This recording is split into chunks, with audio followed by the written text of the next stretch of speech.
you and the case.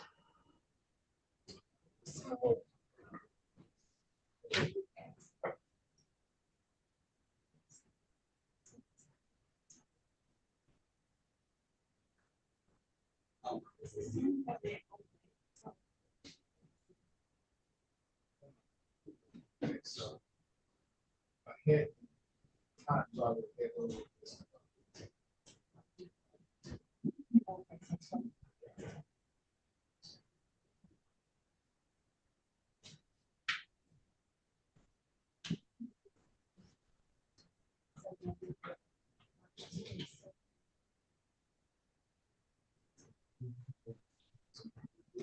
It's good.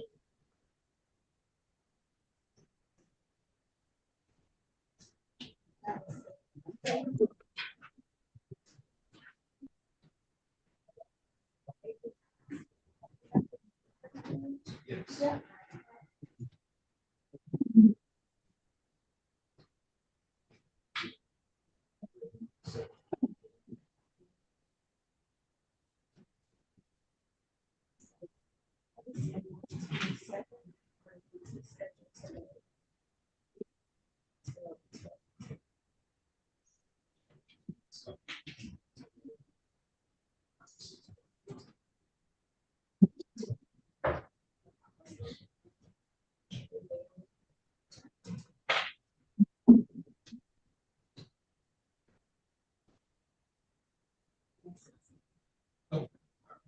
Okay, Mr. Tower, sorry about that. Thank you so much for your patience. No problem. Good morning. Okay, I so have you're Mr. Titus. It's a motion. There's a motion to what? Your Honor, you lowered Mr. Titus's bond about a week ago, maybe a week and a half ago. And there's a condition of his bond that he cannot return to his home address because it was the belief that the complainant resided there. The complainant moved out on February 22nd. And so even though the bond could be posted, Mr. Titus has remained in jail because he doesn't want to violate the bond as ordered. So I'm just asking you to remove the provision that he cannot go near the address on Penred Street in Detroit. Is this the guy that I had some time ago that wanted to stay in jail? I don't think he wanted to stay in jail, Your Honor. I had a defendant who wanted to stay in jail because he didn't have anywhere else to go. Oh, no, he has a place to go. He owns the home.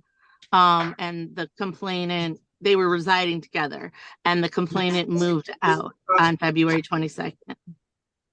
Did you discuss any of this with the prosecuting attorney? I did, and she contacted her on March 14th, and she advised us that the complaining witness informed her that she had left, but that she could not stipulate. Okay, let's call that case. What's your client's name again? My client's name is Robert Titus. Okay. Titus. All right. Calling case number 240-55890, the people of the state of Michigan versus Robert Titus. Defendant is being charged with count 1, criminal sexual conduct, first degree, personal injury, sword notice. Count 2, criminal sexual conduct, first degree, personal injury, sword notice. Count 3, assault with intent to do rape out crime less than murder or by strangulation. Count 4, domestic violence, habitual offender, for defense notice. Today is the date and time for motion hearing. Appearances, please. Lisa Kirsch-Satawa on behalf of Mr. Titus. Ms. Drain, is this your case? I don't think so. This is Miss Kurt's case. Bring Kurt. Oh, right. Okay. Ms. Kurt isn't here. I can text her, Your Honor. Okay. Stand by, Mr. Tower. Okay. Ms. Moss. Good morning, Your Honor. I'm here on Mr. Pennell, who's here via Zoom. Okay. Do I have an APA here on for now?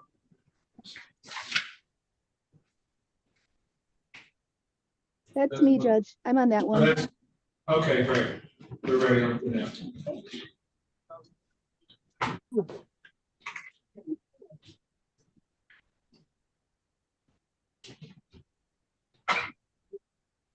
Calling case number 240-56146,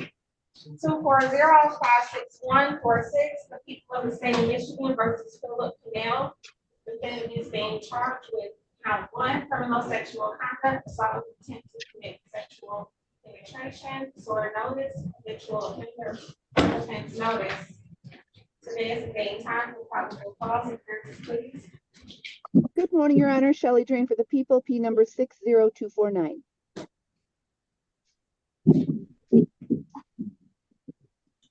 Your appearance, Ms. Moss? Sorry. I'm sorry. 1 minute. Good morning, Your Honor. May I please assign record Vanessa Moss, P63901, representing Mr. Pennell. Mr. Pennell, tell us your name for the record. Philip Michael Pennell Jr. All right. Your What's your Honor, pleasure? we were just here 2 days ago. I have received discovery. I'm asking for a that this matter be set for preliminary examination. Okay, how is March 27th at 1, no, not 1:30, I'm sorry. At 1 o'clock? No, ma'am. What time? We can do 12:30. 12:30 works. March 27th at 12:30, bond will be continued. Your Honor, would the court entertain a personal bond from Mr. Pennell? Why would I do that? I'm sorry, Why would I do that? because I'm asking for a personal bond. Mr. Pennell does not present a danger to society. He does have somewhere to go other than the home that he was living in. What's his current bond? I think his current bond is 10,000. Sounds more than reasonable.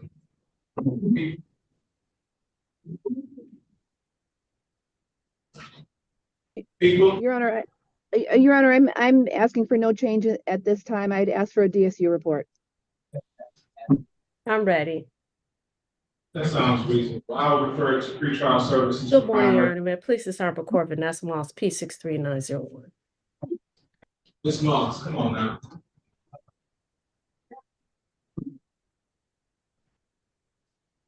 Denied, bond continued. I'll refer to pretrial services for final recommendation. We can address the matter again if need be after the preliminary examination.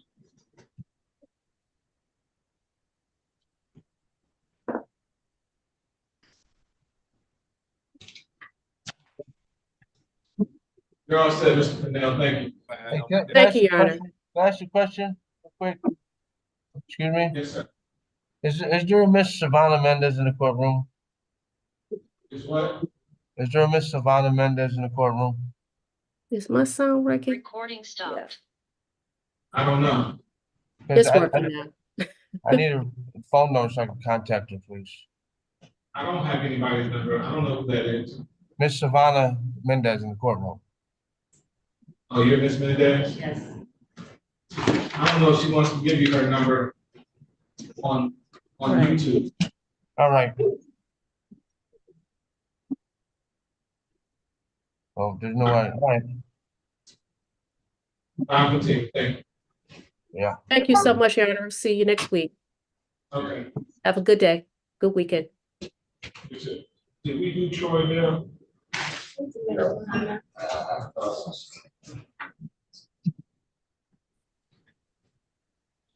Excuse me, Honor, that's all I have for you this morning. Okay, thank you, sir. Have a great day. You Appreciate it. too.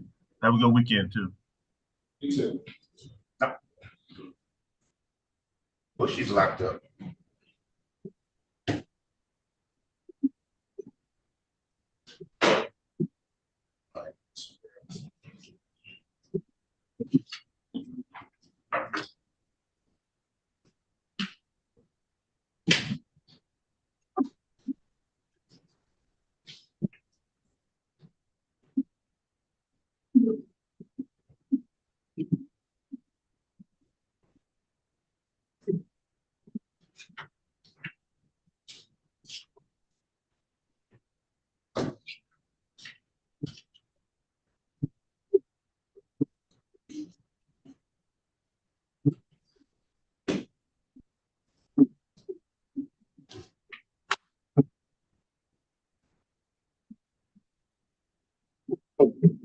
Your Honor, um,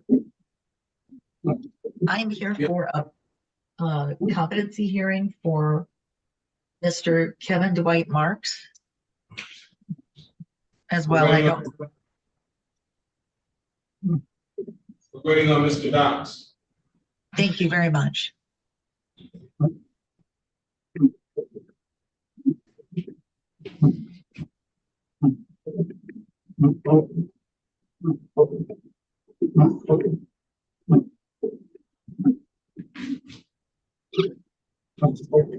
Mr. Tower, you might need to pull over. Well, I was pulled over when you were doing my case before, and then you were doing other stuff, so I thought I would drive because they're waiting for me at Frank Murphy. So I'll pull over again when we're ready. Okay.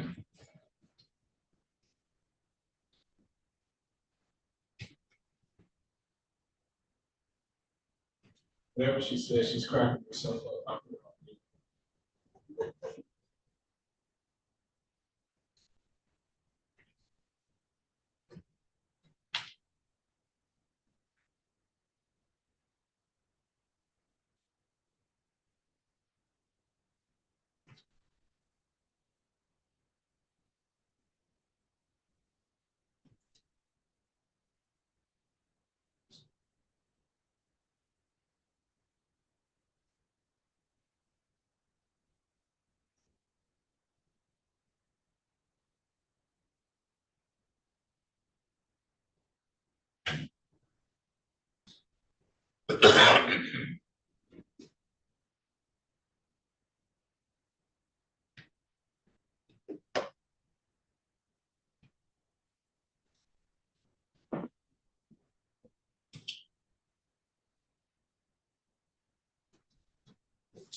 You know who the attorney is on this?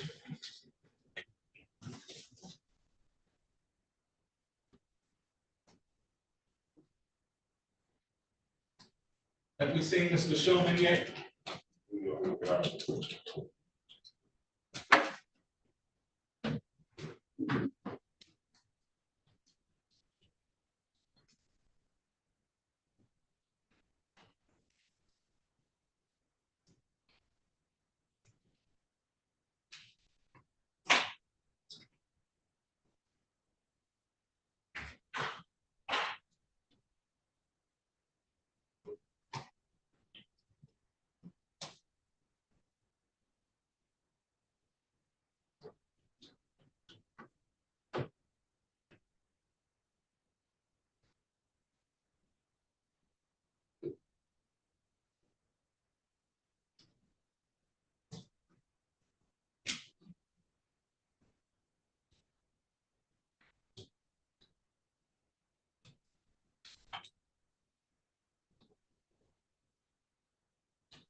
Ms. Kirk.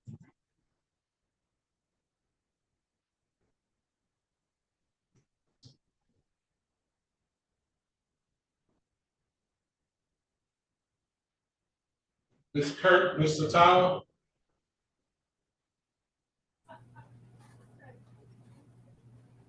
Good morning, Your Honor. I do apologize. It took me quite a long time to get into the office this morning. I understand, me too. Okay, recalling case 24055890001, People of the State of Michigan versus Robert Omar Titus. This matter is before the court on a motion here. Appearances for the record, please. Good morning, Your Honor. Bryn Kurt on behalf of the people, P84009. You have to unmute yourself, Mr. Tyler. Good morning, Your Honor. Lisa Kirsch-Satawa on behalf of Mr. Titus, and I am pulling over right this second. Today is the date and time for our motion to modify one condition of bond, and that is that there's a condition that Mr. Titus cannot return to the Penrod Street address in Detroit, and we are requesting that be removed as the complainant has vacated that home as of February 22nd. And that is the obstacle to Mr. Titus being released. I believe that Ms. Kurt has verified that, in fact, the complainant has moved out. So we're asking for that modification. Your Honor, I think moved out. Just a second, I'm sorry.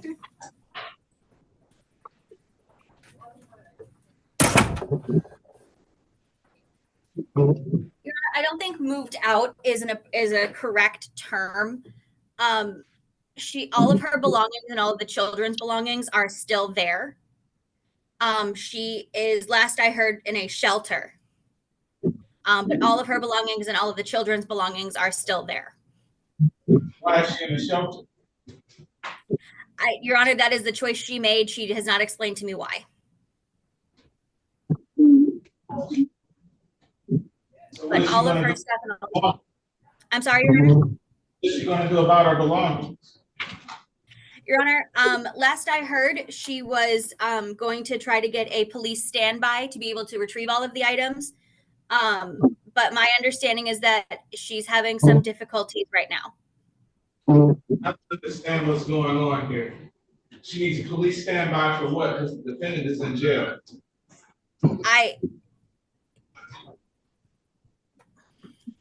Your Honor, I don't know. But that is what she told me. I'm Your Honor, simply relaying what I've been informed. Your Honor, I would also remind the court that this is a complainant who did not show up for the preliminary exam. We do have it set again. And certainly my client owns the home and he resides there with his brother. And if there, if she needs to retrieve belongings, which I was told are not there, but I will defer to Ms. Kurt. But I'm sure that my client would leave for an afternoon, and whoever supervision she felt necessary to be with her to get her belongings would not be a problem.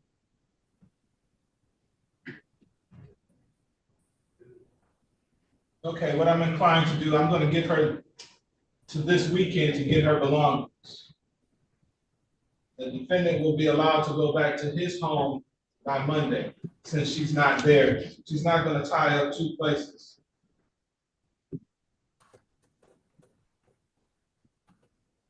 Thank you, Your Honor. So effective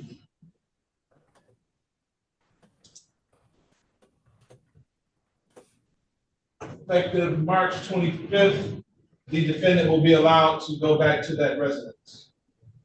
Yes, Your Ms. Honor. Kirk, please convey to the complaining witness that she needs to get all of her belongings out of there by this weekend. Yes, Your Honor. Okay, thank you. I need an order to effect, Mr. Tyler. I emailed an order to Madam Clerk yesterday.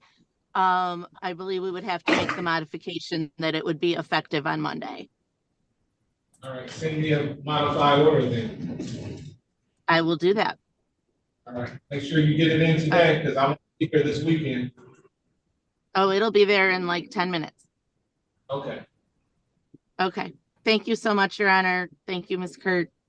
Have a nice weekend, everyone. thank you, you too.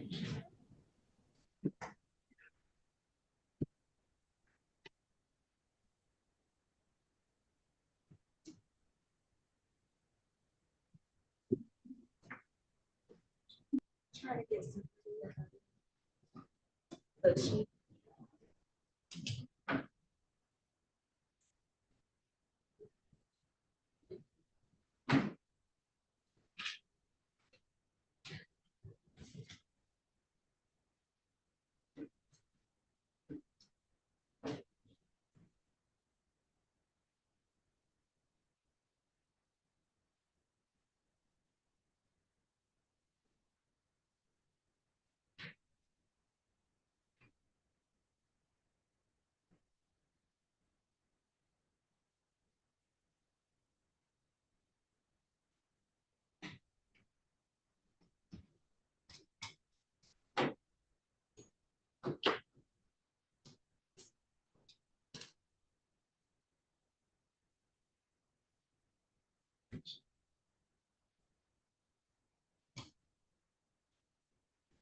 Yes.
They're trying to get someone out, Judge.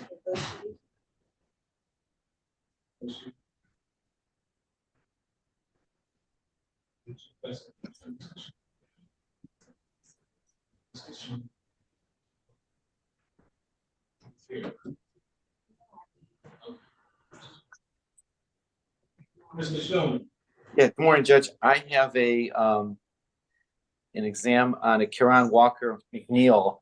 I thought it was Judge Giles, and then he said it wasn't his case, so I came over to Frank Murphy, and then I looked it up, and it's you. So I can be back in 5 minutes. I didn't realize his case. I was over there. So I sent a message to Ms. Drain. He's in the MDOC. I don't even know if he's even been produced, but I'll be right over in 5 minutes. do we have Walker? No, he has a type in. He's in the Michigan Department of Corrections. Yeah, he's in the MDOC. So he's in NDOC. Did we know that? Because I would have set this at 9 o'clock. Yes, I did. Yep, I brought it up. Shelley Dream knew it as well. I gave her his inmate number, so I knew he was there. I'm not sure. I'm sorry? Was this exam set in my absence? Yes, it was. Okay, that's what I think. That's why I thought it was Judge. I think that's why I thought it was Judge Giles, because I went to his courtroom, and then they said it wasn't on the docket, and I realized that's what happened. Yep.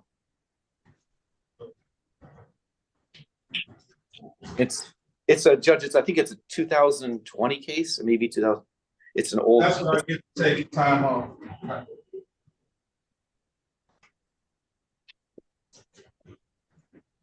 Who's my APA on that? It's Shelley Dreen, and I emailed her this morning, and I left a voice message for her because I wasn't sure who the judge was, and I was driving. I didn't want to, and when I came to Frank Murphy, I looked it up. It was you. So, but I can come across the street. I don't know if he's there. I don't know, whatever you want me to do. He's not here. Okay. 2 reasons. One, even if he was here, he wouldn't be here at 9 o'clock because we don't get prisoners before 10. Okay. And so whoever said this at 9 o'clock today didn't rid him out to be here. Yep, I figured that's about 2 weeks. Oh, there's Miss Drain, I think. Shelley? Okay, let's call. Do you want? Okay. Yep. Yes. Oh, hold on one more. Your Honor, he is down. He's here? Yes. Oh, I'm sorry, he's here.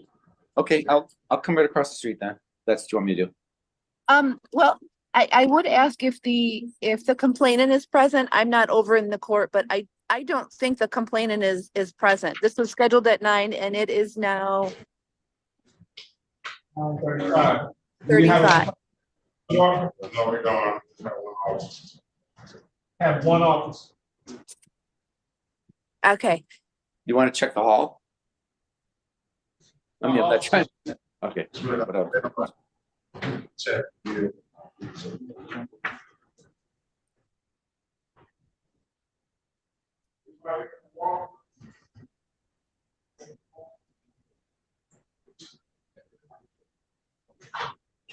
Thank you. Wow. Okay. Did we call it? Or did we call it already? Okay.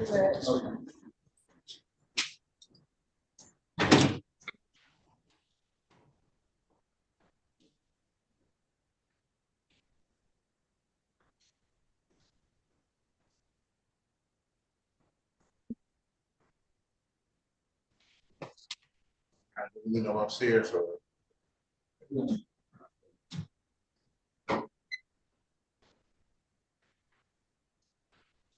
Calling case number 200589999, people of the state of Michigan versus Kieran Walker McNeil. Defendant is being charged with count 1, weapons, firearms, discharge from vehicle. Count 2, assault with intent to break out of harm, less than murder or strangulation. Count 3, assault with intent to break out of harm, less than murder or strangulation.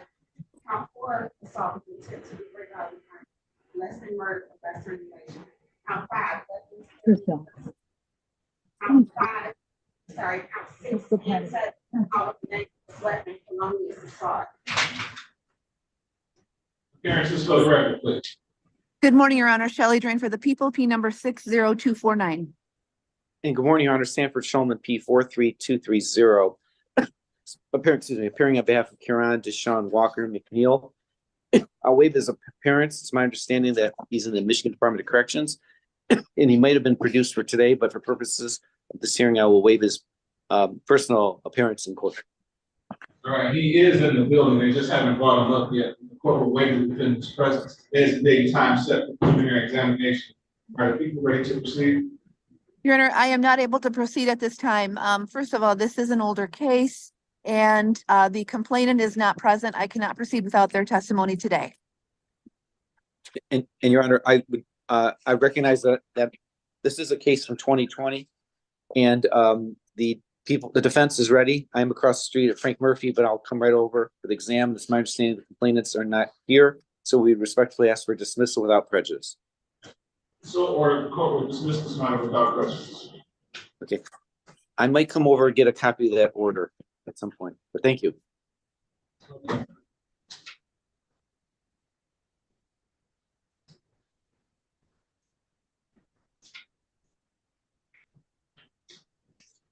So looking for an attorney, Bushy and Mr. Knox has appeared.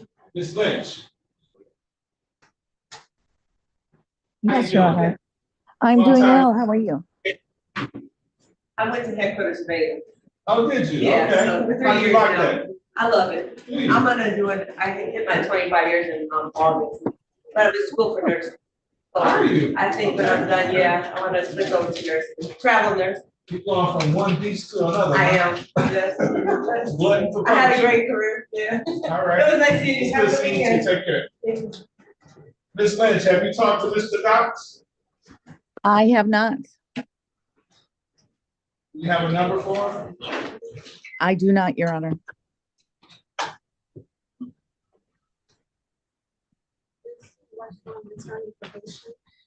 We have found Mr. Knox's home. That's Captain Marks. Do we have a report back, Ms. Lynch? Yes, we do. What did they find? They found that he was competent to stand trial at this time. Okay, great.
Mr. Knox, this is the personal secretary. Sir, we waiting on you.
Mr. Knox? Your Honor. Okay. Calling case 2360464. People of the state of Michigan versus Kevin Dwight Marks. Defendant is charged in count 1. If I can find the information.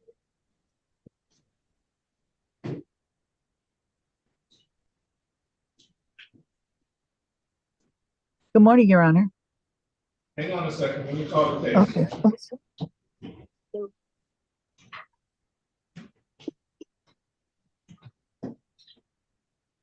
I don't really see the information. Count 1, unarmed robbery. Appearances for the record, please.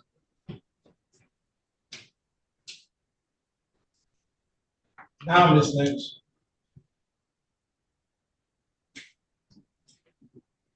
Ms. Lynch, your appearance, please. You muted yourself. There you go. Dinah Lynch, on behalf of the people, P84589. And good morning, Your Honor, and your staff, Attorney Quentin Dox, P number 79657, on behalf of my client Kevin Marks, Your Honor. I'm asking the court to waive his presence for the purpose of this hearing. Mr. Dox, did you just get out the shower or something? You got a towel wrapped around you. No, Your Honor, it's a sweater. I'm sorry about that. That's the sweater, okay. All right. Court will waive the defendant's presence. This matter is scheduled for a competency hearing. We do have a report back from the forensic center finding the defendant competent to stand trial. Yes, I have received the report, Your Honor, dated March 8th. It was sent to me, and I have received the report. Will you stipulate to those findings? I will stipulate, Your Honor. Ms. Lynch?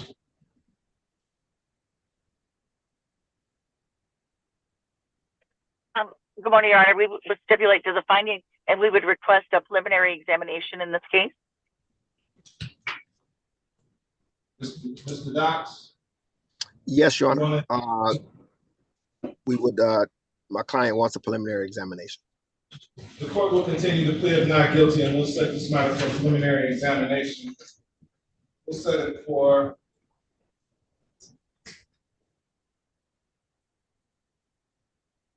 March 27th is your client in or out? He's in, Your Honor.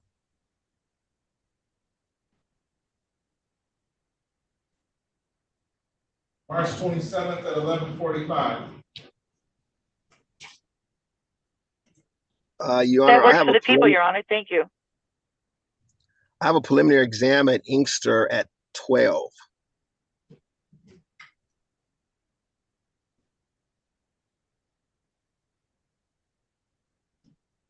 Your Honor, on that date, I meant Frank Murphy.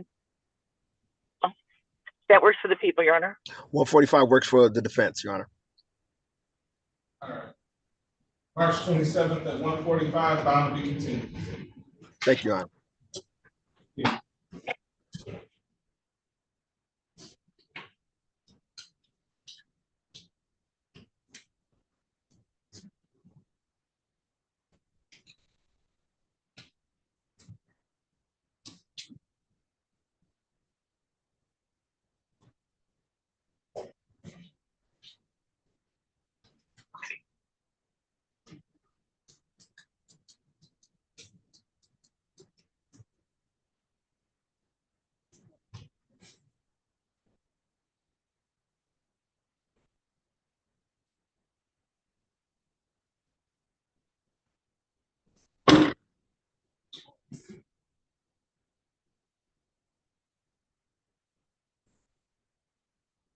So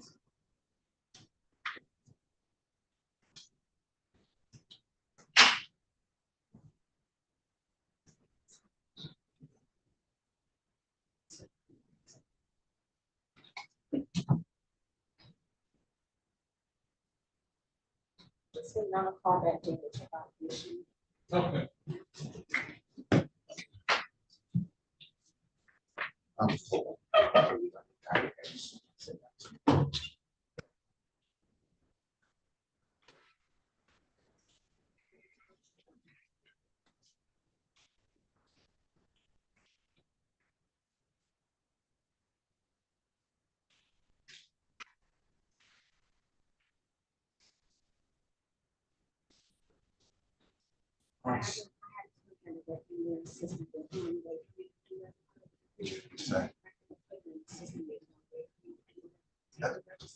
No, this is fine, I'll let her know downstairs.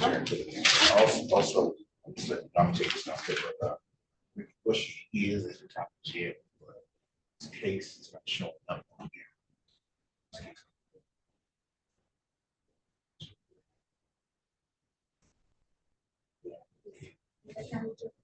He's in the county jail. This docket is, so he's not different. So it's not showing this case here.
Judge, I'm sorry, I don't know what's going on with this sheet, but they seem to be having a hard time returning, but I'll call back. We'll just put it over to them.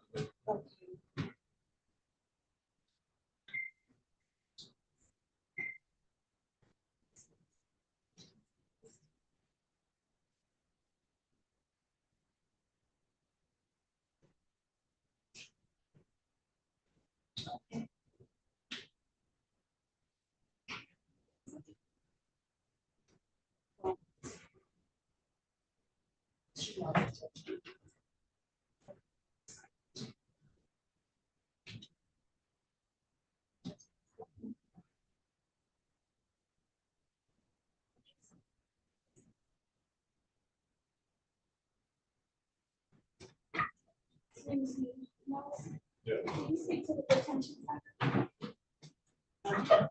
Judge, they have 4 lots zooming in now for this sheet. Okay.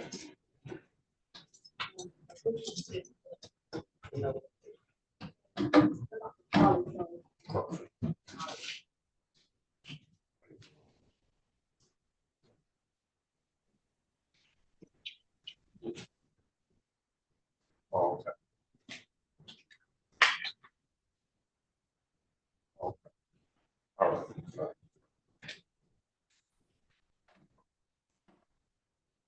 Ms. Watt? Good morning, Your Honor. I was just spot appointed on the Ricky Bushy case. I know. Okay. Let me call it.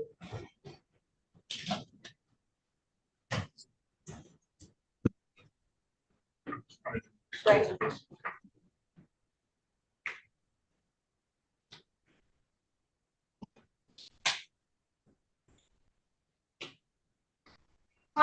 Calling case number 240-56212, the people of the state of Michigan versus Ricky Bushy. Defendant is being charged with count 1, assault with intent to direct out conquest and murder or gun strangulation. Count 2, assault with a dangerous weapon, long distance assault. Count 3, domestic violence, aggravated. Today's the date and time for probable cause hearing. Please. Good morning, Your Honor. Shelley Drain for the people, P number 60249. Good morning, Your Honor. Coral Watt appearing on behalf of Ricky Bushy, newly appointed, P41508. So what's your question, Ms. Watt? I would like another PCC date so that I can speak to the client. Is the client in custody or out? He's in custody. Okay, so I need to speak with the client, get the discovery, etc. So I'm asking for a new PCC date if the court would not mind. I'll adjourn the PCC date to March 28th at 8:30.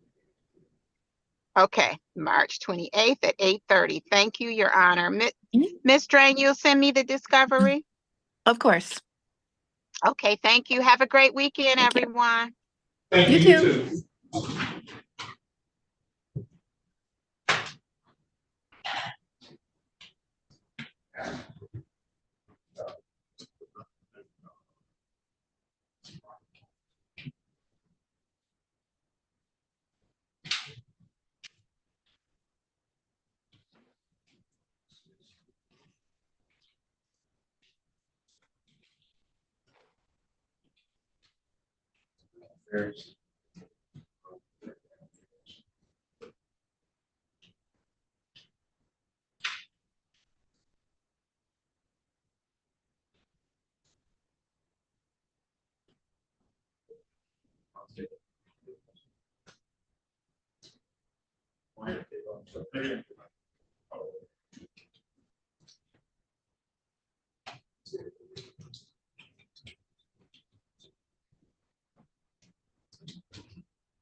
Okay.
Let me see the example.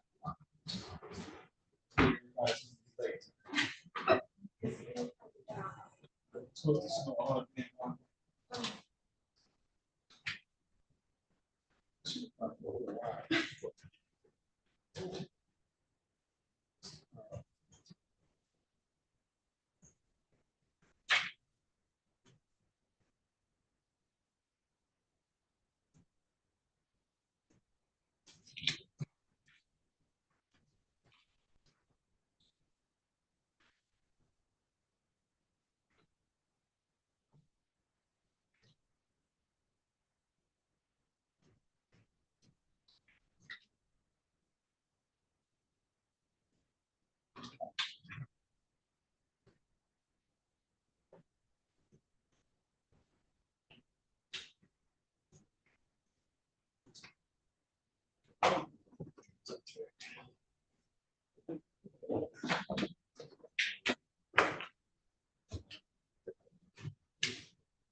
Have a chance to.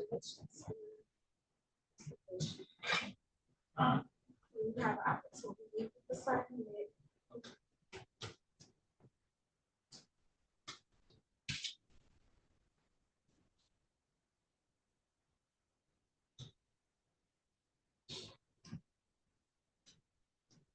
You get it.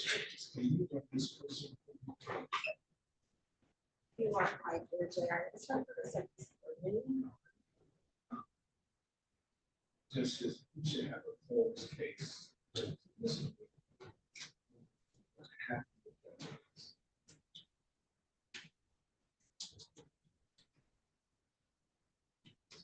And trespass and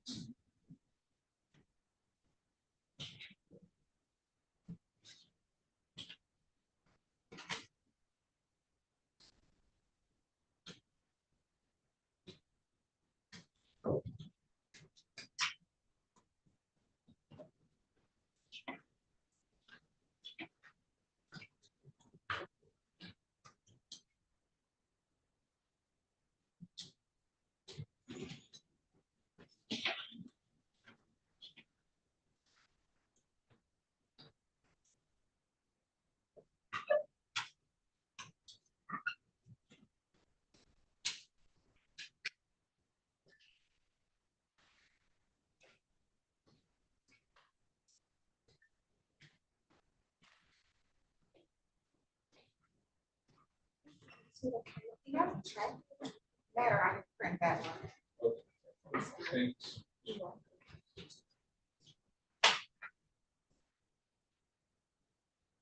No judge.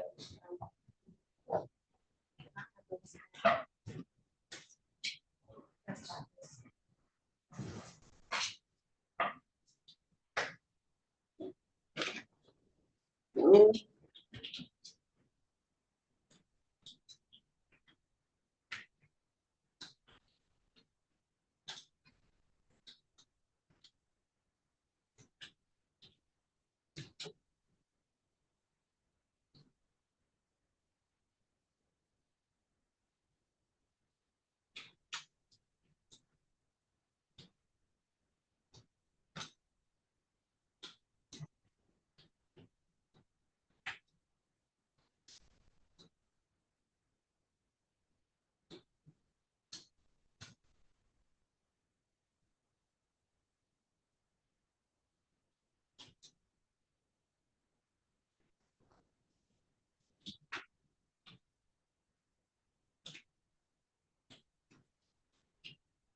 There she is. It's bad, Judge. Hey, I've been out there for over an hour, so. My client called, he's out there too, he's trying to be.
So nothing is coming up with like the city chart in JIS system, so I can do a research and see what comes up.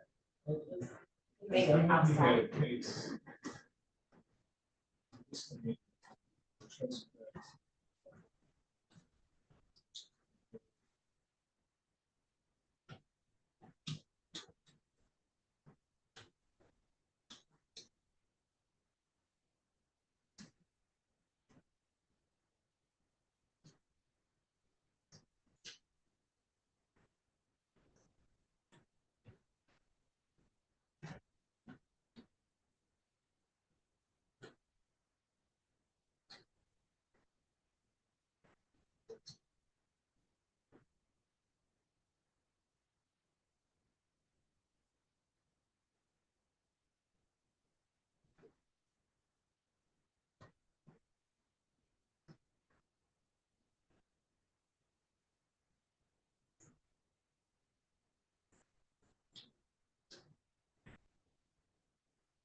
I thought that was the last letter. I thought it was A, I'm sorry. So those are his two.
Mother, don't have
Yes. This one, I this one, probably another 20 minutes.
Yes.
It's all time.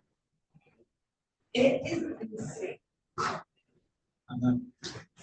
I give you, usually I, If we're gonna close. if they take your question. It's awesome. Let's see.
Five columns behind the other few.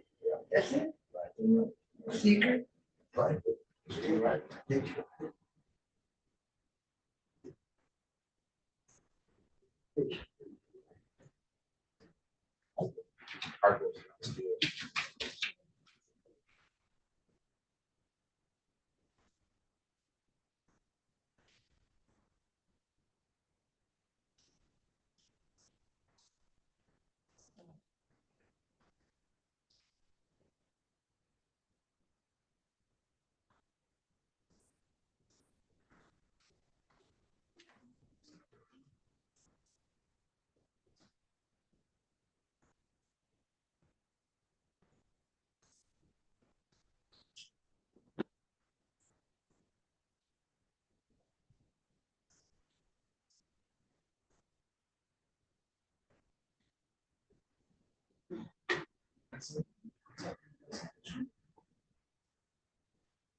Oh, wow.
Do we have anything that's ready, folks? I saw a couple of attorneys, I saw Mr. Sanford and I saw Mr. Wine. Well, you saw Mr. Weiner, Judge, but my case not till 11:30 here. Oh, okay, you're here early, I appreciate that. I just fought the snow and came early. Okay, If you need to stand in for somebody, I will. I appreciate you, thank you. You're welcome, sir.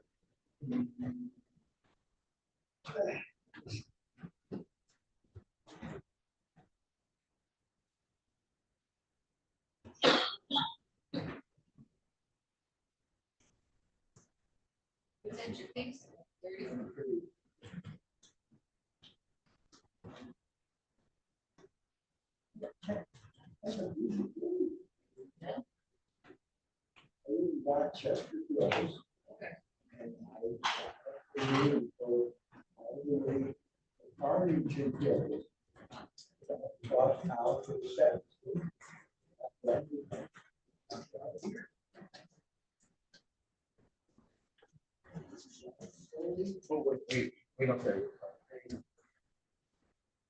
Your Honor, we got Charles Ferris just showed up here. So- Ferris is ready? Yes, sir. And that's Miss Sanford. Hi. Can both come in? Or? Yeah. Okay.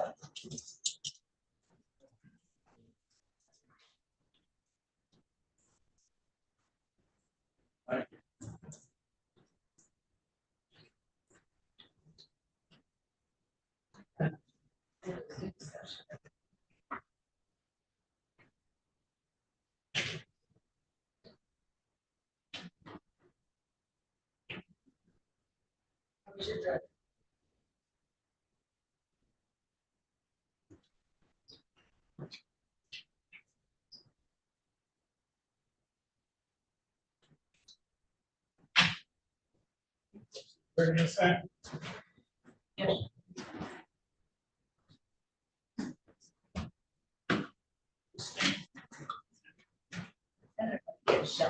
Okay.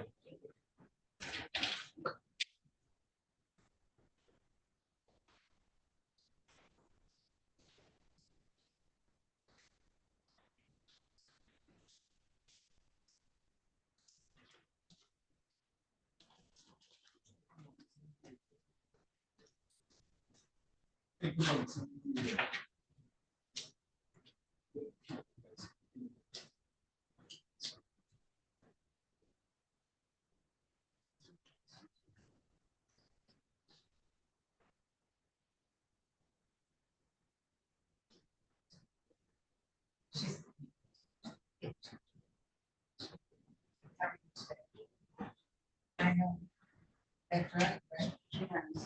I was so stressed out. Hard on the watch facing me instead of other direction.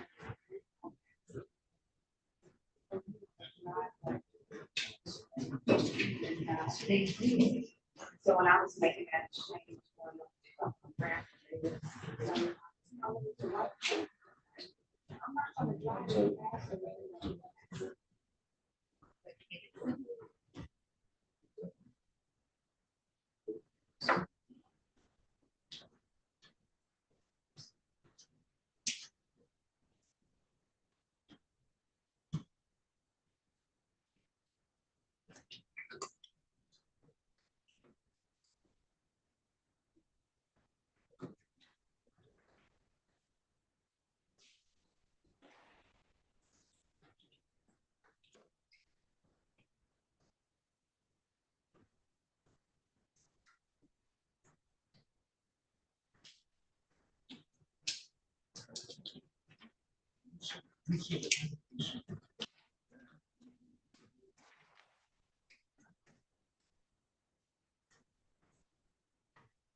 Calling case 2455879 for the state of Michigan versus Charles Edward Spears. Defendant is charged with count 1, assault with intent to do great bodily harm, less than murder by strangulation. Count 2, domestic violence. Count 3, malicious destruction of personal property less than $200. Defendant has an original offender second offense notice. Appearances for the record.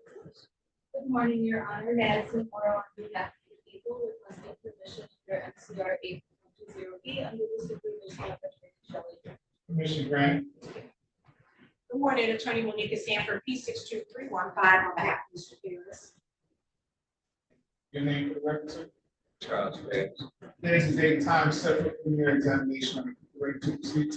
Your Honor, we are not ready to proceed in this matter. The complainant was notified of today's date and time of the preliminary examination, and they are not here, so we are unable to proceed. Did you check with the complainant to see if they was stuck in traffic or anything? I have not, however, I did try to get a hold of the complaining witness before today's date, and they were just unresponsive, so I wasn't necessarily anticipating them to be present today. I see. Sam? Your Honor, this is the date time set for preliminary exam, ready to proceed, you guys is about to be dismissed. So, or dismiss this matter without prejudice. Need to dismiss it. Okay. Thank you, sir.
Mr. McAlpine.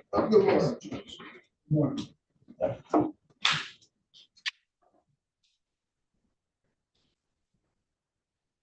Glad to see you made it safe. Yeah. Where's your client? Downstairs. Yeah. Some get hold. I'm gonna chat with him momentarily. I met with him the other day. Does people have witnesses? Yeah, I got one.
Okay, how you doing, man? All right.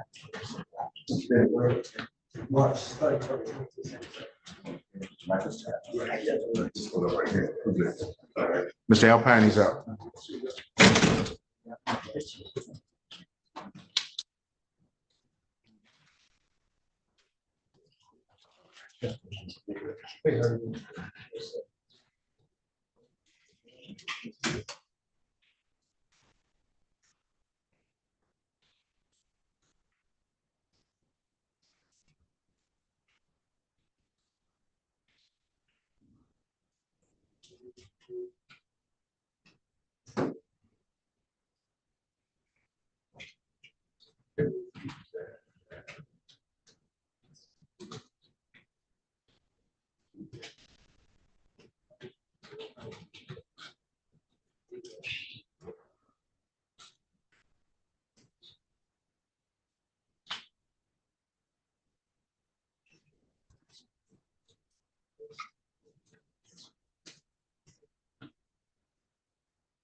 No, hold on for a minute.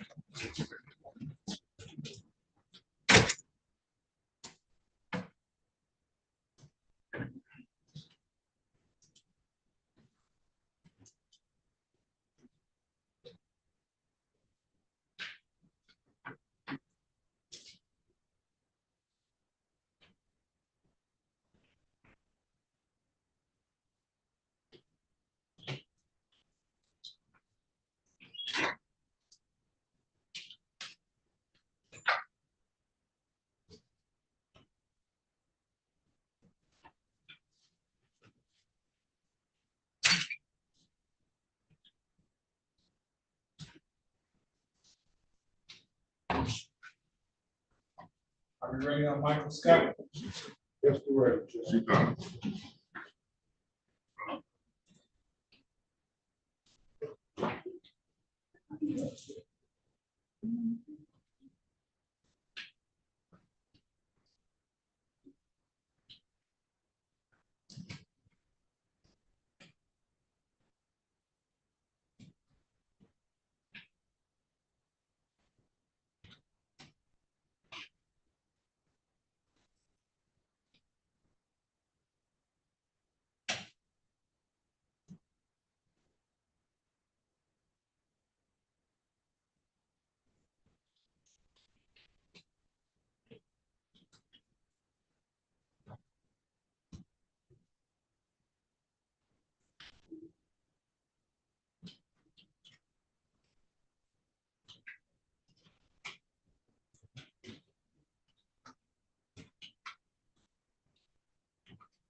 Okay, I guess we're ready for Scott. Why don't you go stand next to your attorney?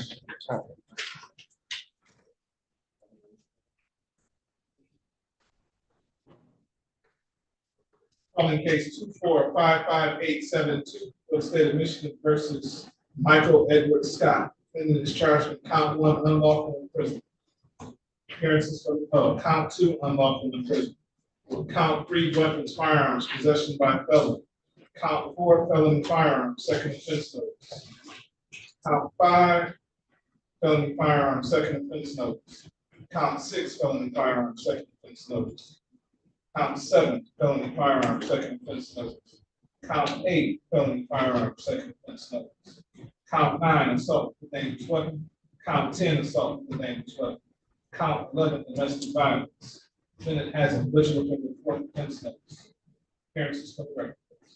Good morning, Your Honor. Shall I direct to the people, please, 6021? Good morning, Judge Warren, I California, number 52522. I'm here on behalf of Michael Scott, who is present, standing to my left. Tell me your name for the record, sir. Michael Scott. Date and date, time set for preliminary examination. Are you ready to proceed? Yes. How many witnesses for the? One judge. Yes, Judge, we're ready. All right. Any preliminary matters before you call your witness? Your Honor, no preliminary matters. At this time, the people call Ms. Azealia Wells. Just one moment.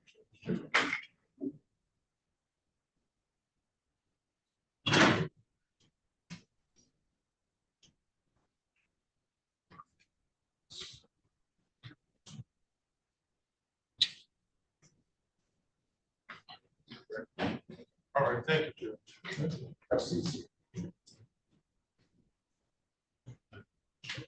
Morning, ma'am. Please step forward, give your name and the spelling of your name to the young lady seated here.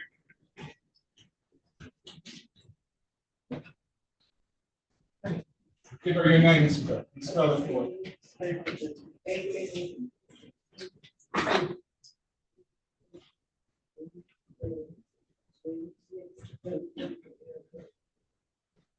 Please raise your right hand. Do you swear or affirm to tell the truth, the whole truth, and nothing but the truth, so help you God? Thank you. Please have a seat in the witness box right next to me. your voice up nice and loud and speak into that microphone. Will be on your left once you sit down.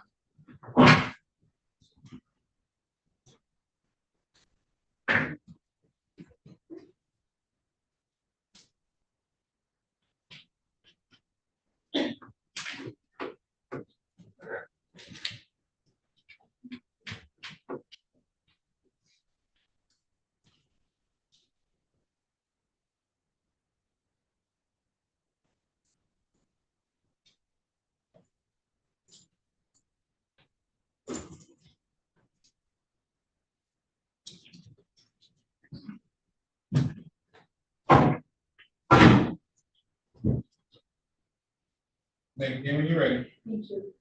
Good morning. Please state your name for the record, please. Valencia Williams. All right, Ms. Wells, I'm going to be asking you some questions today. If you don't understand something or if you want me to repeat it, please let me know, all right? Okay, thank you.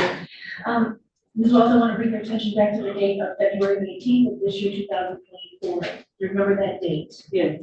Okay. What did you do on that date? I woke up and went to the grocery store.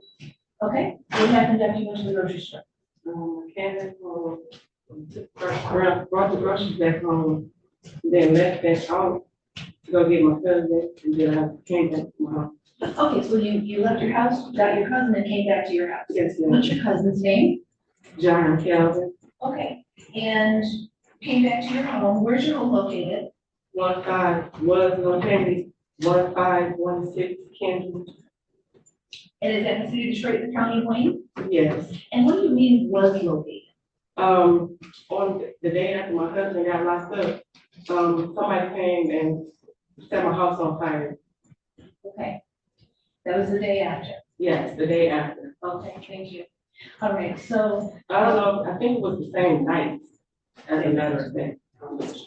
Okay, thank you. So you and your cousin are back at your house? Yes. And does anyone live at the house other than you? Yes, my twins. Okay. How old are your twins? 14 months. Okay. And what about your husband? Me and my husband stay. Okay, what is your husband's name? Michael Scott. Okay, do you see him in the courtroom here today? Yes. For identification purposes, could you indicate where he is and what he's wearing today? Stand right there with the green one. Okay. Your please let this record reflect that this event has identified the defendant, Michael Scott. So noted. Thank you. All right, so you and your cousin are at your house. Your husband is not home? Yes, my husband was home. When we returned at the house, my husband took my cousin to the store and bought him a beer. Okay. So everything was. But you weren't there, you stayed home, is that right? Yes. Okay, so after they left, did they come back? Yes, they came back. Okay. 10, 15 minutes. Okay, what happened when your husband and your cousin John Calvin came back? When they came back in the house, my husband seemed like he was agitated, and he told me he was that he was about to go. He was like, man, I'm about to go. Their cousin, he tried to talk to a female at the store, and he just made me lose the contract with the store or whatever. Because he does security, and he has been trying to get a contract with the store owner. But little did he know, I had already seen a message in his phone when the owner sent him and said he was good. He said, I'm good, my man. Okay. So you noticed that your husband is agitated? Yes. And he said he was agitated about your cousin? Yes. Okay. So did your husband stay at the house or did he leave? What happened? No, he left out the house and he wouldn't stay in the car for a minute. Okay. And where was the car? The car was sitting in front of the house. Okay. And what happened next? That's when I called him. I said, what's wrong? What happened with what transpired within that 10 minutes when y'all went to the store? And he wouldn't tell me. He was just agitated. He was like, I'm gonna hurt your cousin. That's what he said first. I'm gonna hurt. If I come back in the house, I'm gonna hurt your cousin. Excuse me, Your Honor. This witness is testifying as to what my client said. I don't know that, I believe that would constitute hearsay. Not offered. Oh, your client is not hearsay.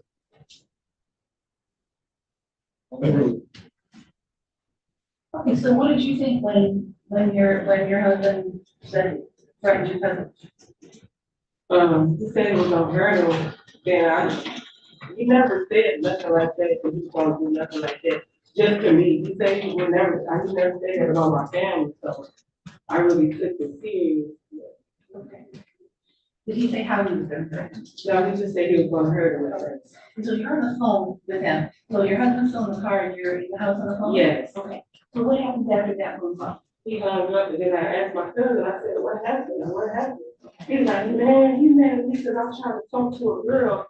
And I told him, I can talk to a girl, as long as you don't talk to a girl, as long as you don't talk to another woman.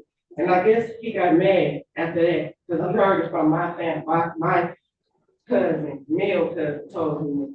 Okay. And after that, he got mad. Okay. After that, who got mad? My husband. Okay.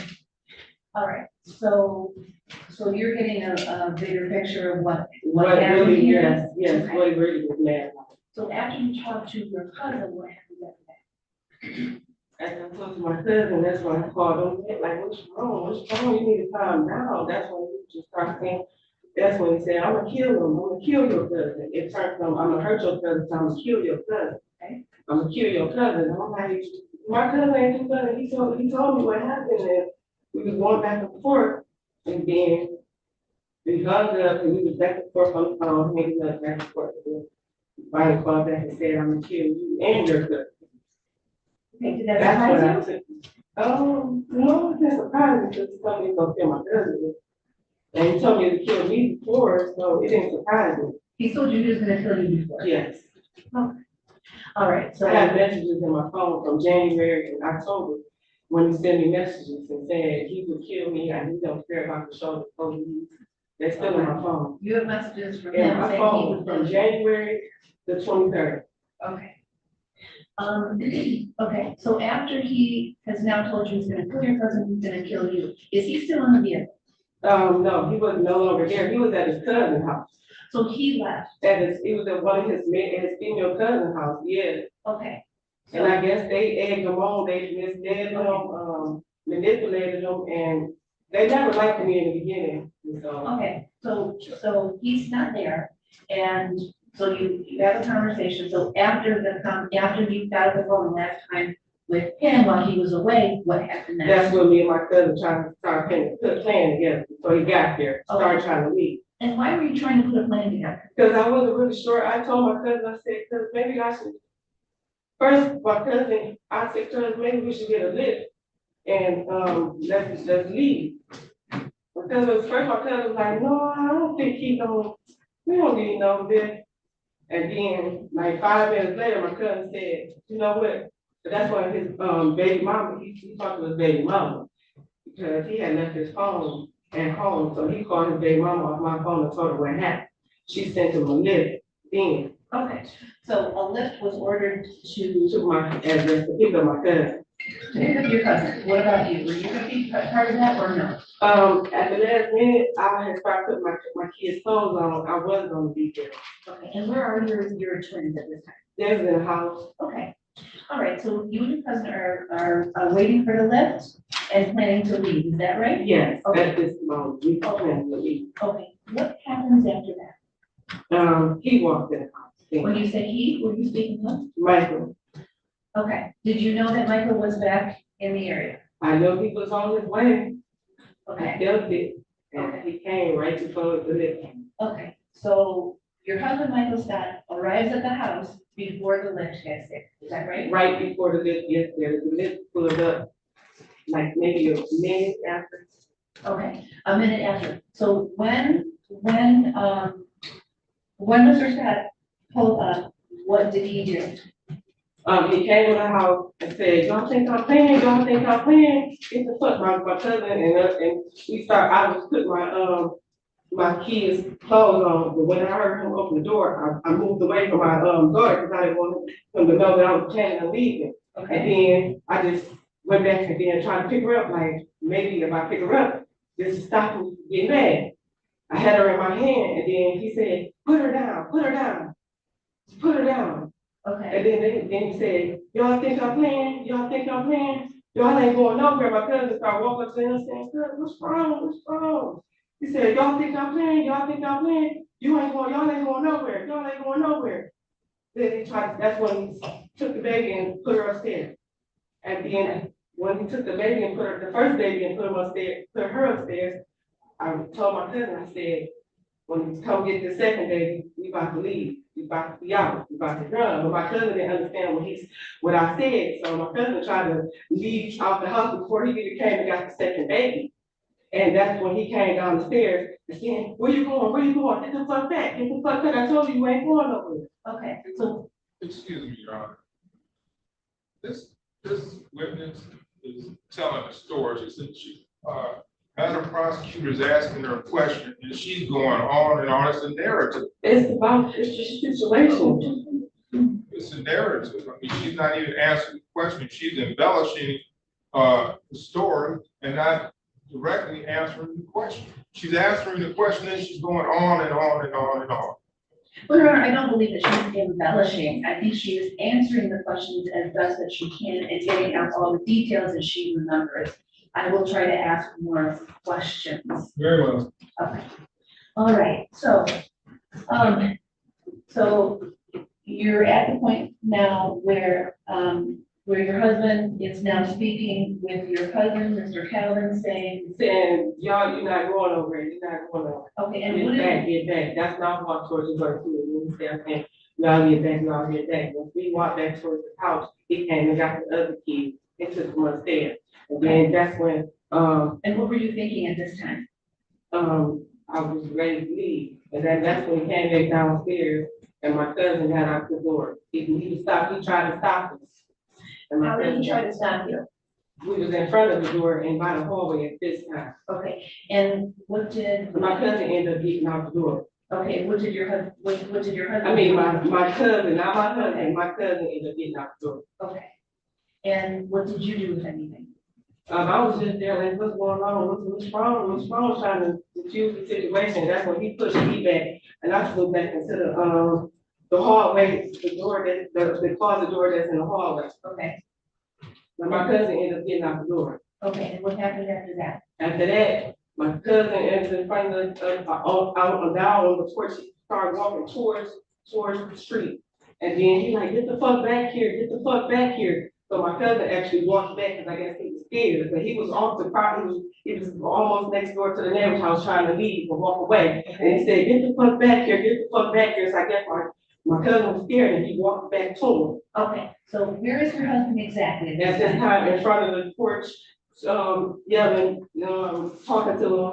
Okay, is he inside the house or outside? We're out the house at this point. Okay, where are you at this point? I'm on the porch. Okay. They're on concrete in front of the porch. Okay. I'm on top of the porch behind them. Okay, so your cousin is walking back. Yes. To the house. Yes. After your husband says get back. Yeah, get back. What happens next? That's when he started trying to get him back in the house, They want to come back in the house. They said, whatever you're gonna do, you gotta do to me out here. I'm not going in that house. What happens after that? But at like 7 minutes, he tried to get him back in the house, but he wouldn't get back in the house. At this point, the Lyft driver had pulled up, the Lyft was sitting out there the whole time, watching the whole thing. Okay. When I first went outside, I tried to tell him like, that's his baby mama, just let him go, just let him go. He's like, I don't give a fuck. But it was really a Lyft. I'm like, just let him go, just let him go. That's his baby mama, just let him go. He's like, I don't give a fuck, I don't give a fuck. So the Lyft was sitting out there for like 6 minutes doing the whole situation. And then finally my husband got agitated again and shot one floor in the air. And that's when the Lyft pulled off. And he shot at the Lyft this time. Okay. So he's getting agitated. You said he pulls out a gun and shoots in the air. Yes, after he couldn't get it back in the house. Okay. So let me tell you. Did you see the gun? Yes. What did the gun look like, if you remember? It's a little black. It's black. It's a black gun. Okay. Have you ever seen him with that gun or any other gun before? Yes. Have you seen him with that gun? Yes. Okay. All right. So you said he shot in the air. Yes, ma'am. Okay. Where were you when he shot in the air? On the porch. Okay. How far away were you from him? He was in front of the landing, on the bottom landing in the porch. I was on the porch. Okay. Where was your cousin at this time? My cousin was right there too. Okay. He shot right over his head. Okay. So he shoots in the air. And you said then the Lyft driver pulls off, is that correct? Yes, the Lyft driver spurs off once he shoots. Then once he shoots at the Lyft driver three more times. Okay. So you saw him shoot in the direction of the. Yes, ma'am. Okay. Did you see, could you hear anything like what I'm asking you, do you know if any bullets took effect to? No, because we was looking, that's what me and my cousin was talking about after, we was looking and the window being shattered. Okay. But the driver had slowed down and I was thinking like, I hope he didn't hit the driver. Okay, all right, so after the Lyft driver is pulling off and you're going to shoot at the Lyft driver, what happens after that? That's when I noticed he was out of bullets. How did you notice he was out of Because bullets? I seen the gun up like this. It was like this. Okay, and so the part of the part of the gun that contains the bullets was Up forward. Okay, all right. What did you think of that at that time? I knew he had a chance to get away. Okay, what happened next? I know he was gonna be trying to get back in the house home, which he did. He left my cousin and walked towards me and started trying to say, it's your fault, it's your fault, it's all your fault. But I had already knew that he was trying to get back in the house because he was willing. Okay, so what happens after that? He pushed me in and said, you get in the house, and that's when my cousin was still out, he shut the door. Then he was right there sitting in the hallway.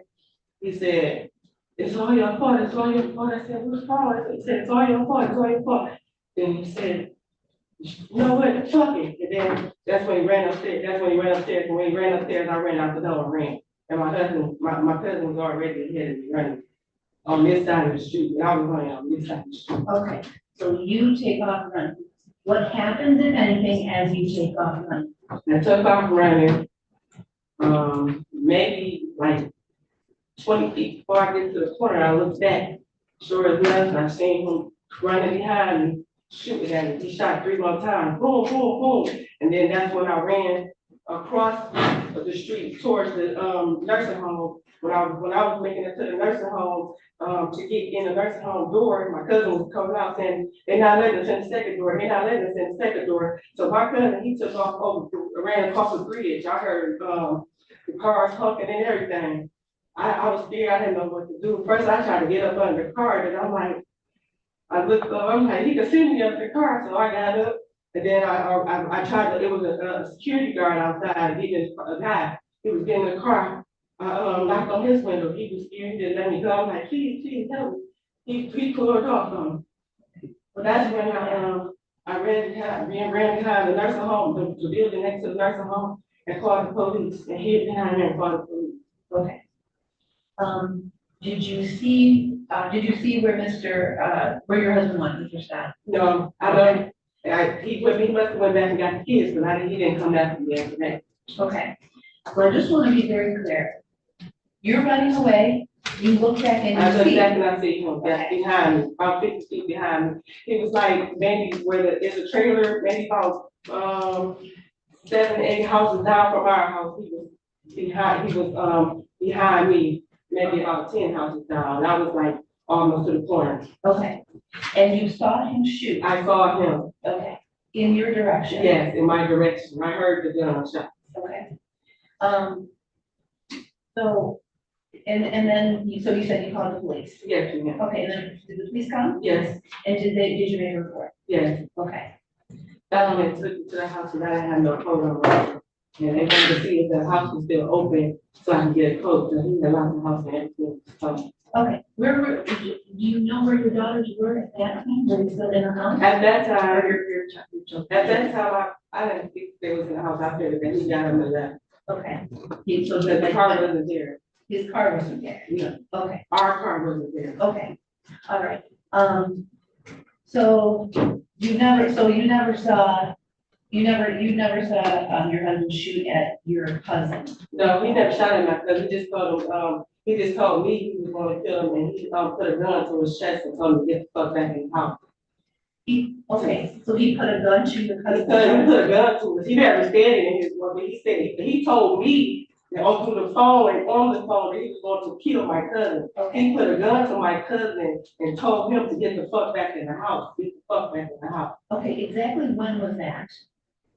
When he was outside, when he was outside the house. Okay, Was that before or after he shot in the air? That was before he shot in the air, because he was at the buildings after that. He wasn't trying to do anything after he was out of it. Okay, very good. 1 moment.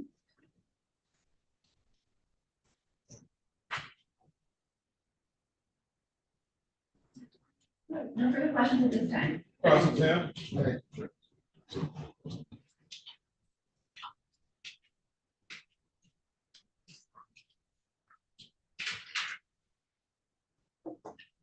Good morning, Mr. Wells. Good morning. I want to take you back to the date of this incident. You testified that at one point my client was with your cousin, is that correct? Yes. What's the name of your cousin? John Kelly. John Kelly. Do you know a John Robertson? No. So if I were to say that this report indicated that he was your, in fact, your cousin, that would be correct. I'm not aware, but he wrote on his statement. Okay. But you never gave that information to the police? Of course not. You stated that Mr. Scott left, your husband left with Mr. Kelly, correct? Yes. And all, Took it to his store. okay. And had he ever met Mr. Kelly before? Yes. Okay. And is this your blood cousin? Yes, on my dad's side.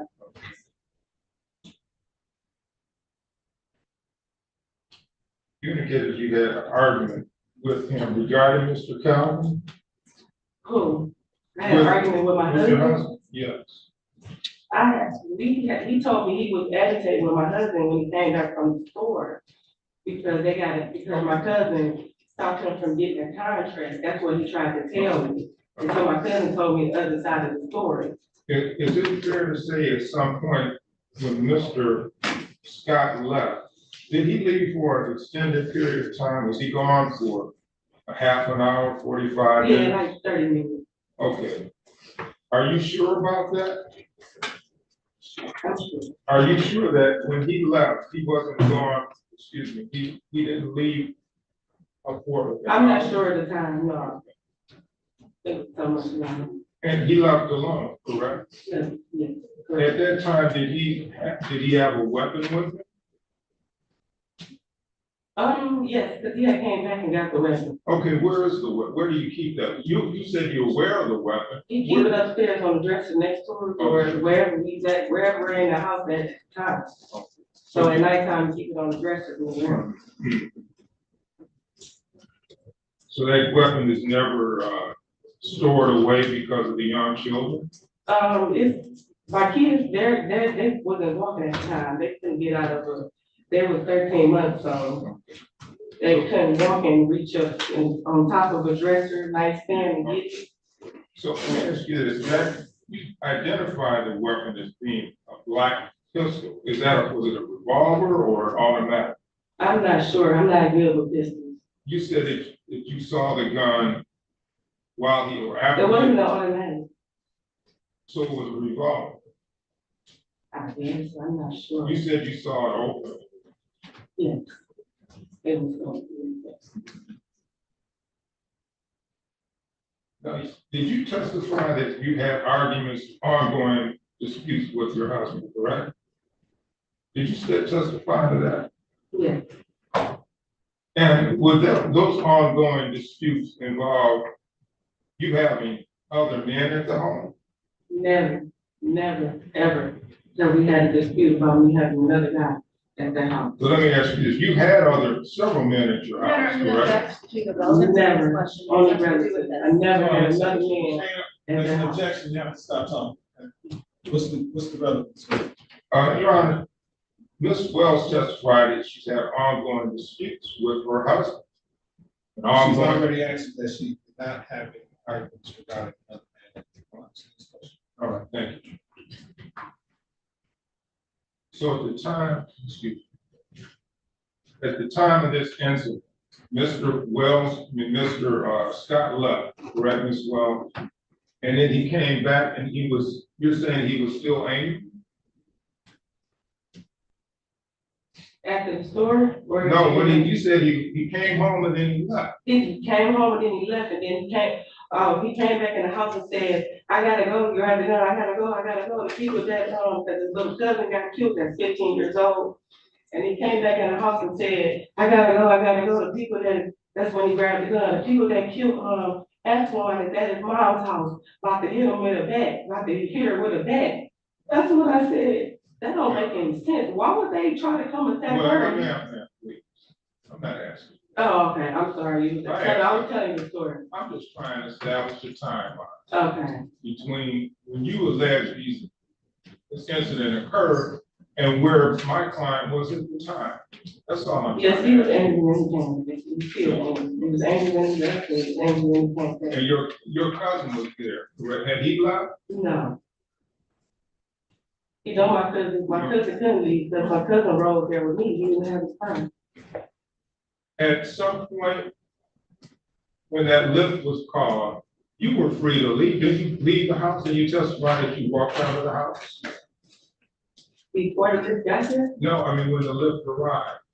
That's when we was always on the course together. The lift arrived, that's when we ended up, after we all left out the house, after my cousin got out the house, and he followed him off the porch, and then I was behind him on top of the porch. We all was out on the course together. My question, you were outside the home there, Correct. Correct. So you could have walked away, you could have called the lift, got in the lift, you could have. No, I didn't think I could walk away nowhere. Why? Because I was afraid that if I tried to walk away, that my husband was going to shoot at me. But at that time, did he still have the weapon? He had the weapon the whole time he came back. But had he pointed at you at that time? Had he pointed at me? Right, he never pointed any gun at you at that time. Did he point a weapon at you while you were outside waiting at the lift? I never said he pointed a gun at me when we was outside with the lift. I said he shot at me when I was running away. I'm not talking about him. I'm talking about before that. No, he never pointed a gun at me. And so He had the gun in his hand. Let me ask my question, please. Okay, I'm sorry. So when you were outside, you and your cousin could have left. You could have left because you were outside, you could have walked away. And you did. If we thought we could have left, we would have walked away. He was trying to stop us from leaving. But you were outside. Okay, I'll move on. Now, after the lift arrived, you testified that Mr. Scott, your husband, fired shots in the air or fired shots at He fired a shot in the air. Okay. You said you were concerned about the lift driver. You said that there was a possibility some glass shatter because this weapon was pointed at the vehicle or not? I said the glass didn't shatter. I said I looked at the vehicle to see if the glass did shatter. So that would indicate that he pointed the gun at the lift. Is that correct? Correct. But you said, but now you're saying he pointed, but you said he shot in the air. I said he shot in the air and then the lift took off. Once the lift took off, then he shot at the lift. That's why the lift took off, because he shot in the air. Okay. Did you get any, were you contacted by lift by any chance? No, but my cousin, baby mama was, they said she put their life in jail. I asked you, I didn't ask you that. No, I wasn't. I didn't call the lift, so the lift wouldn't contact me. Okay, so Lift contacted your cousin John Powell. His baby mama, and blocked her and told her he put them in danger. So it would be a report of that, would you? It should be.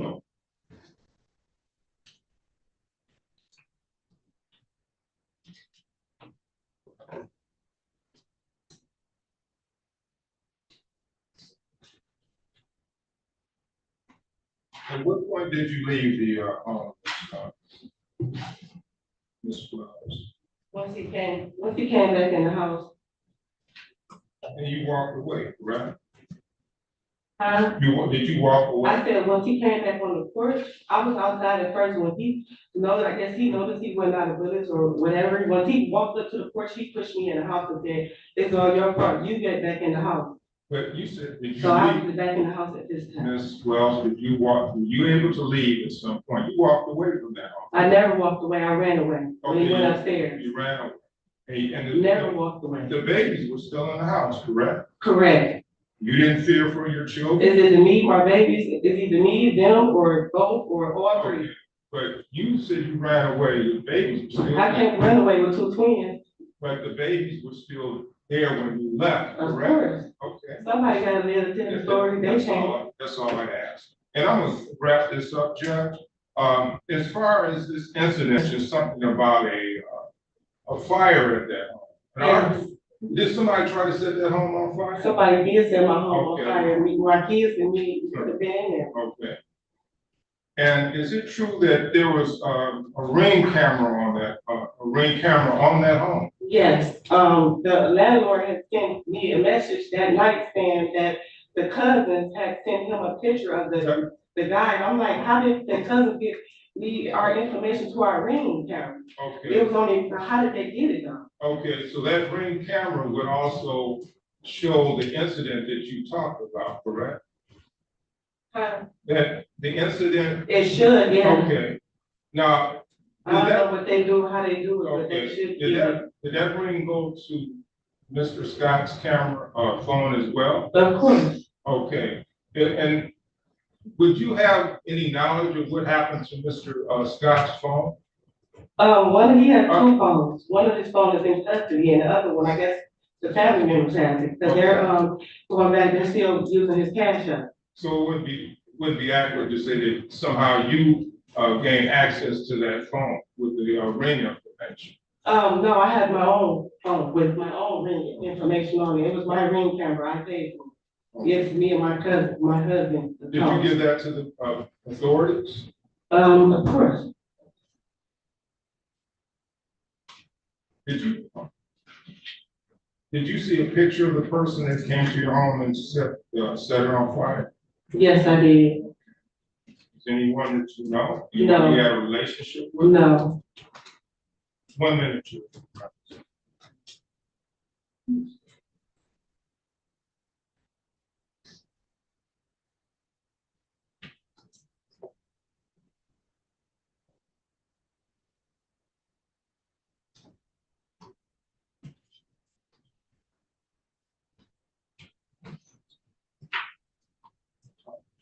Just one couple more questions. Did the authorities at least show you a picture of this person that set the fire? Why are we talking about a person that set a fire? How is that relevant?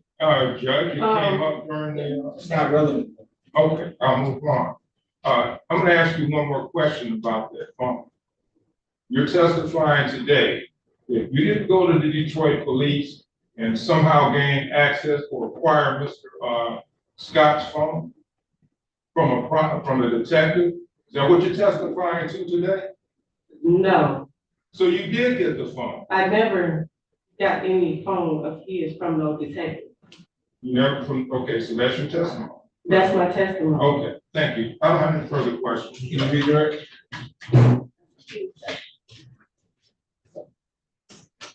Okay, you were asked again about when your husband was shooting at the Lyft driver. Okay, so I'm just asking you also, did you see him do that? Yes. Was there anything else that you noticed on the porch that makes you believe that he did? It was shells left on the porch when I went back to see if my coat was there. I guess when he when he shot out the door 3 times, when he was in the house, he shot out, said, "Y'all think I'm playing?" Blah, blah, blah, and then it was shells on the porch. The police officers seen the shells when we went there and they took a picture of it. Okay, and you saw the shells yourself? Yes, ma'am. And you saw the police take pictures of the shell casings? Yes, ma'am. Have you ever seen shell casings before? Yes.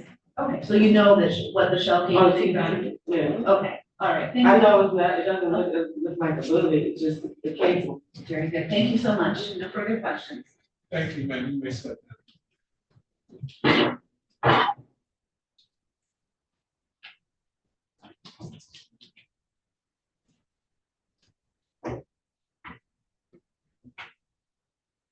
Just push it over.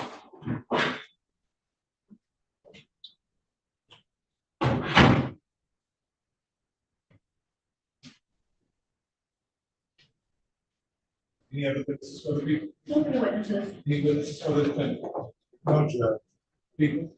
Your Honor, at this time, in regards to count 3, weapons, firearms, possession by possession by prohibited persons, I would join the defense counsel, and I would submit to the court that the defendant here, Michael Scott, was previously sentenced on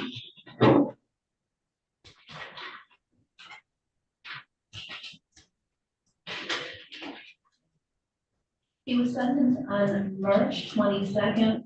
No. I'm sorry, he was sentenced on May 27th of 2000.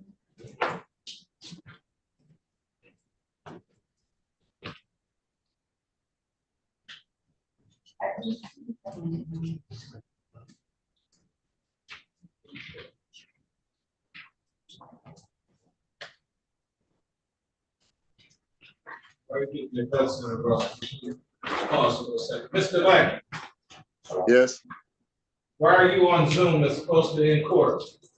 it's supposed to be, I didn't know it was supposed to be in court. I'm sorry, Your Honor. I thought it was supposed to be Zoom. In-person exam. You're supposed to be here at 12 o'clock, sir. Oh my God. I didn't, oh.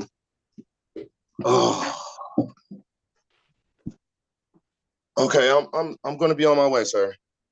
All right. All right.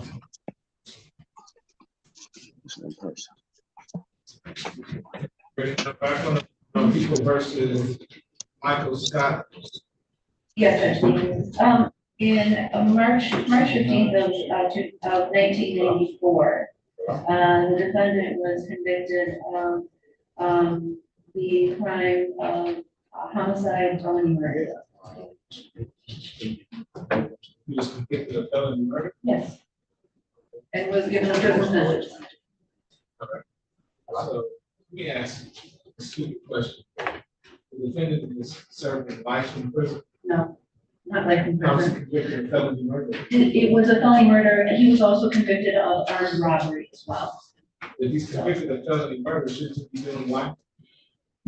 He was actually, he was re-sentenced for this on May 27th of 2021 by Judge Shannon Walker. And he was given credit for 27 years, 23 days. Were you a juvenile at the time you were convicted? Oh, that's fine. Right, so Your Honor, and that is as to count 3. So Your Honor, I'm going to move at this time to bind over as charged, but I am also asking that to add additional counts. The complainant testifies that not only did the defendant point a gun at her, but as she was running away, she looked back and saw him behind her shooting a gun at her. She says she saw him shoot 3 times. She kept running. She was scared for her life. She tried to get into the nursing home. She couldn't get there. She asked her cousin, you know, what he was going to do. He ran over the freeway. She thought about hiding under a vehicle. She finally made it to another location, was able to make a call. She was afraid for her life. So Your Honor, I am asking that the court, I'm moving to amend this to assault with intent to murder and assault with intent to do great bodily harm because of this testimony today.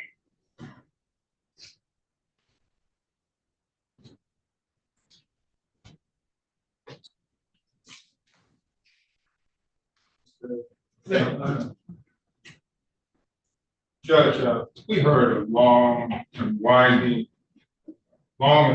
testimony. I describe it as a narrative from the complainant witness rather. Obviously, there's some disturbing facts here. However, I don't believe that the prosecution, in fact, has met the requirement of probable cause as to amending these charges to assault with intent to murder or assault with intent to do great violent harm. We have the testimony of the witness, of course, but we don't have these defense, does not have a weapon. We don't have any ballistics. We don't have any shells. We have testimonies that shells were seen by the police. Well, you do concede that her sworn testimony was evidence. It's evidence, Judge, sure, sir. But they also. Let's start with the original charges to take. Do you have any issue with those? I think those are questions of fact, Judge. Okay. Question. Your only issue is with the proposed added charges of assault, murder, and assault with great violent harm. That's the murder. Let me ask you this, Mr. Rain. Aside from the witness's testimony that the defendant was behind her firing the gun, do you have anything else, like I'm going to kill you or anything like that? Just the testimony that earlier in the evening, he did say when she was first, she testified that she was first on the defendant, and he said, "I'm going to kill your cousin." And then later in the testimony, later in the conversation, she testified that he then threatened her and said, "I'm going to kill you too." That's what her testimony was today. She also testified that he had threatened her before, but on this particular day, she did testify that he did say he was going to kill her as well. That was her testimony. So that makes a difference because look to what the defendant does before, during, and after in trying to determine what his intent is. And if he tells us what his intent is, I'm going to kill you. If he follows that up with chasing someone and firing shots behind them, allegedly, then that may very well suffice for an assault with intent to murder and or an assault with intent to great bodily harm. Court is satisfied with people that the burden of probable cause as it relates to the original charges contained in the complaint or as well as the added charges, count 12, assault with intent to murder, count 13, assault with intent to commit great bodily harm, less than murder by strangulation. I would presume you're going to also add 2 counts of felony firearms to those charges as well. Is that right? I was just going to ask that yesterday. So that would count 14 and 15. Court finding those charges were committed in the city of Detroit. Court finding probable cause committed will bind the defendant over to the Lane County Third Circuit Court Criminal Division for proceedings. His arraignment on the information date and time will be March 28, 2024, 9:00 a.m. And as it relates to the A1, that's 750 81 83. And the GBH is 81. Thank you. Thank you, Judge. Okay, stay here.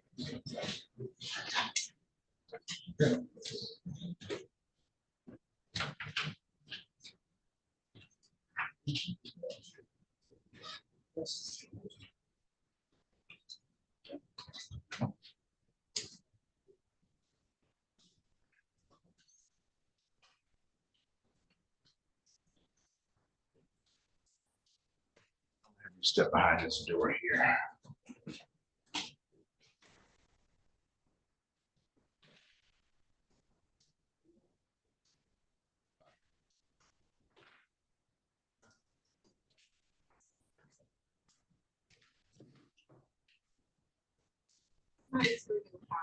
Okay, thank you. Sorry to pester you. It's okay. Yeah, the jail, rather than amending the existing bond, added an additional new case and a personal bond on Is he that. going downstairs? So Yeah, I I got have a to prisoner's bring here more. now. Get ready. I'll talk to him. Okay, I did send it over for that. Yeah. So remove the Yeah, no, I but can, they kind of did. I checked on the ROA that it was sent over, so I know it's on their end, and I just don't need to have something in hand Something. to Okay. argue no with them problem. that they did it wrong. Somebody's doing it right now. Thank you. You're welcome. Judge, we have something on the docket today for 10:30 for Haskell. But that was actually adjourned to March 27th, so it should have come off the docket. My apologies, it's actually wrong. I think I remember. Yeah. Okay. Mr. Weiner, still around?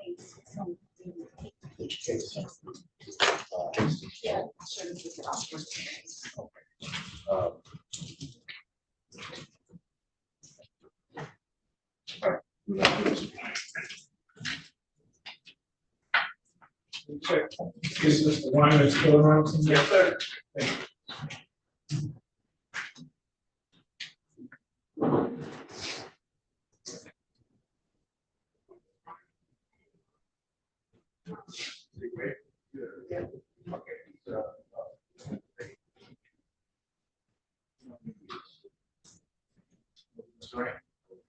Thank you.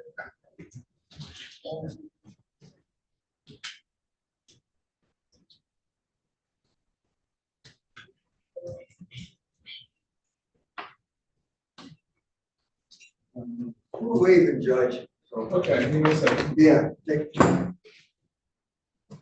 Now, some other issue.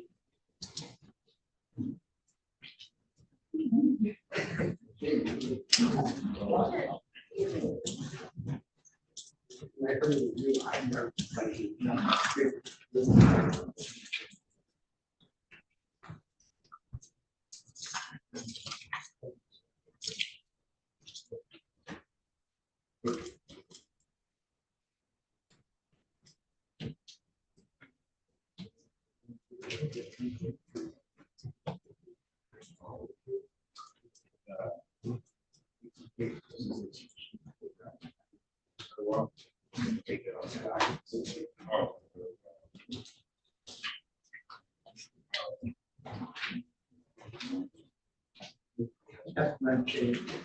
Right.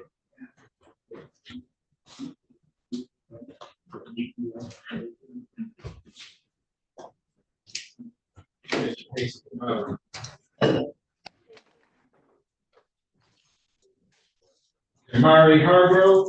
Okay. Mr. Hargrove. Okay, go ahead and stand next to your attorney.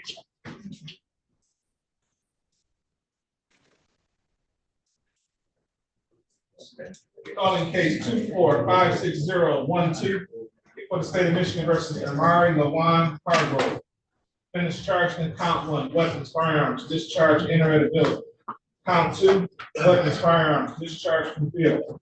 Count 3, assault with intent to do great bodily harm, less than murder or by strangulation. Count 4, assault with intent to do great bodily harm, less than murder or by strangulation. Count 5, assault with intent to do great bodily harm, less than murder or by strangulation. Count 6, 7, and 8, assault with a dangerous weapon. Counts 9, 10, 11, 12, 13, 14, 15, and 16, felony firearm. Count 17, domestic violence. Count 18, weapons, firearms, improper possession of the firearm in or on a motor vehicle. Appearances for the record. Good afternoon. It is 12 p.m., Your Honor. I'm Madison Oro on behalf of the people requesting permission under MCR 8.0B under the supervision of Attorney Shelley Green. Permission granted. Thank you. I would go to object, Your Honor, because the young student knows more law than I ever will have. Objection overruled. Thank you. Your Honor, for the record, Arnold Weiner, in counsel on behalf of Mr. Hargrove, and his, all of his family is outside. They haven't come in yet, but they're all here. What's the date set for preliminary examination? Mr. Hargrove, state your name for the record, please. My name is Warren Hargrove. Judge, this is the date set for preliminary examination. I've gone over with him his statutory right. And I'll present him for question, unless you want me to avoid your motion. No, I'll do it. Thank you. But I'm gonna have you guys sign the waivers for me, okay? Okay. Sir, please raise your right hand. You swear or affirm to tell the truth, the whole truth, and nothing but the truth to help you God? Yes, sir. Thank you, sir. You understand you have a statutory right to have a preliminary examination. Put your hand up. You understand you have a statutory right to have a preliminary examination. By waiving and saying that means you won't have one, you'll be bound over to Wayne County Third Circuit Court as you stand charged with complaint more. You understand that? You understand the nature and the purpose of a preliminary examination? Yes. You understand if you were to have one, the prosecution would have to establish that the crime in charge was committed in the city of Detroit, which is probable cause to believe you committed it. Is anyone forcing you to waive your right? Has anyone promised you anything? Ma'am, you have to remove your hat. And those people who are wearing sunglasses, please remove your sunglasses. All right, I was distracted. Sorry, Your Honor. You understand that if you were to have a preliminary examination, you will have to establish primary charge that was committed in the city of Detroit that was probable cause that you committed it. You understand that, sir? Yes. Is anyone forcing you to waive your right? No, sir. Does anyone promise you anything? No, sir. Are you waiving your right freely and voluntarily? Yes, sir. Any objection from the people?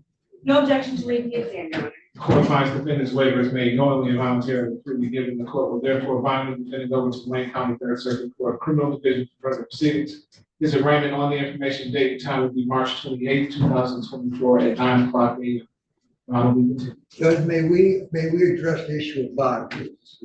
The other matter I didn't agree. Present in the courtroom is presiding lawyer, mother and father and other friends and relatives.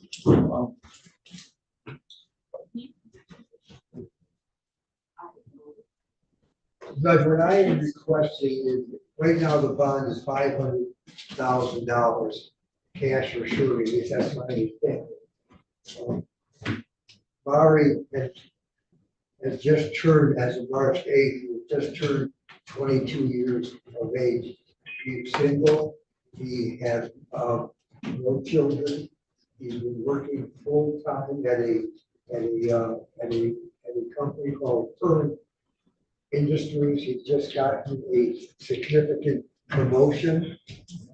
Even at this young age, at 21, just before March, he put down a payment, and he's now the proud owner of his own house. He has no prior criminal record, maybe a traffic ticket, and the gun that was used in this discharge was a legally purchased gun, and Mr. Amari has a CPL license. Whatever happened that day. Parties are trying to resolve all the matters. I know safety is an issue. I had the opportunity to observe Mari's mother and dad talking with Carla, the girlfriend, Carlotta's mother, and her husband that was involved in one of these counts. I tried. Some kind of witness tampering or intimidation. Oh, absolutely not, Your Honor. No, they were outside, they saw each other, and they were talking. Your Honor, so obviously there's a lot of tensions regarding this matter because families do know each other and have not seen each other. And so yes, when they saw each other today in the hallway, they did speak to one another and they did say hello. It is a difficult matter for obviously both families involved. However, regarding bond, I have spoken with the mother, Miss Carlotta Bailey, and she has stated it was her home where this incident was occurred. And after speaking with her, she would not like bond to change. We would like bond to be continued at this time.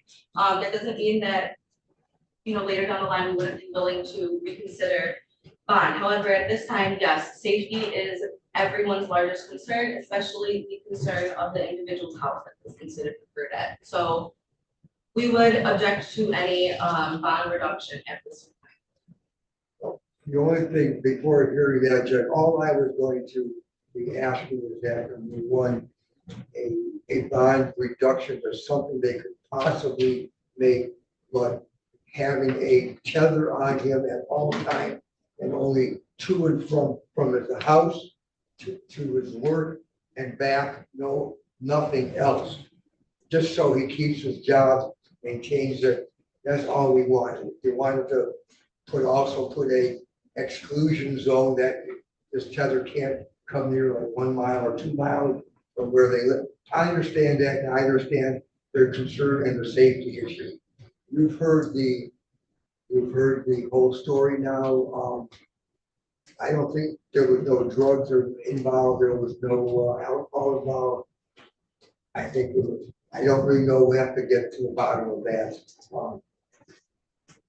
That's been my request. The only thing I would ask court wants to do something, it may be, $100,000 cash or 10% bond with each other, so they could possibly come up with that money by a bondsman. The bondsman for that large of amount would also be supervising and monitoring him every day as well. That's my request, but I understand the people's position and the family's concern. Well, if I said it once, I've said it a million times, the purpose of the bond is not for punishment. I recognize that this court has a vested interest to make sure that the defendant does not pose a flight risk, which I'm not sure that he does. I haven't heard anything that says he's a flight risk. However, the court also considers whether or not the defendant is a danger or potential danger to the community or the complaining witnesses. I know absolutely nothing about this other than what sits before me. Before me, I don't show that he has a criminal record. However, the charges that he has before him are horrendous. It takes a lot of gumption. If these allegations are true, it takes a lot of gumption for someone to fire a weapon from a car into an occupied house. He could be very well standing here charged with first-degree murder charge. That's an issue. And how old is the defendant? He was 21 when this happened. He's 22 as of March 8th. At 21 years old. You know, our kids really have to do better in trying to resolve our differences with guns instead of, at worst case scenario, have a fight. I'm not sure how we're getting across having so many cowards these days. We will try to resolve their differences with guns. And he's lucky that no one is dead here. As I indicated, I don't know enough information for this court to reduce this bond at this time. I'm going to continue the bond, but I'll refer to the trial services for bond recommendation. Thank you. Thank you, Your Honor.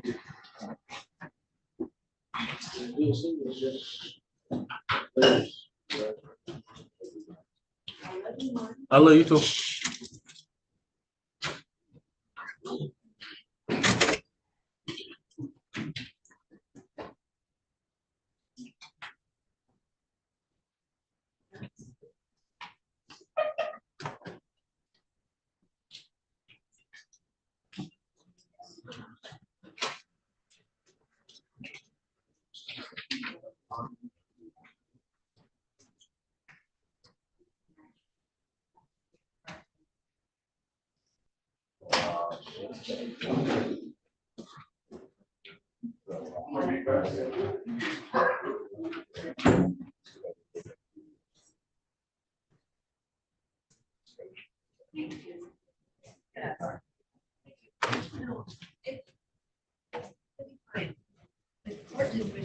I don't know why.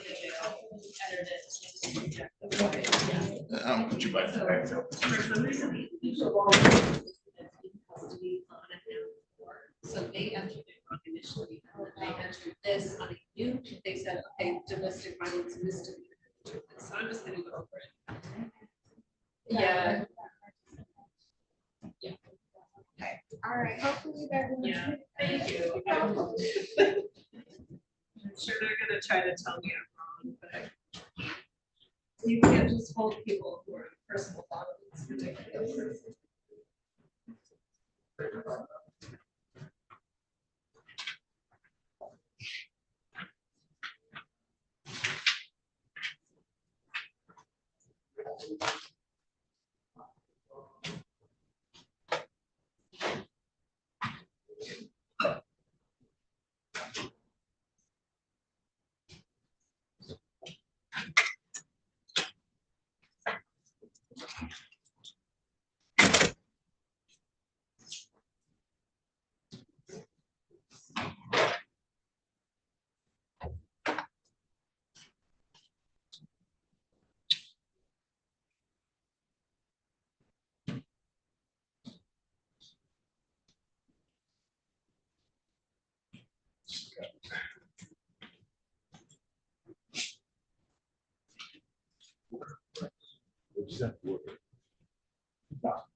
I haven't yet got the right call.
attorney down here.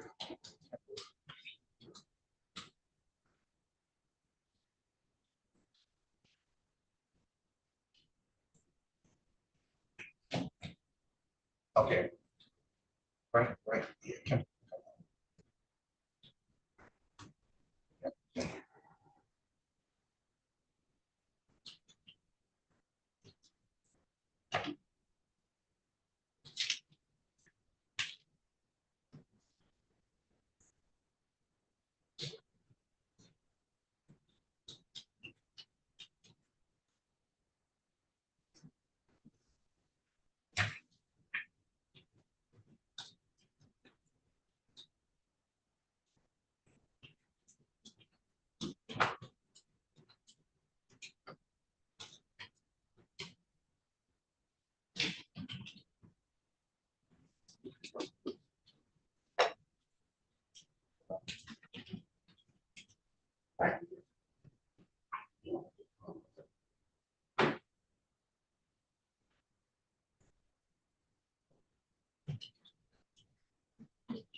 Yeah. Oh, read it, Mr. Just don't even have.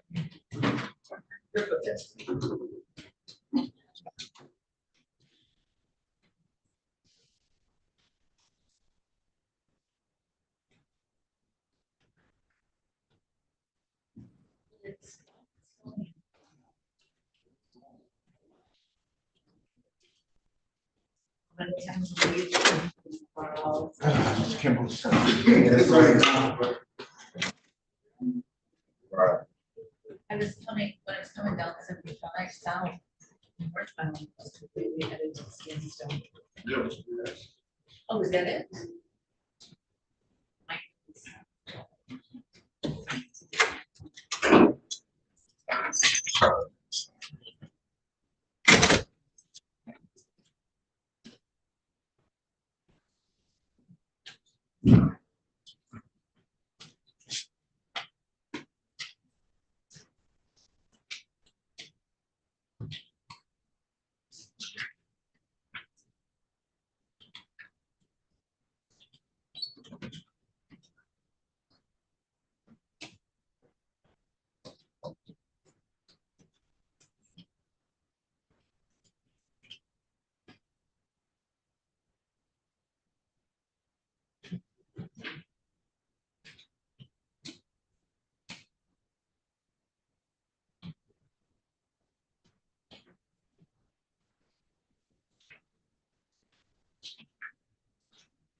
Mr. Woodyard, how you doing? Hi, Judge. Great. How are you? All right. Is your client here? You're 12. Is it custody? Custody, okay. Yep. This is for Erica Moses. Are you guys expecting witnesses? Oh, Eric Moses, have you seen her? I think so. Yes, I see that. Yes, it's about 5 seconds. Okay.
And Mr. Black?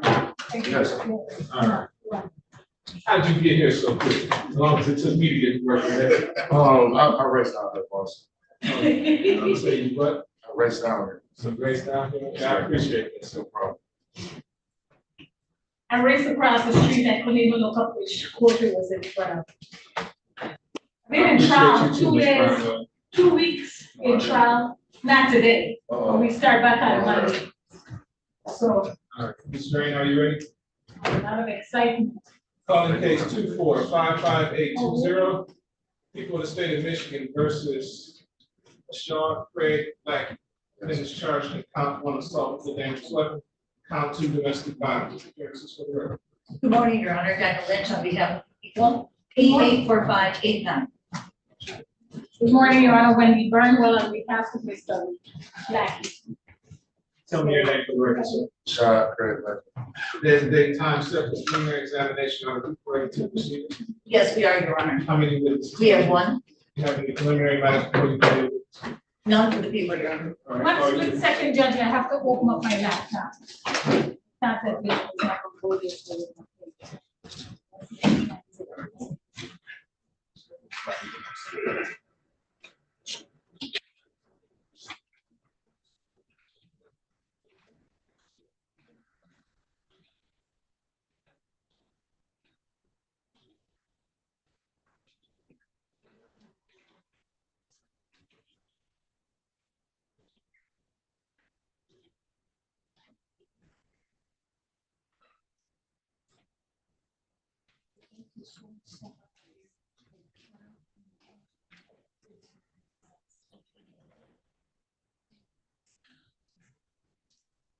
One split second, Judge, I just want to open it up.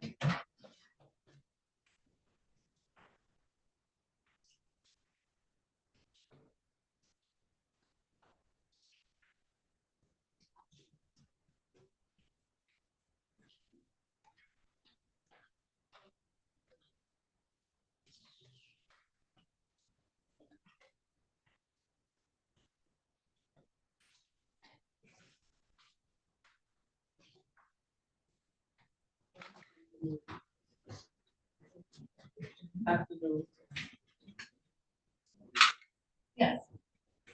Your Honor, people will call Brittany Quincy.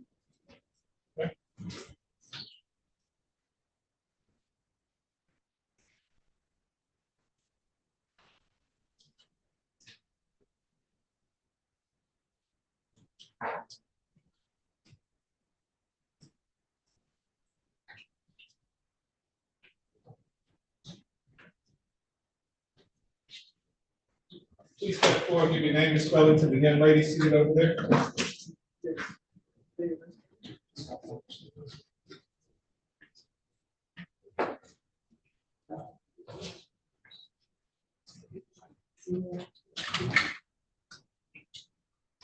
Please raise your right hand. Do you swear or affirm to tell the truth, the whole truth, and nothing but the truth, so help you God? Thank you. Please have a seat in the witness box right next to me. Keep the voice, just yank it over. There you go. Voice so nice and loud, speaking to that microphone is to your left. Maybe begin when you're ready. Good morning, madam. Would you state your name and spell it for the record again? Brittany Quincy, BRITTANY Thank you, Ms. Quincy. I'm going to be asking you a series of questions, and if there's anything that you don't understand or that you find confusing, please stop me, ask me to rephrase it, or ask it in a different way, or ask for clarification, all right? Okay. I want to bring your attention back to the date of February 18th, 2024. Do you remember that date? Yes. Do you know the address that you were at? I know it was on Robson Street in Detroit, Michigan. So it was on Robinson Street, Detroit, Michigan, and that's in the county of Wayne, correct? Yes. Do you know someone by the name of Mr. Sean Lakey? Yes. How do you know Mr. Lakey? We have a child together. Are you currently in a relationship with Mr. Lakey? No. And do you live on the Robinson Street? No. Do you see Mr. Lakey in the courtroom today? Yes. For identification purposes for the court, could you indicate where Mr. Lakey is sitting? And could you describe an article of clothing that he is wearing? Brown blue jumpsuit. Your Honor, please let the record reflect that the witness has identified the defendant, Ashif Lakey. Thank you, Your Honor. Where were you on February 18th, 2024? Outside his house. At his house. Okay, and that's at Rosen, the Rosen house? And could you tell us what happened that day? I was going to pick my daughter up, and then I went there, went to the door, picked her up. She got in the car, we pulled off. Okay, so then why was she at her father's home? Because she was like there for the weekend. All right, so would you say that's visitation? Yes. All right, thank you. And so you pulled away from the house, and then what happens? And then she told me that there was a young lady there, and that she had stayed the night, and that they all. Object to hearsay. So your daughter expressed something that happened. Did you have a reason to go back to the house? Yes. And what happened when you went back to the house? I knocked on the door, he opened the door. I asked him, could I step in? She let me step in. And then I was talking to him about what she told me. So you can express what you said to Mr. Lackey. What did you say to Mr. Lackey? I said that, should I say my daughter's name? Of course. Okay, I told her, I said that Ashton told me. Objection. Your Honor, She's talking about what she said to the defendant. Yeah. Okay. She's bringing in hearsay too. She's saying what she told the defendant. Continue. I was telling him that Ashton told me that another young lady had stayed there, and then he told me that that wasn't the lady that stayed there. This is hearsay. Not what he said, but who. And then I was like, well, then who stayed the night? And then he told me who stayed, and then. And who was it that stayed? Her name is, I believe her name is Latoya. He called her Toya. Okay, thank you. And, and then what happened words next? was Toya. All right, and then what happened next? And then, I told him, like, we've had issues with this person in the past, and we've had an agreement that she was not supposed to be around our daughter anymore.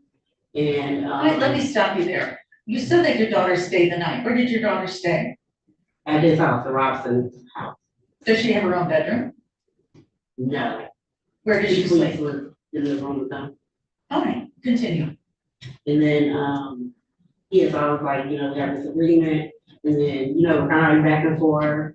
And then he wasn't looking at me, so I was like, can you look at me while I'm talking to you, this is very important. And then he's like, you know, she's not hurt and all this kind of stuff. I'm like, well, this is more of an emotional thing, and we kind of going back and forth. And then, he told me to get out. All right, and let me stop you there. I want to go back for a moment. You said your daughter sleeps with him in the room. Where does she sleep? I guess there's a couch. Not object to speculation. So I don't care where she sleeps. Thank you. All right, continue. So you, as you were saying, you spoke to Mr. Lackey and the conversation was heated? Yeah, and then, yeah, he told me to get out. I told him no, because it was important, and we tried to have a conversation on the phone, you don't listen, and blah, blah, blah. And then, I tried to go to, I said I had to go to the bathroom. He said no, but I wasn't gonna come inside the house. So he has a bar table, like right by the entrance, and like a co-op. So what happened then? Yeah, so I sat in the chair right there by the front entrance. All right, and what happened next?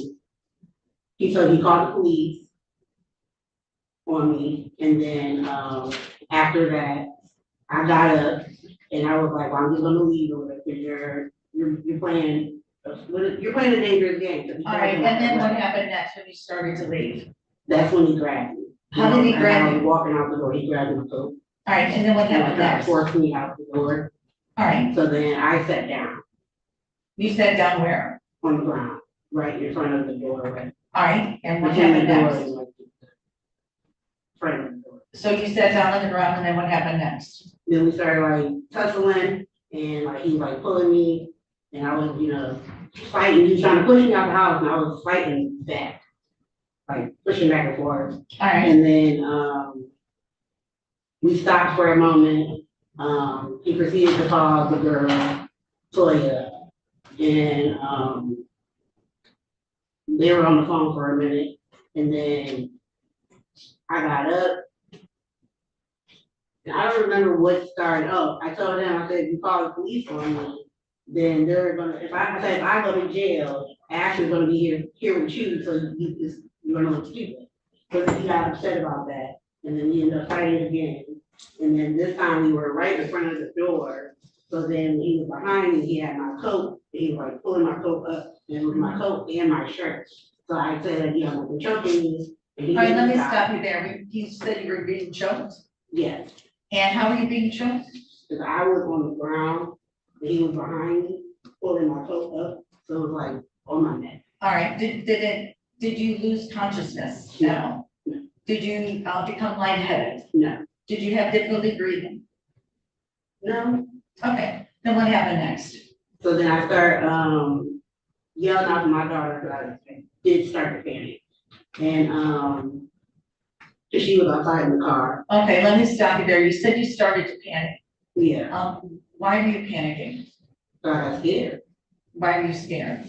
Because he showed me. I thought, you know, Jan had you know. All right, so you said you called for your daughter? Yeah. Why did you call for your daughter? Because I was scared. I wanted her to call the police or get some help. All right, then what happened next?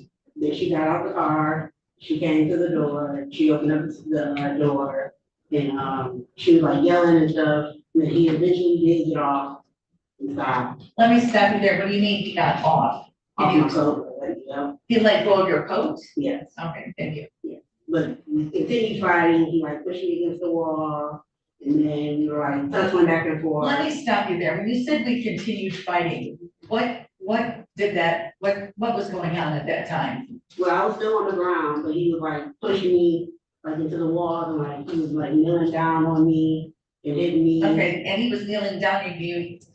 Where was his knee when he was kneeling down on you? On my thigh, my left side. So, all right. And then how did that feel? Painful. All right. Were you able to move when he was kneeling on your leg? No, he was on top of me. All right. And then what happened next? So then, our daughter came in the house, he got up and was like, standing on the other side of the stairs. So I was sitting on the stairs, and I was looking, my daughter was like, you know, crying and everything. Let me stop you there. When you said you're sitting on the stairs, were the stairs inside the house or outside the house? Inside the house. All right. Then what happened? So you're sitting on the staircase. What Yeah, happened sitting on the next? bottom. Is your daughter in the room?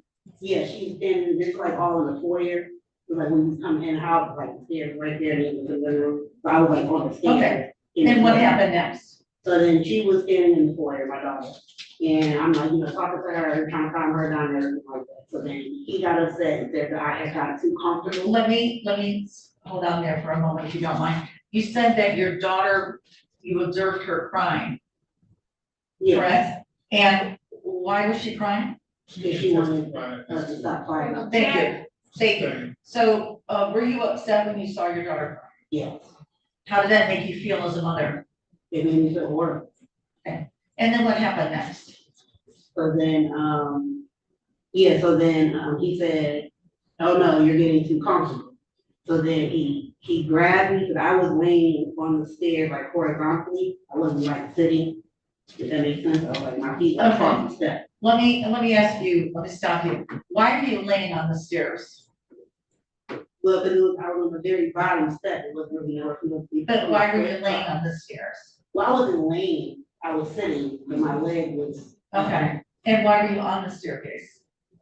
Because that's where I had kind of landed at the end of the fight, I was like right there. Okay, so how did you get from on your feet to on the, I didn't stand up, I got on the step, on the step. Okay, so what happened next? And then after that, he grabbed me, so I said. So where did he grab you at? I believe he grabbed my shoulders, like up here somewhere, maybe Okay. somewhere on my clothes, somewhere. And then what happened next? And then he's like pulling me toward over where the rail is supposed to be, but there's no railing there, there's just these really long nails sticking out. So I told him, I like, stop pulling me over these rails, these could cause me serious damage. So he's like, you should have thought about that before you brought her over here this weekend. So then he proceeds to pull me over, but I didn't get caught by the nails. So, after that, we started fighting again, and then. So let me stop you there. You're on the staircase and you said, is he pulling you? Yeah. How is he pulling you down? Pulling me towards the rail, like the rail, my leg is up, and the rail is like right there where my feet is. Mm-hmm. And that's, into where the living room is. And what was being grabbed on your body? Like my coat. Okay, thank you. And then what happened next? And then we started, fighting again, once we stopped fighting this time, I stood there by the stairs, he was standing more in the living room, kind of catching our breath. And there were, these metal poles by the, door. And I do remember the metal poles being there the whole time. I do not remember which tussle incident it was, because they fell down. So there was a lot of them, a lot of poles. And, so I was like picking them up from the, frame and like where the screen door was, to the door closed. So, yeah, I'm picking those up, and then that's when I, got up and I ran out the door.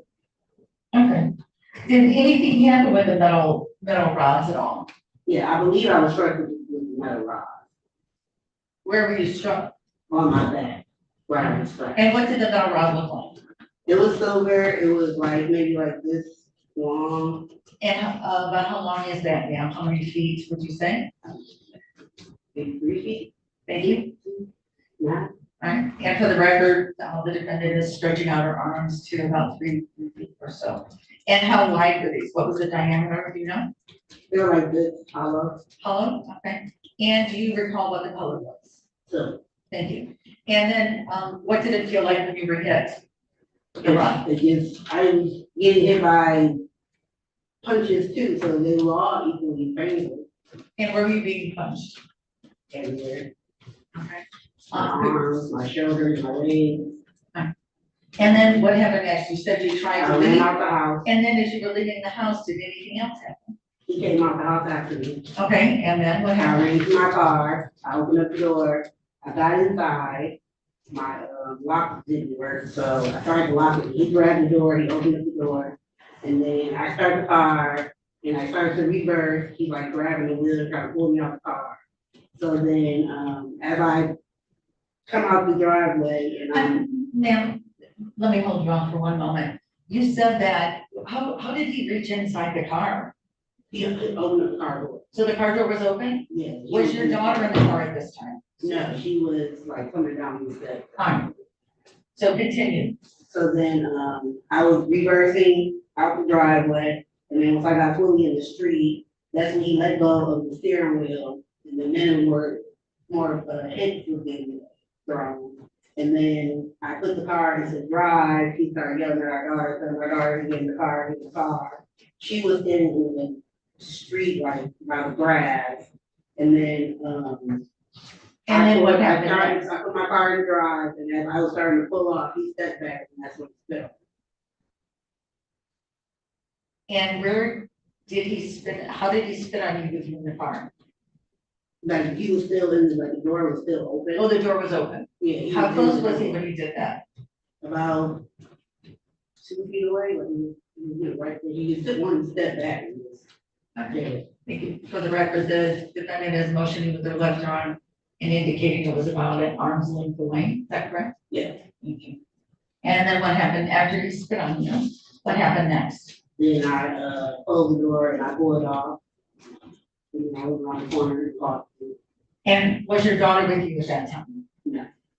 She was outside.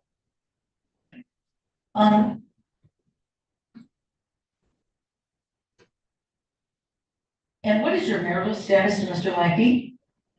There is none. Never.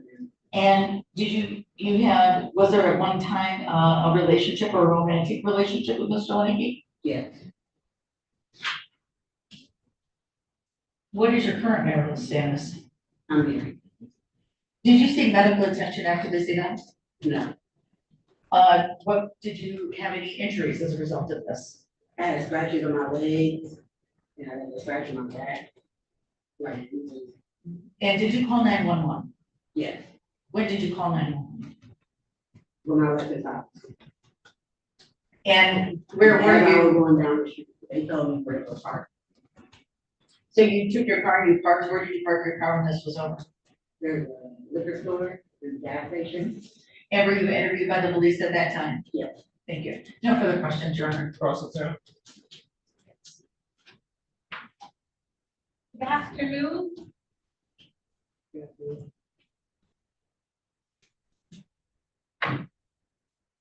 Ms. Quincy, Rashad, Lackey was trying to get you to leave his house, correct? Yes. And you were refusing to leave his house, right? Yes. And multiple times you described him grabbing your coat, he's grabbing your coat to get you out of the house, right? When I was walking out the house, You he didn't grab me until grabbed I your started to coat. walk out the house. Oh, okay. But he was trying to speed you up, speed up your exit. Yes. You testified here today, and you said, that you guys were fighting, right? Yes. You also indicate that you did not seek medical attention, Yes. and you also refused EMS. Not only did you not seek medical attention, but you also refused for the police to bring EMS, correct? When they asked me if I was in the hospital, I said no. Did you want to go to the hospital? No. Okay. So they gave you the option of either going, that they could. To the hospital? Yes. Yeah.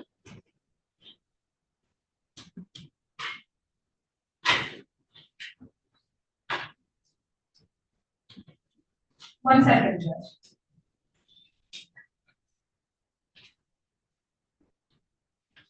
Now, you indicated that he called the police while you were in the house, refusing to leave, right? Yes.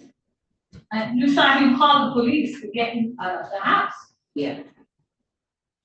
but the police didn't come when he called, right? During that time that he was calling them, they didn't show up, right? When I was there, no. And you indicated, I believe you did, correct me if I'm wrong, the court can too, that he grabbed your coat to force you out of the house. Yes.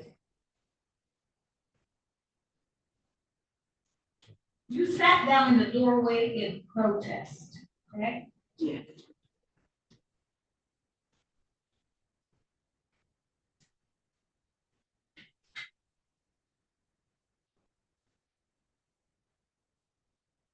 You indicate that you didn't lose consciousness, correct? Right. You didn't feel lightheaded? No. And you were able to breathe? Yeah. You didn't see him hit you with any metal pole? No, I'm not done. Will you redirect? Yes, Your Honor, just briefly. That's it. That's it. You stated earlier that you felt that you were hit with a metal pole. How do you know it was a metal pole? Because there were so many that was only, in the order. How did you just differentiate between the metal pole and a fist, say for example? Because it's smaller, it's like hard. So did you, And it's in there. so then how did you know it was a metal pole? Or how did you know it was a pole? You can feel it. Thank you. No further questions, Your Honor. Okay, man, so at the time that this took place, were you in a relationship with him? No. So what business of it is it of yours who he has in his house? Because my daughter was there and the other one. Okay, so why not just not let your daughter come over there when other people are there? I didn't know somebody was gonna be there. Okay, so you went into his house, this was his house, right? Yeah. You have no rights to his house, right? No. You don't pay any bills in his house, do you? Okay. And he asked you to leave his house, and you refused to leave his house, right? Yeah. Okay. Fair to say you could have avoided this whole situation if you had just left. He asked you to, right? The first one. First time, but you decided not to, you decided to stay there and fight with him, because you used the word fight, and when I think of the word fight, I think of the plain meaning of the word fight, meaning that both of you are engaged in some kind of altercation, is that right? So you were just sitting there getting beat? At first, yeah. I was not. You didn't fight back? I was not. At first, it was more pushing, tussling. So when he was pushing and tussling, trying to get you to leave his house, why didn't you just leave? But I didn't get attacked, sir. He didn't touch me until I tried to leave the house. So why would he touch you? That I got attacked. If you're doing what he wanted you to do, which is to leave.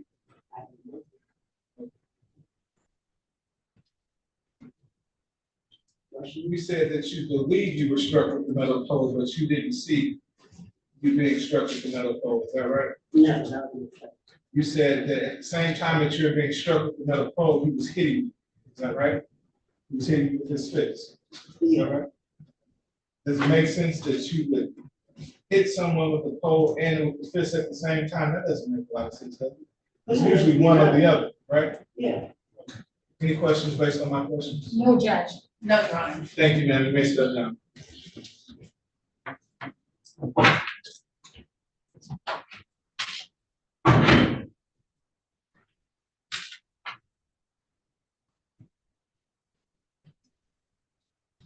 Any other witnesses on behalf of you? None at all, Your Honor. Any witnesses on behalf of the None. people? Your Honor, the people would request that this case is bound over to the Third Circuit Court, and I'll reserve argument. Object to buying over on a felonious assault. I don't believe it's a question for the jury. This is a situation where my client is trying to evict. Or I'm using the word evict in a different sense, but he's trying to get her to leave his home, and she's resisting. When she testified, she said there's a fight because it's a tussle. She is resisting leaving. And he's saying, get out, get out. She would not get out. And I think that's the situation. Things may have escalated. That's a question for the jury with respect to whether or not this is an assault and battery, domestic violence, or is this situation where two people are fighting, one, it's an equal type situation, so you can't say who's the aggressor, who's the first aggressor. Your Honor, she refused EMS, and, well, I know that's not normally just I know that's not all in all, refusal of medical services. However, it's germane, it's crucial with respect to.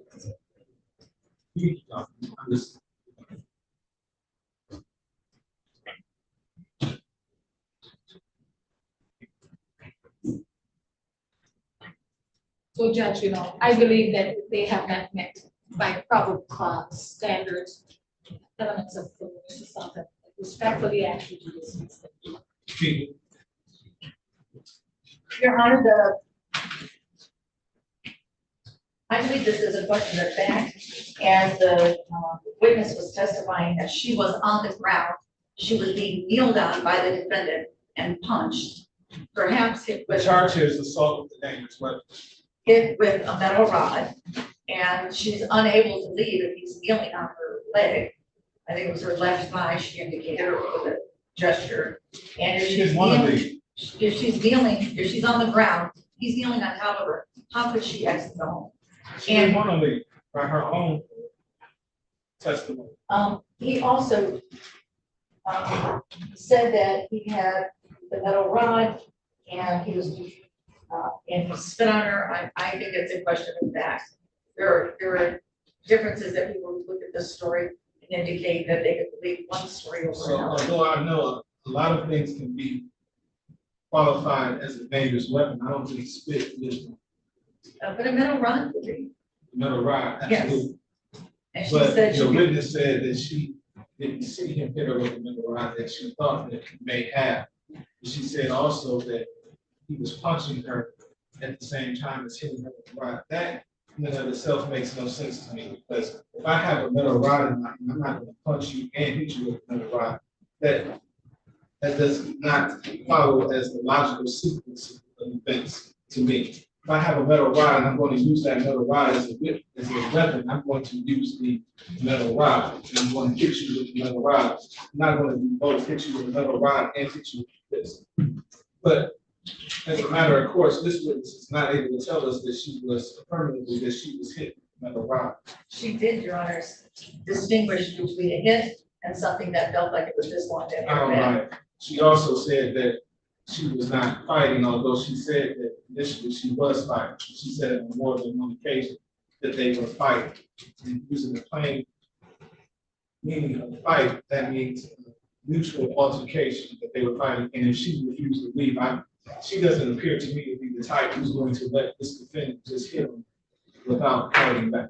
And I think at one point in time, she said she did in fact fight back after he was hitting. She refused to leave. She had no right to be there after he invited her in and then told her to leave, and she refused to do so. So he used self-help in doing so. That's not the issue that this court has to decide.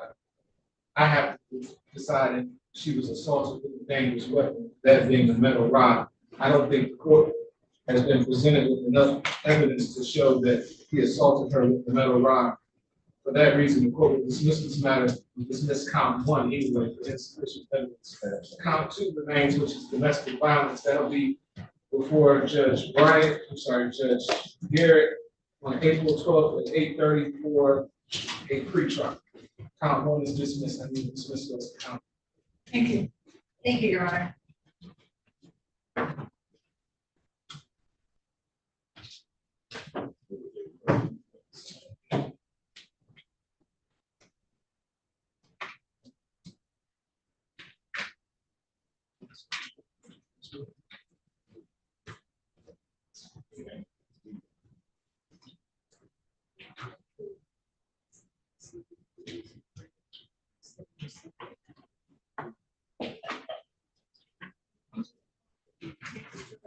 Let's continue.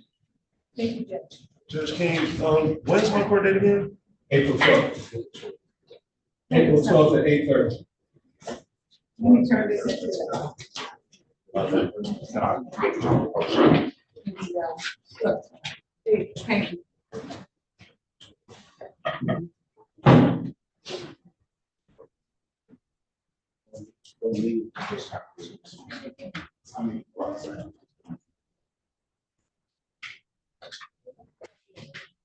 Oh, remember, okay. Thanks. City Clerk, Judge. Yes, sir. I think they assigned it differently once it's kept.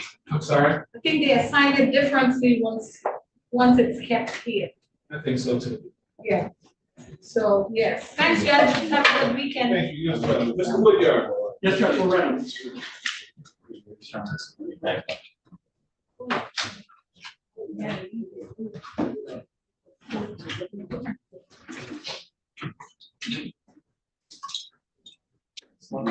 Cell phone to make sure. Not so silent. Yeah, keep your arms down. That way. Oh, I'm sorry. No.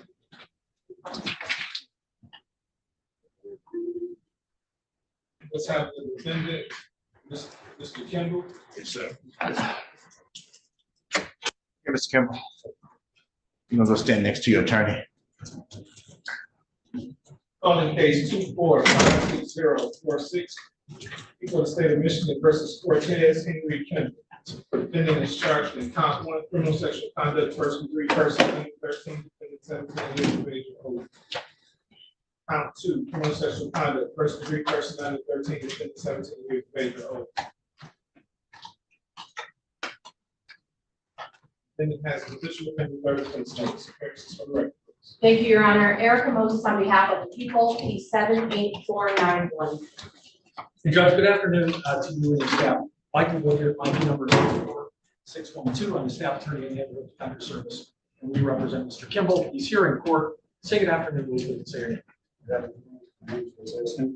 Today's the date time set for preliminary examination. Are you ready to proceed? Yes, Your Honor, I have one potential 2 witnesses. Okay. Do you have any preliminary matters before we call you witnesses? Your Honor, I asked for mutual sequestration. I don't know if any of these individuals are witnesses that the defense plans on calling from trial time. All right, ladies and gentlemen, in the courtroom, if you are a witness or potential witness, you intend on testifying at a later date or today's date, please step into the hallway and take further notice. Yeah, I don't think I have anybody. All right. Also, people out there in YouTube land, if you are a witness or potential witness, I'm ordering you to log off with this. Your Honor, this will also, my first witness will also be a minor child, and that's if the camera will not be on for all testimony. Absolutely. Okay, call your witness. My first witness is Ms. Daniyah, DANIYAH, Lineger, LINEAGER.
And when I have to ask that you remove the hood off your head.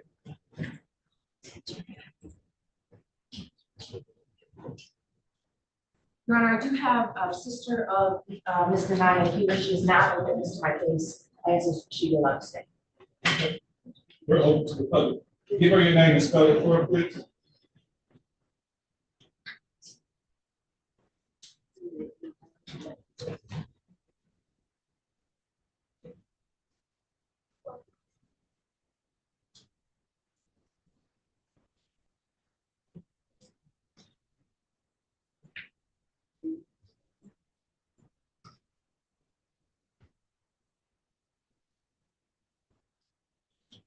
Please raise your right hand.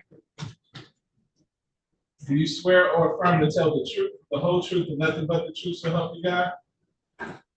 Can't hear you. All right, how old are you? 11. Do you know what it means to tell the truth and to tell a lie? And if I told you that I was wearing a red coat right now, would I be telling the truth or telling a lie? You promise to tell me the truth? Okay, please have a seat right up here next to me in this witness box here. Sure.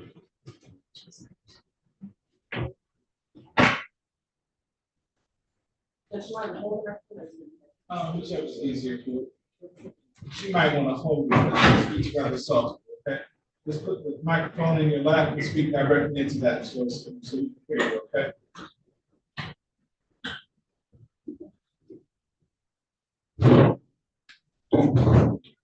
Okay, looks like we might have a little blowback problem with the microphone. I'm gonna have you put this mask on, okay?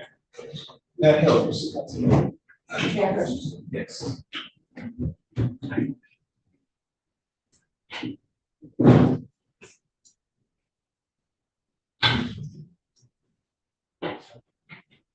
There you go. All right, keep your voice up nice and loud, okay? All right, maybe begin when you're ready. Good afternoon, madam. Good afternoon. Hold that microphone nice and still, okay?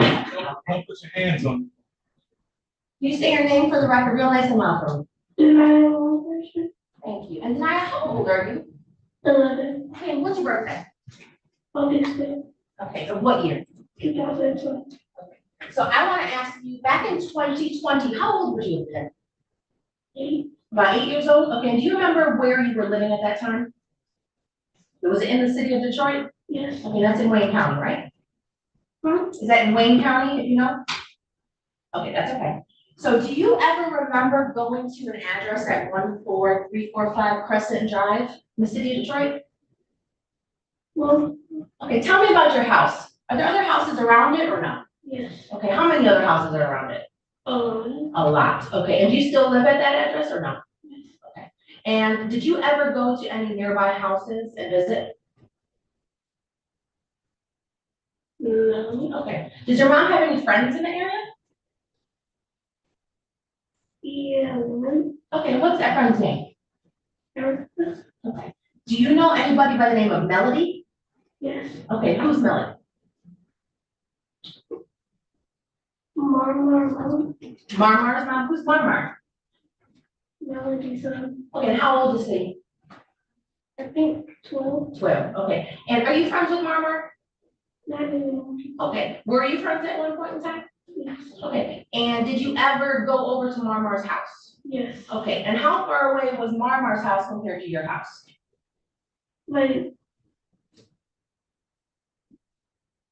close. Okay, could you walk there or did you have to drive there? Walk. Okay, how long would it take you to walk there? A short time, minutes, short time, minutes, seconds, or something else?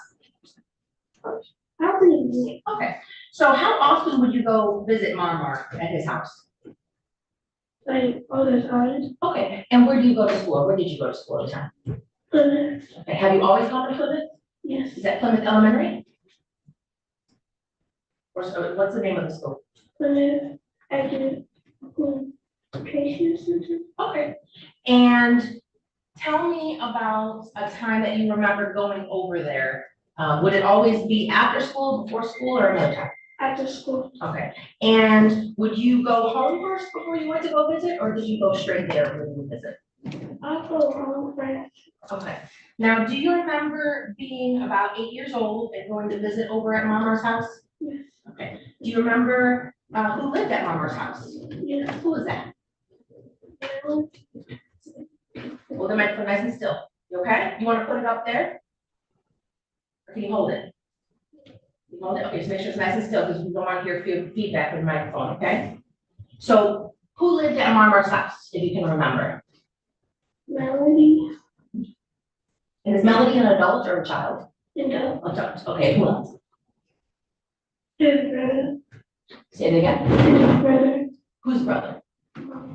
Mama's brother. And is he a child or an adult?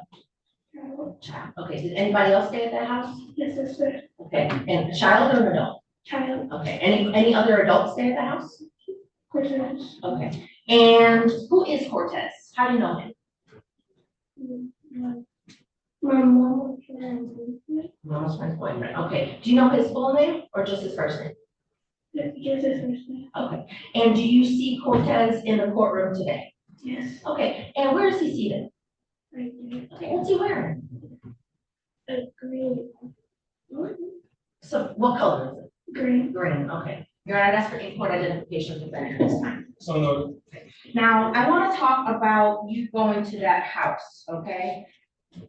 When you were about 8 years old. Do you remember going there and something happening that brings you into court today? Yes. Okay. Now, when you went over there, was it daytime or nighttime? Daytime. Okay, and around what time did you get there, if you remember? 3:45. Okay, and why did you go over there at that time? Because my mom was there. Okay, your mom what? My mom was at home, she was at work. Okay, now, when your mom was at work, were you by yourself getting home from school? No. Okay, who were you with? My brother. Okay, what's your brother's name? Dakari. Dakari? How old is he? 12. 12, okay. So when you got off of school with Dakari, where did you go? Did you walk or did you take the bus from school? Walk. Walk, okay. And when you got out of school, what time did you get out of school? 3:30. 3:30. And when you got to that house, about what time of day was it? What time did you get to Marmar's house? 3:45. 3:40. Okay, did you stop at home first? Yes. Okay, and did you go inside your house? No. Okay, why not? Because my mom was there. Okay, so where did you end up going? To my house. Okay, had you been there before? Yes. Okay, and why would you go over there before? Because we're his friends. Because of what? We're his friends. Okay, who's friends? Yeah. Okay, so you were friends and you would go hang out with them? Yeah. How many times per week would you go over there, would you say? 3 times. About 3 times a week? Would you go every week? Or just sometimes? Like, on the weekend. Okay, but you'd also go on weekdays if you went to school, is that fair to say? Yeah. Okay, now, the time that you went over there, that you remember something happening, what were you doing? I was trying to go use the bathroom. Okay, so did you walk up to that house? Yeah. Okay, and do you remember the street East Forest Avenue? Yes. Okay, and do you remember the house, Marmar's house being on that street? Yes. Okay, now when you got there, did you get up there with your brother or were you by yourself? Oh my goodness. Okay, and what did you do when you walked up to that house? What was the first thing you did? We knocked on the door. Okay, did anybody answer the door? Yes. Who did? Cortez. Okay, and did he say anything to you? No. Okay, did you say anything to him? No. Okay, what happened next? I tried to go use the bathroom. And I told him when I tried that she was gonna go play with my friends. Okay, so I wanna make sure I heard you right. You told your brother stay outside? Okay, did your brother stay outside? At first he said he was telling me not to meet me outside. Okay, and his name is Jakari? Dakari, I'm so sorry. Were other kids outside with Dakari or was it just him outside? Other kids. Did you know those other kids? Yes. Okay. Now, when you went into the house, did you tell Cortez you had to use the bathroom or did you just walk in? I don't know. That's okay. And when you got in, tell me about this house. What does it look like? Is it one layer, one level, or is it more than one level? It's 3. 3 levels. Okay. How do you get from level to level? I had to go upstairs. Okay. Now, you've been in that house before, right? Where's the bathroom at in that house? Upstairs. Okay. So in order to use that bathroom, you had to go upstairs, is that right? Yes. Okay. Now, when you walk upstairs, or do you go upstairs? Yes. Okay. And what's upstairs besides the bathroom, if you know? The kids' room and the parents' room. Okay, what's the kids' room? What's in there? Toys. Okay, and do you know, who goes in that room? Mama and siblings. Mama and the siblings. Okay, and the other room you said was what? The parents' room. Okay, now who are the parents that you're talking about? Cortez and Elena. Okay, Cortez and Lonnie. So when you are going to the bathroom, what if anything happens? What do you see? When I go to the stairs, like I'm trying to go use the bathroom, the kids' room is Let me ask you this, okay? When you get upstairs, you talk about 3 different rooms, right? If I'm up the steps and I'm on that landing at the top, where's the bathroom? Is it to my left or to my right or straight ahead? Straight. Okay, now where is this kid's room? To my left, to my right, or straight ahead? He left, okay, and what about, the parents' room, as you called it, where's that at? To the right. To the right, okay. Now, when you get upstairs, do you see anybody or anything? Okay. Okay, where's he at? He's by the kitchen. The kitchen, okay. And when you get up to them steps, how far away is he from you? Like inches, feet, or further away? Inches. Inches, okay, does he say anything to you? No. Did you see what he's wearing? He's wearing like a white shirt and jacket. No, okay. And what happened next?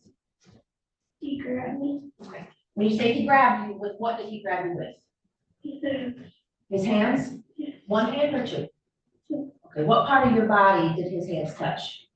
Like, my waist. Your waist area. And for the record, Your Honor, the witness is gesturing with her left hand to her waist area. Now, if I, excuse me, sir. Your Honor, defendant's making comments, I asked that he refrain from making comments. So you are not making any comments whatsoever, you understand? So Thanks, Judge. Now, when he grabs you, is it with his hands only, or is it with arms or something else? Say that one more time. Just with his hand. Okay, and was it a light touch, medium touch, or hard touch? Medium, okay, then what happened next? Wait, he took me to the parents' room. Okay, now the parents' room, is that a bedroom?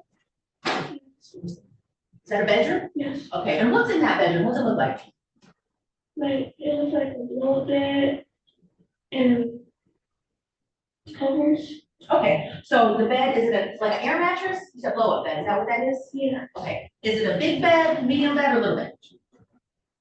Like a full. A full size bed, okay. And besides that bed, is there any other kind of furniture or anything like that? No, just the bed, okay? And when you get in there, do you go in first or does he go in first? Was he still holding on to you as you went into that room? Or did he let go of you at some point?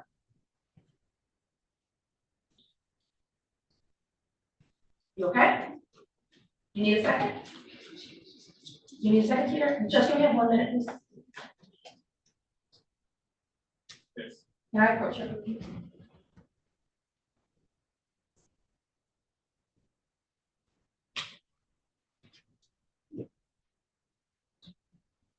Just put your back in there.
Okay, we're back on the record on People versus Cortez Henry Kimball.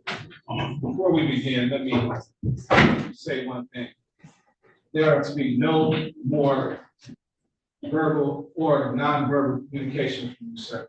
If it continues, we will hold this preliminary examination without you being present.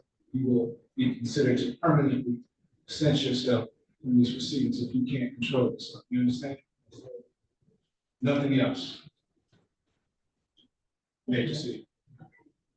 Mr. Nye, I forgot where I left off, but I'm gonna ask a follow-up question to what was already talked about, okay? So when you get into that house, you went up the stairs, right? Yes. Okay, you indicated the person you saw on the stairs was who? Cortez. Cortez, okay, and where was he coming from? What room? Oh, was he, the kids' room, okay. And at some point you said he grabbed you with his hands? Yes. Okay, and eventually you went into the parents' room, is what you call it, right? And this is a bedroom, right? Yes? Yes. Okay. And does he lead you into the room? Like, are you the first one in, or does he go in first? I'm the first one. Okay. Say that one more time. Are you the first one in, or is he in first? No. Okay, do you remember him keeping his hands on you, or did he remove his hands from you when you got in the room? Say it one more time, so you're nice and loud. Moved his hands, okay. So you're standing in the bedroom. How far are you from the bed? Are you close to it or far away? Okay, and where's Cortez at? Is he close to you when you get in the room? Okay, at some point in time, do you stay standing or does something else happen to you? I don't stay standing. Okay, what happens to your body? Where do you go? On the bed. Okay, how do you get on that bed? Did you go on by yourself? Did you lay down on it or did something else happen? What was that something else?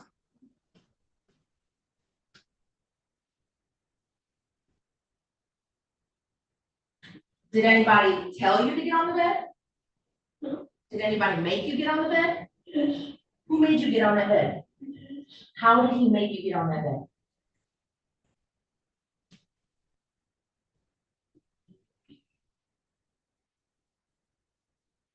How did he make you get on that bed tonight?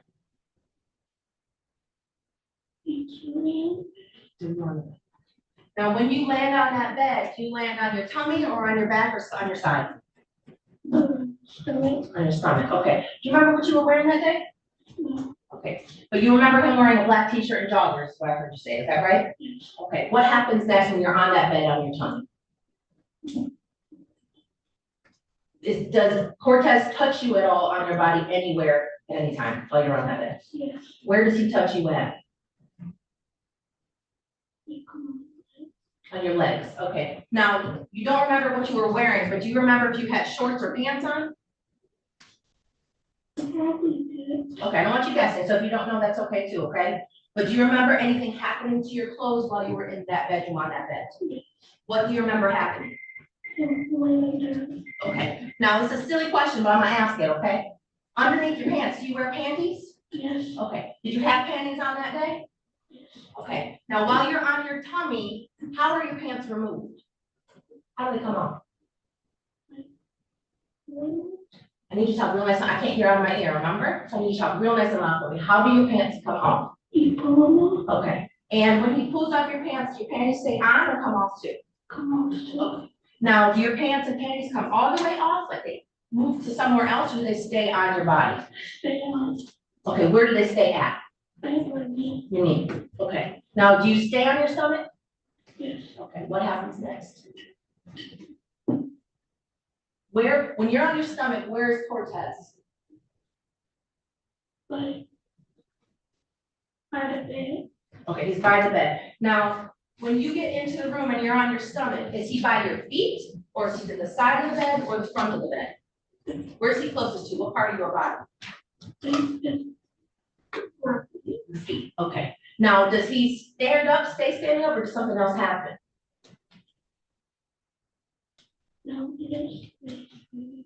Okay, what, if anything, does he do, sweetheart?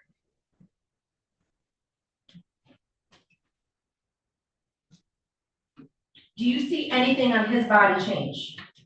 What do you see change? Did he have any kind of underwear on that you know of? Okay. Now, how did you know he pulled down his pants? You saw him do it?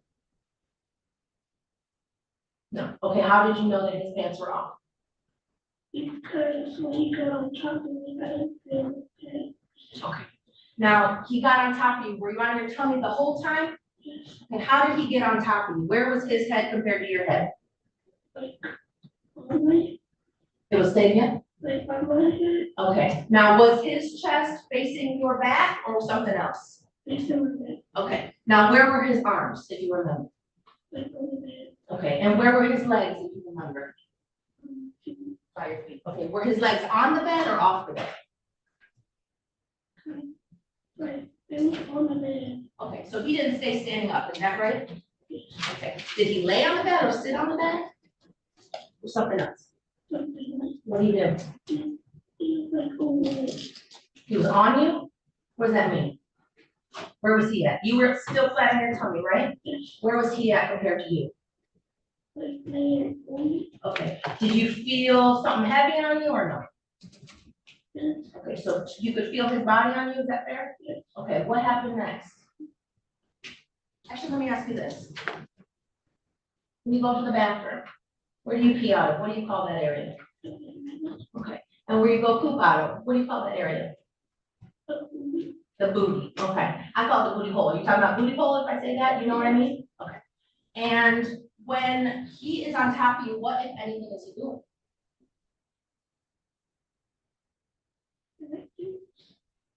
Say that again. I can't hear you, sweetheart. Parent things. Okay, what does that mean?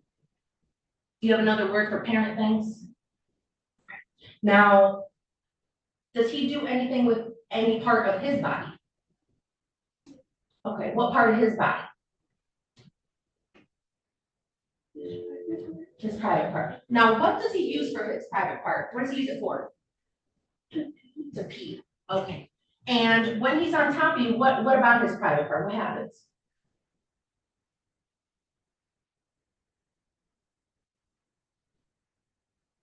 So at this point, your pants and panties are down, right? His pants are down, right? Okay, at some point, I think you said you felt part of his body, is that right? What part did you feel?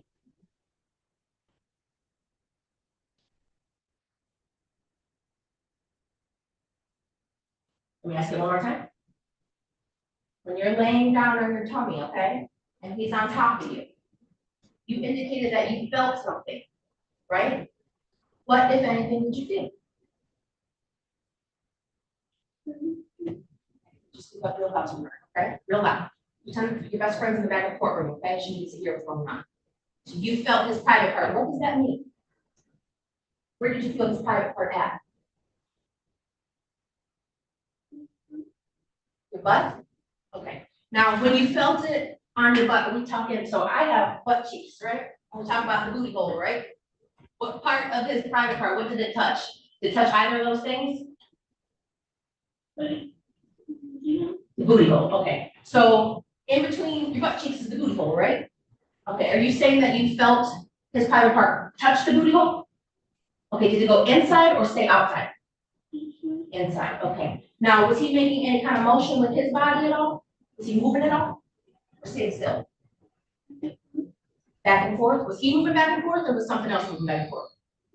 He was, okay. And what were you doing at the time?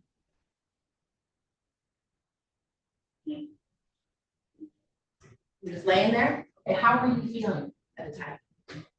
Scared. Why were you scared? You don't know. Okay, how long did that last though? Seconds, minutes, or something else? Minutes. Okay, what made it stop if you know? Okay, did he say anything to you at all during this time? What did he say? He said that he's gonna kill me Okay, kill you with what? if I told anybody. Okay, how did that make you feel? Now, did he eventually get off your body or did you stay there? Okay, and what happened next? Did you have to get yourself dressed or did something else happen? Who dressed you after? Okay, Okay, so you pulled up the panties and your pants? And what did Cortez do, if anything? Did you see him do anything else? Okay. Did you leave the room, the bedroom? Yes. Okay, and where did you go from there? Did you stay upstairs or did you exit the house? Okay, now was your brother still outside at the time? Yeah. Okay, and did you leave with your brother? Is that a yes? Okay, and where did you go? We played with our friends. Okay, did you stay around that house at, Marmar's house, or did you go anywhere else? We went to our friends. Okay, where did you go? To our friends. Okay, is that nearby too? Yes. Okay. Who was the first person that you told about what had happened? Did you tell anybody? Yes. Okay, who did you tell? My brother stood there. Your brother and Amira. Okay, so after this happened inside the parents' bedroom, how long after that did you tell your brother and Amira? I told them there a couple of months. So let me ask you this, okay? Why didn't you tell anybody right after it happened? Okay, and why were you scared again? Okay, and did you believe he would hurt you? Have you told anybody? Okay. Now, besides that time, when you went to go use the bathroom, was there any other time that you went back to Marmar's house after that? Okay, how long after you were there the first time when you went to the bathroom, did you go back the second time or another time? So did you wait like days, weeks, months to go back? How long after, if you know? Okay, and why did you go back to that house? Because me and Mama and his cousin on play hide and seek. Hide and go seek, okay, and where were you playing hide and go seek at? In Marmar House, and is that the house at 1066 East Forest Avenue in the city of Detroit? Okay, but do you know the street as Forest Avenue, East Forest Avenue? And this is the house that's near your house, right? Okay. And the second time that you go there, are you going to play hide and seek? How many kids are at that house when you get there? If you can remember, was it more than you and Marmar? Okay, was it more than 5 kids or less than 5 kids? Less, okay. And did you end up playing hide and seek in the house? Yes. Okay. And what did you do during the game? To go hide upstairs. Okay, so again, downstairs, what's downstairs? What rooms are there? The kitchen. The room. Okay. Do you know where Marmar sleeps and his siblings sleep? Upstairs or downstairs? Upstairs. Okay, what room if you know? The parent room. The parent. Okay. So you go upstairs, where are you going? To the kids' room. Okay, why are you going there? To hide. Okay, and tell me about this kids' room, what's in there? Toys. Is there any kind of furniture or anything like that? A chair. A chair, what kind of chair? If you know. Is it like one of them lazy boy chairs that you can recline, or is it like a hard chair like this? Okay, and do you go into the kids' room? Yes. Okay, is anybody there with you? No. Okay, do you see anybody else upstairs? No. Okay, does anything happen while you're playing hide and go seek? Yes. And what happens? When I was in there, Cortez, he was sitting up in the chair. Okay, so when I asked you if anybody else was in the room, you said no, but now you're saying somebody else was in that kid's room with you when you walked in there? Yeah. Okay, and if I'm walking into that kid's room, where is the chair in relation to the door? Is it to my left or to my right? Yeah, right. To your left. Now, is it back in a corner or is it right next to the door? Okay, so when you first get into the bedroom, do you see Cortez? You see him right away? And what, if anything, is he wearing if you know? Okay, do you remember what you were wearing? Okay, was this still when you were about 8 years old? Okay. And Cortez at the time was over the age of 18, right? Or no? Okay. And when you go into the kids' room and you see Cortez, does he say anything to you? No. Okay, do you say anything to him? No. Okay, what happens next? Say it again. When I should have when I should have cried, he grabbed me. Okay, so Cortez is sitting in the chair when you get in the room, is that what you said? Yes. Okay, now do you stop or do you go towards the closet door? Are you heading towards?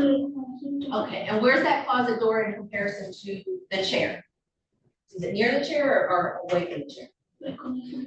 Okay, and how far is the closet door from the entrance to that bedroom? It's like right by here. Oh, so do you make it to the closet or no? I did, but we couldn't go in. Okay, now when you went into that kids' room, was the door open or closed? Open. Okay, at any point in time when you're in the kids' room, does that door stay, close it or does it stay open? Okay, who closes it? So do you see Cortez actually get out of the chair when you're in the room? Do you see him close the door? No, okay, but at some point you realize the door is shut. Okay, and when he gets out of the chair, you said he grabs you, where does he grab you at? Okay, Judge, for the record, witness is gesturing with her right hand, is that towards your waist? Okay, does he grab you, with what part of his body does he grab you with? His hand. One hand or two? Two. Now, when I asked you about that prior incident, I asked if it was just his hands or any part of his arm or other part of his body. In this case, what part did he grab you? Just hands or another part of his body? Just hands. Okay. And what, if anything, does he do? Does he move you at all, or does he just grab you and stand there? Where does he move you to? The chair. Okay. Now, does he sit down in the chair or no? Yes. Okay, and where does he pull you to, if anywhere? On his lap. Okay, so when he's sitting down, are you facing him, or is your butt on his lap? Okay, did you feel yourself sitting on his lap? Okay, and what happened next?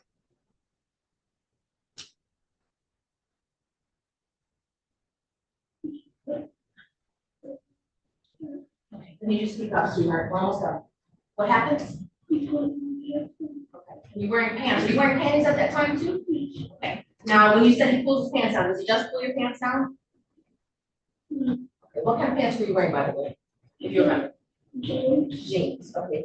Did he have to unfasten them, or did it kind of can just slip on and off? Oh. And who pulls down the pants? You or him? Is he saying anything to you while he's doing this? Okay. Does he do anything to himself, his body at all? Does he touch anything? What?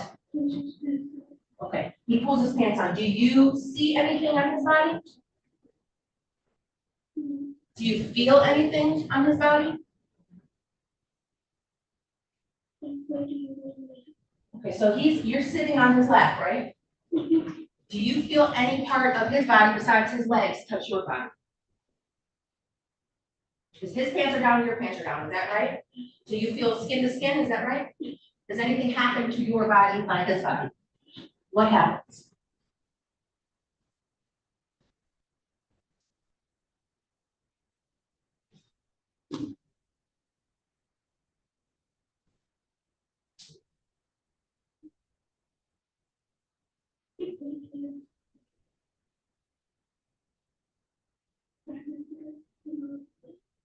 In your what? Okay. So when you say you put his private part in your butt, did his private part stay on the outside, like on the cheek area, or did it go inside the cheek area? Inside. And did it go anywhere inside your booty hole, or did it stay outside the booty? Inside, okay. And was there any kind of movement from Cortez, or was he standing still with you on his lap? You don't remember. How did it feel? Okay, how were you feeling in general? Scared. Okay. And did Cortez say anything to you during this time? While it was happening? No. Okay, and how long did it last? You don't remember? Okay. Did it stop at some point? Okay. And when it stopped, what happened?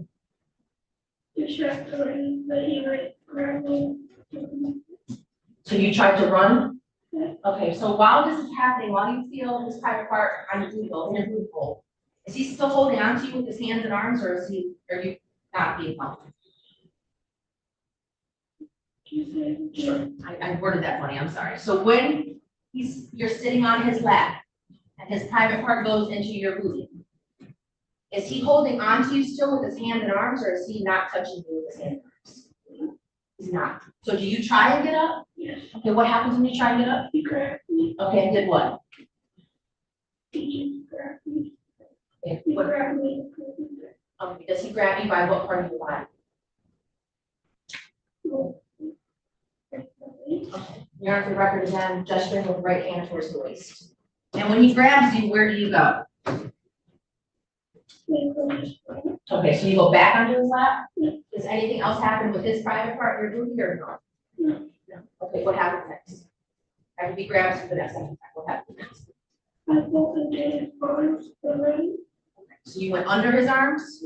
Okay, so was he holding you again at that point? Yes. Okay, and how were you able to get out of his arms?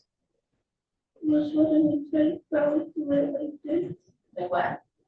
Like trying to wiggle out. So you're trying to wiggle out, were you able to wiggle out? Yes. Okay, now if he's holding you, are you wiggling out from the top or from the bottom of his arms?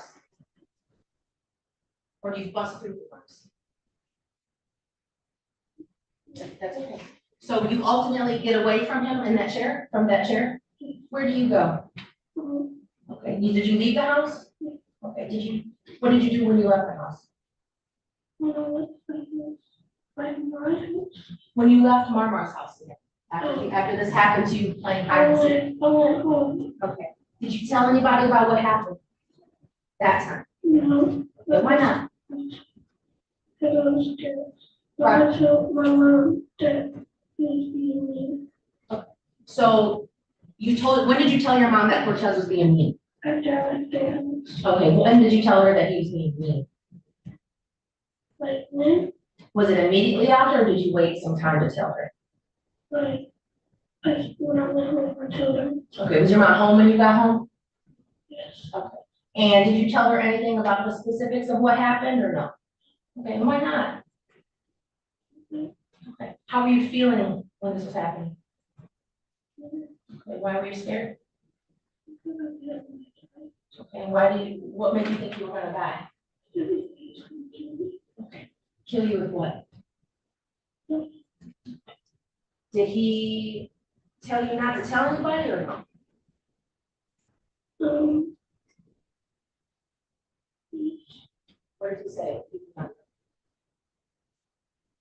He said, don't tell anybody, and then he told me that if I did tell somebody, I would believe me, but I just can't look at.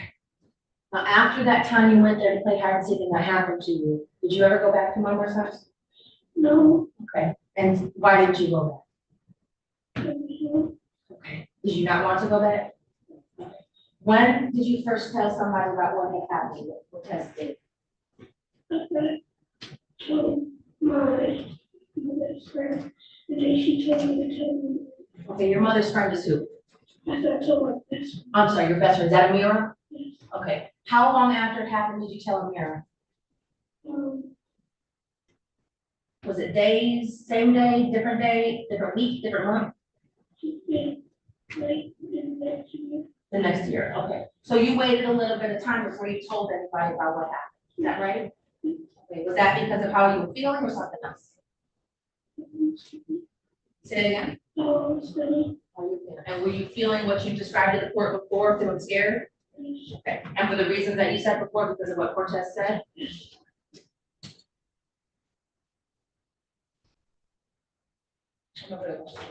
Cross-examine. Yes, Judge, thank you.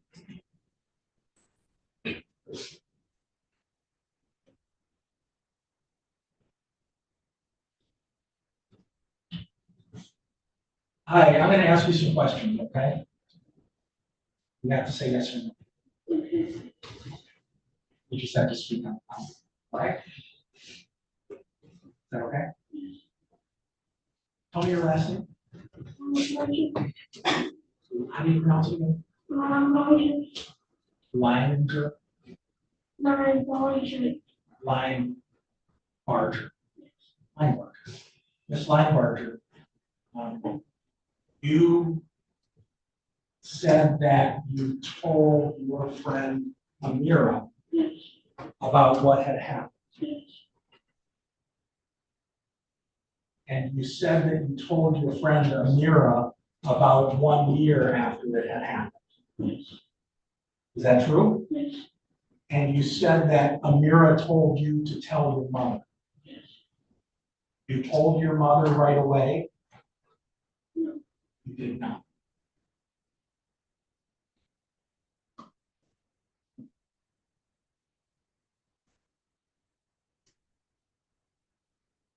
Do you still go to Plymouth? Yes.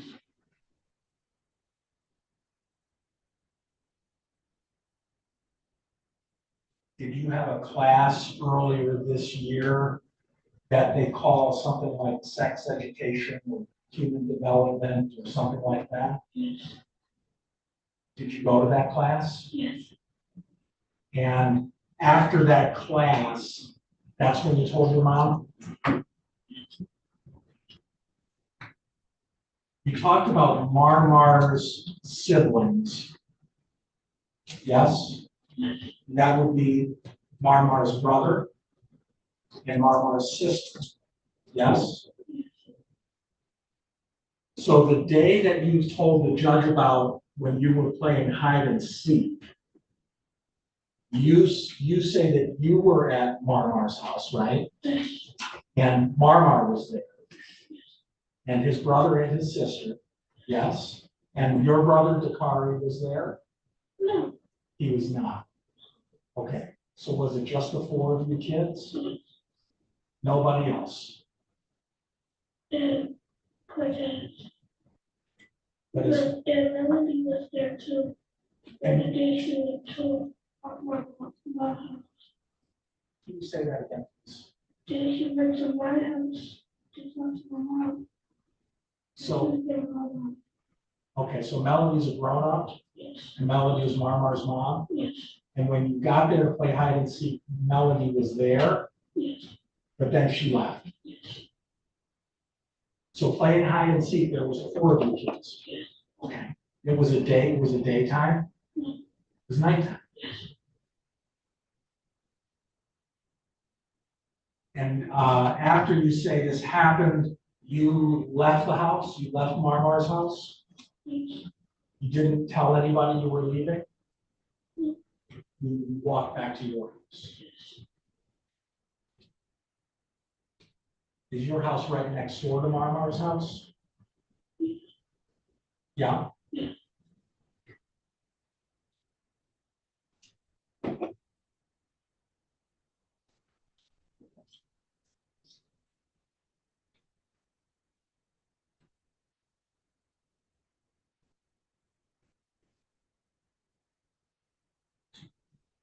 You have older sisters? Yes.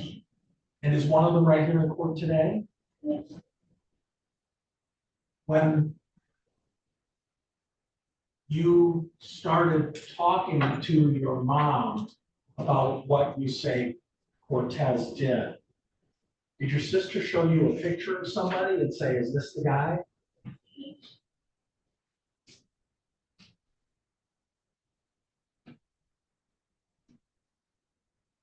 Was that because you weren't really sure who it was?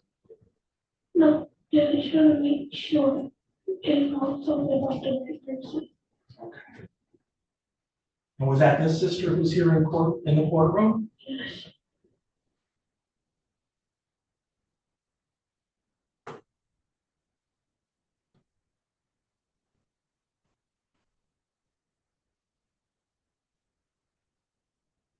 You said that the first time this happened, it was, you said it was in 2020. How do you know that it was in the year 2020?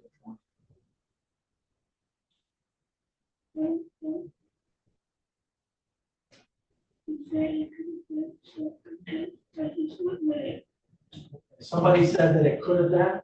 That's what he said, like in 2020. And you just pointed at this young lady here, the prosecutor?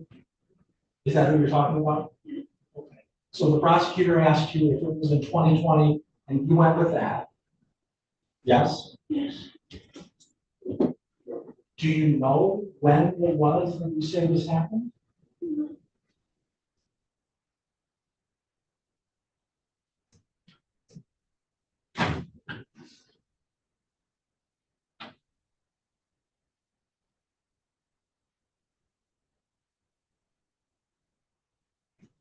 Does your brother go to Plymouth school also? Yes. And he's 1 year older than you are? Yes. And both times that you were at Melody's or at Marmar's house, when you say that this happened, Dakari was at the house too? Only one. So, sorry. Only one. Only one of the times. Which of those times?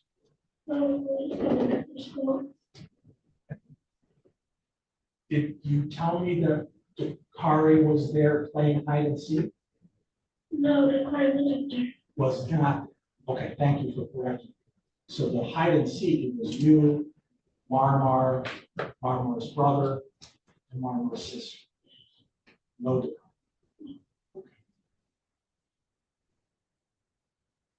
When you told your mom that Cortez had been mean to you, did your mom ask you what you were talking about? She did. And what did you say? That's the memory. Because I was just afraid he wouldn't be there. Can you say that again? It was hard for me to understand. I said grandma and down his playing and he was with me. Okay.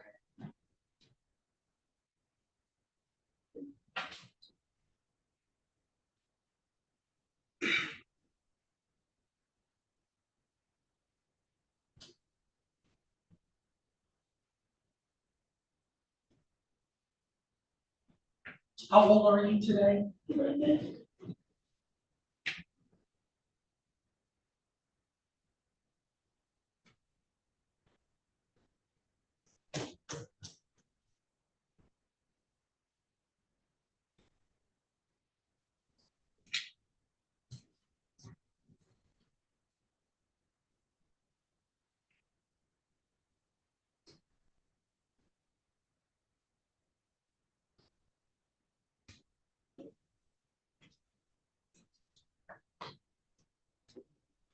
Last couple of questions, Miss Lane Barker.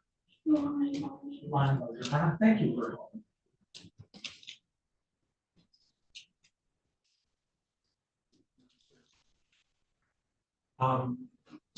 The first time that you say this happened, Marmar went home with you to his house, right? Marmar, the first time you say this happened, did Marmar go to his house with you? Mama was there. The first time you say this happened, Marmar was not there. No. Was Melody? No.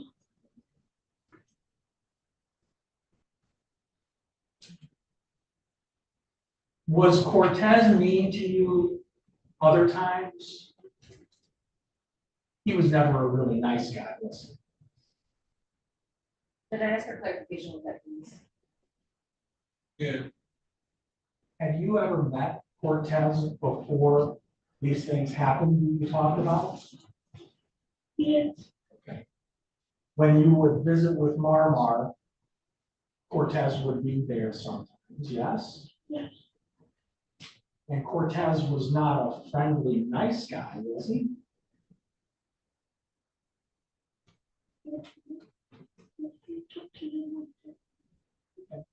That's right.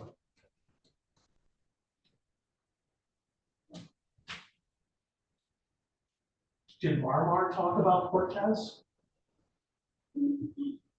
Not really. No. So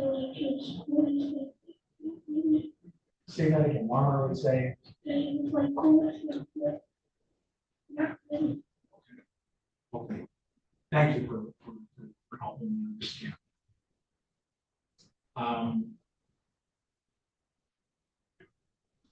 The second time that you told the judge about this happening, you said that you went into the kids' room while you were playing hide and seek, yes? Yes. And you said that Cortez was in the kids' room when you walked in? Yes. And you said that you tried to go in the closet? But that Cortez stopped you? Yeah. There's a door on the kid's room, is that true? There's a door on the parents' room too, is that true? And the doors were not like slammed shut, were they? Say anything, please? Yeah. Like when I was at dinner, it was closed at first. Okay.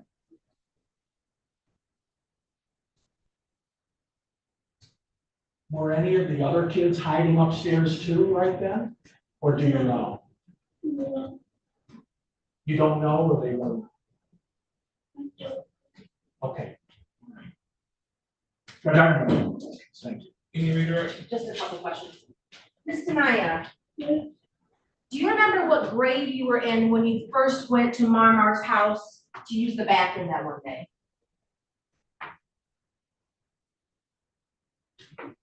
three, Do you remember how old you were?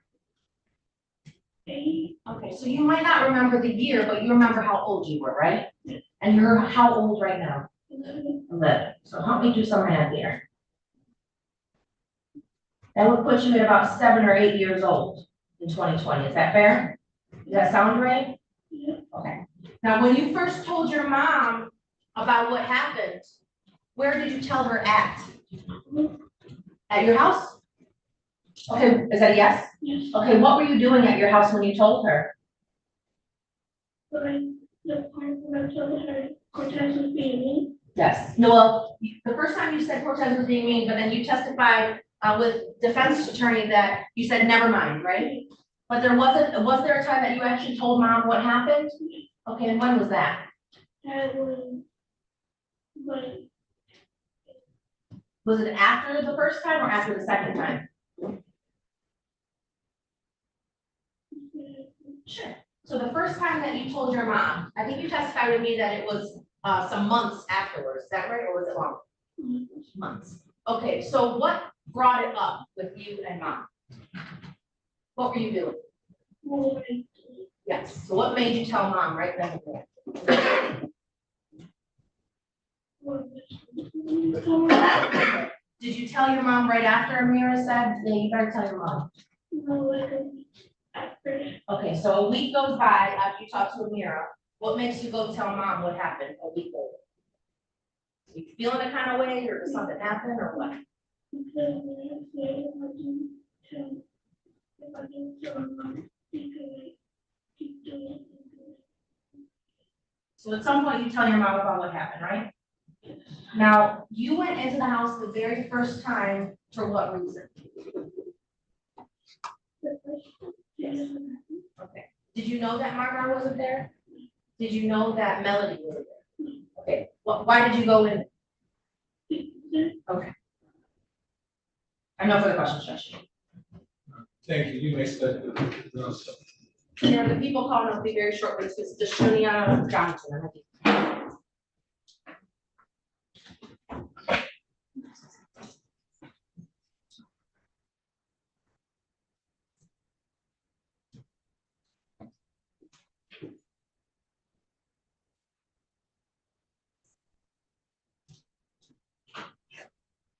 The judge wrote that, right?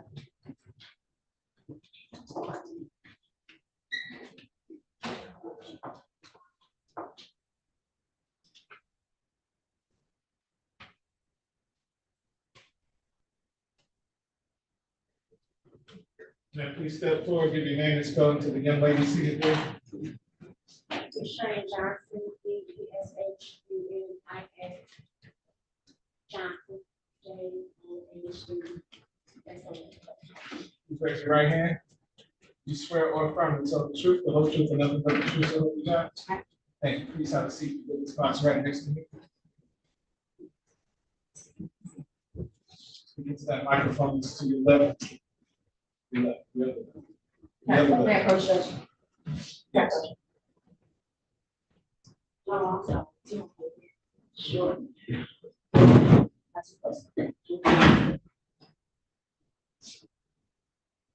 Maybe give me a break. Good afternoon. Good afternoon. Can you please state your full name for the record, nice and much. Deshania Johnson. Okay, Ms. Johnson, are you familiar with someone named Denia? Yes, Okay, and how do you know Denia? that's my daughter. Okay, and how old is she? She's 11. And in the year 2020, where did you live? In the digs on 1070 East Forest. Okay, and did you know anyone by the name of Melody at that time? Yes, I do. Who was Melody? Cortez Campbell was his one of his child's mother. Okay, and are you friendly with her or no? Yeah, that was my friend. Okay, and compared to where you live, where did Melody live? She stayed cat a quarter from us, so it's like the next house now. It was one house in between ours. Okay, so within walking distance, is that fair to say? Yeah. Okay. I'm gonna have you hold not the microphone part, but the mic. Yes, thank you. So, were you ever aware that Denia, and do you have any other children? Yes, I do. The Kari Linebarger, Denasia Johnson, Terry Johnson, and Thayer Slade. Can you spell Linebarger, please? Linebarger. Thank you. Now I want to talk about, is it Dakari? Yes, How old is Dakari? he's 12 now. 12. Let me get this mask on, because the air from. Okay. Would you like me to hold your question? I'm okay. I'm sorry, one more time. How old is Dakari? He's 12. Okay, so back in 2020, he would have been how old? I believe 9. Okay, and, I'm sorry, 9, I believe. 9. Okay, and how old would Denia have been in 2020? 8. 8. Okay, and did you live at that house for how long? Roughly between 5 and 6 years. Okay, what year did you move in? Was it before 2020? Yes. Okay. And where did your kids go to school? And I'm talking Denia and Dakari. Planet Educational Academy. Okay, and is that within walking distance of your home? Yes, ma'am. Okay. And how would your kids get to and from school? They will walk home. Okay. Were there ever instances when you were not at home but at work? Yes. Okay, how often would you work? Well, actually, I had a job briefly, so it wasn't that long. Okay, when you were working, I would. what hours did you work? I can't. That's okay. Were you I can't working? remember. It's Was it been so long. daytime? It was daytime. Yes. Okay. And were you aware that? We would meet at home. We would meet there. Okay, so after school, what would be the routine, typical routine? For them to come home to me, but if I wasn't there, they would usually knock on my friend Melody's house. Okay, so you were aware that occasionally Denia and Dakari would go to that house? Yes. Now, did Melody, and you said, who was her significant other at the time? Cortez Campbell. And had you met Cortez Campbell? Yes. Do you see him in the courtroom today? Yes. Can you please identify him by pointing and saying something he's wearing? He's right here in the army, I mean, not army, but evergreen green jump shirt with the white shirt under it. Okay, thank you. I just for in-court identification. So, How often were you aware that Denia would go to that house? It was just a few times, because I always was at home before they would get there, but I would say maybe about 3 or 4 times. Were you aware that sometimes when Denia and Dakari would go over there that Melody would not be there? I was not aware of that. Okay. Were you ever aware that when they went over there occasionally, Marmar would not be there, the child? I was not aware of that. Okay. Now, fast forward to 2023. Okay. At some point in time, are you made aware by Denia of something had happened at that address on?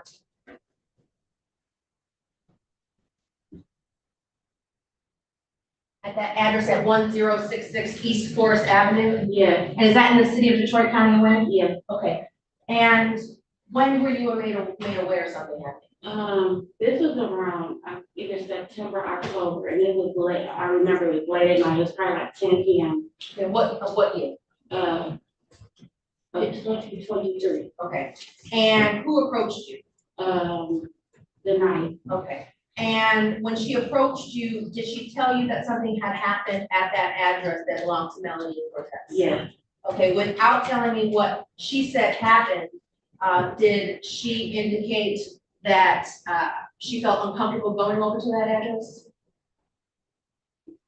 Well, Not that night, she just came out, she said she needed to tell me something. Okay.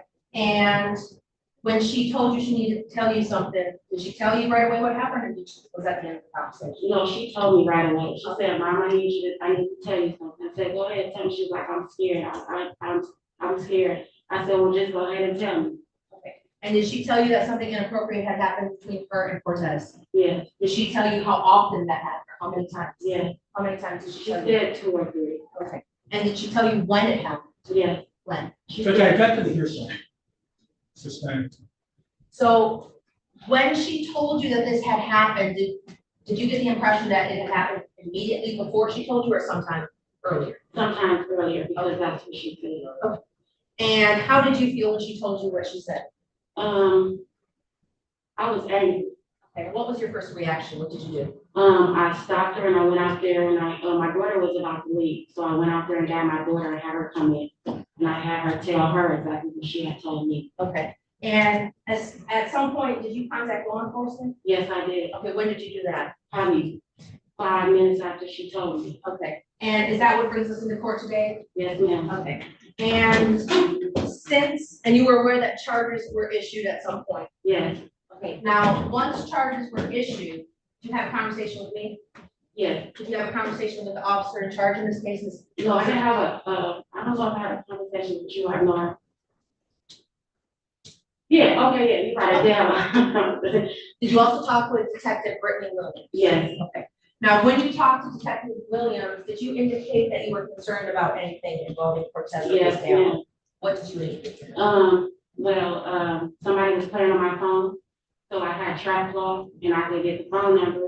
They were not only playing on my phone, they were playing on my daughter's phone and my other grown daughter's phone, and saying that they were gonna we better not show up to court, and that I was gonna die, and that they weren't gonna stop until they fought me and my 2 daughters. Okay. So when you said play on your phone, what does that mean? Call in private. Okay. So when was the first time that you got a private call?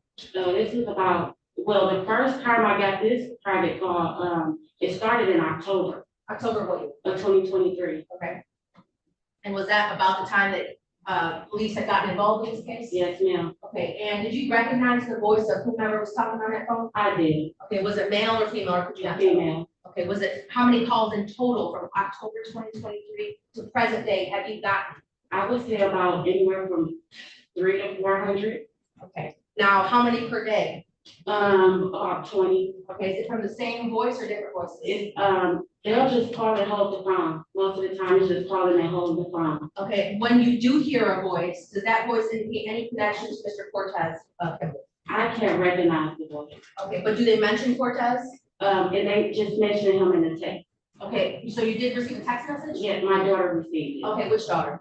She's not here. She was staying with me briefly, but she's not here today. Her name is Desharmani Jackson. Okay, Desharmani? Yes. If I asked Desharmani at some point to provide that text, would she still have it? Yes. Okay. Now, the nature of that text, did it make you believe that it had to do with this criminal case against Cortez Kimball and your daughter Janiyah? Yes, no, because that was the only court case that I could think of. I don't have another court case to not show up to. Okay, when was the last time that you got that last call? At 10 a.m. yesterday morning. Okay. So if I were to ask you to show me your phone, would I see these private calls? Yes. Would I see all the private calls you're talking about? Yes. Okay, and to the best of your knowledge, were all of these calls related to Cortez Kimball? Yes, ma'am. How did they make you feel?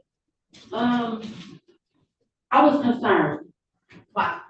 Because I watch the news a lot and I see that a lot of people do some things that are not good. And by them telling me I better not show up to court, I'm just, and that they won't stop calling until they fight me, that's concerning. My everything, all my information is on the internet, not on the business, so that was real concerning to me.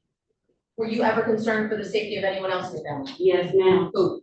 My children. Okay. How about Janiyah specifically? Yes, ma'am. Okay.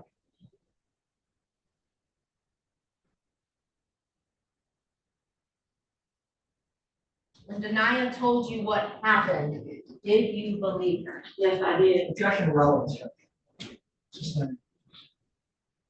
No further questions. Prosecution. Yeah, if I can, Judge, thank you. Ms. Johnson, or is that your last name? Ms. Johnson. Ms. Johnson. Ms. Johnson, so, you lived on Forest Avenue for about 5 or 6 years, you said? Yes. And you moved off of Forest Avenue, do you remember when? A month and a year? 2021. Do you remember the month by chance? Yes, I do, in June. You moved in the summer of 2021? Okay, so you lived on Forest Avenue throughout the entire year of 2020? Yes. When you received some information from your daughter that something happened in Monmouth's house, she told you something had happened, right? Yes. And that's when you said that you immediately told your other daughter, the older daughter, to come back in and listen to what Denaya has to say. Yes. And you say that you immediately called the police. Yes.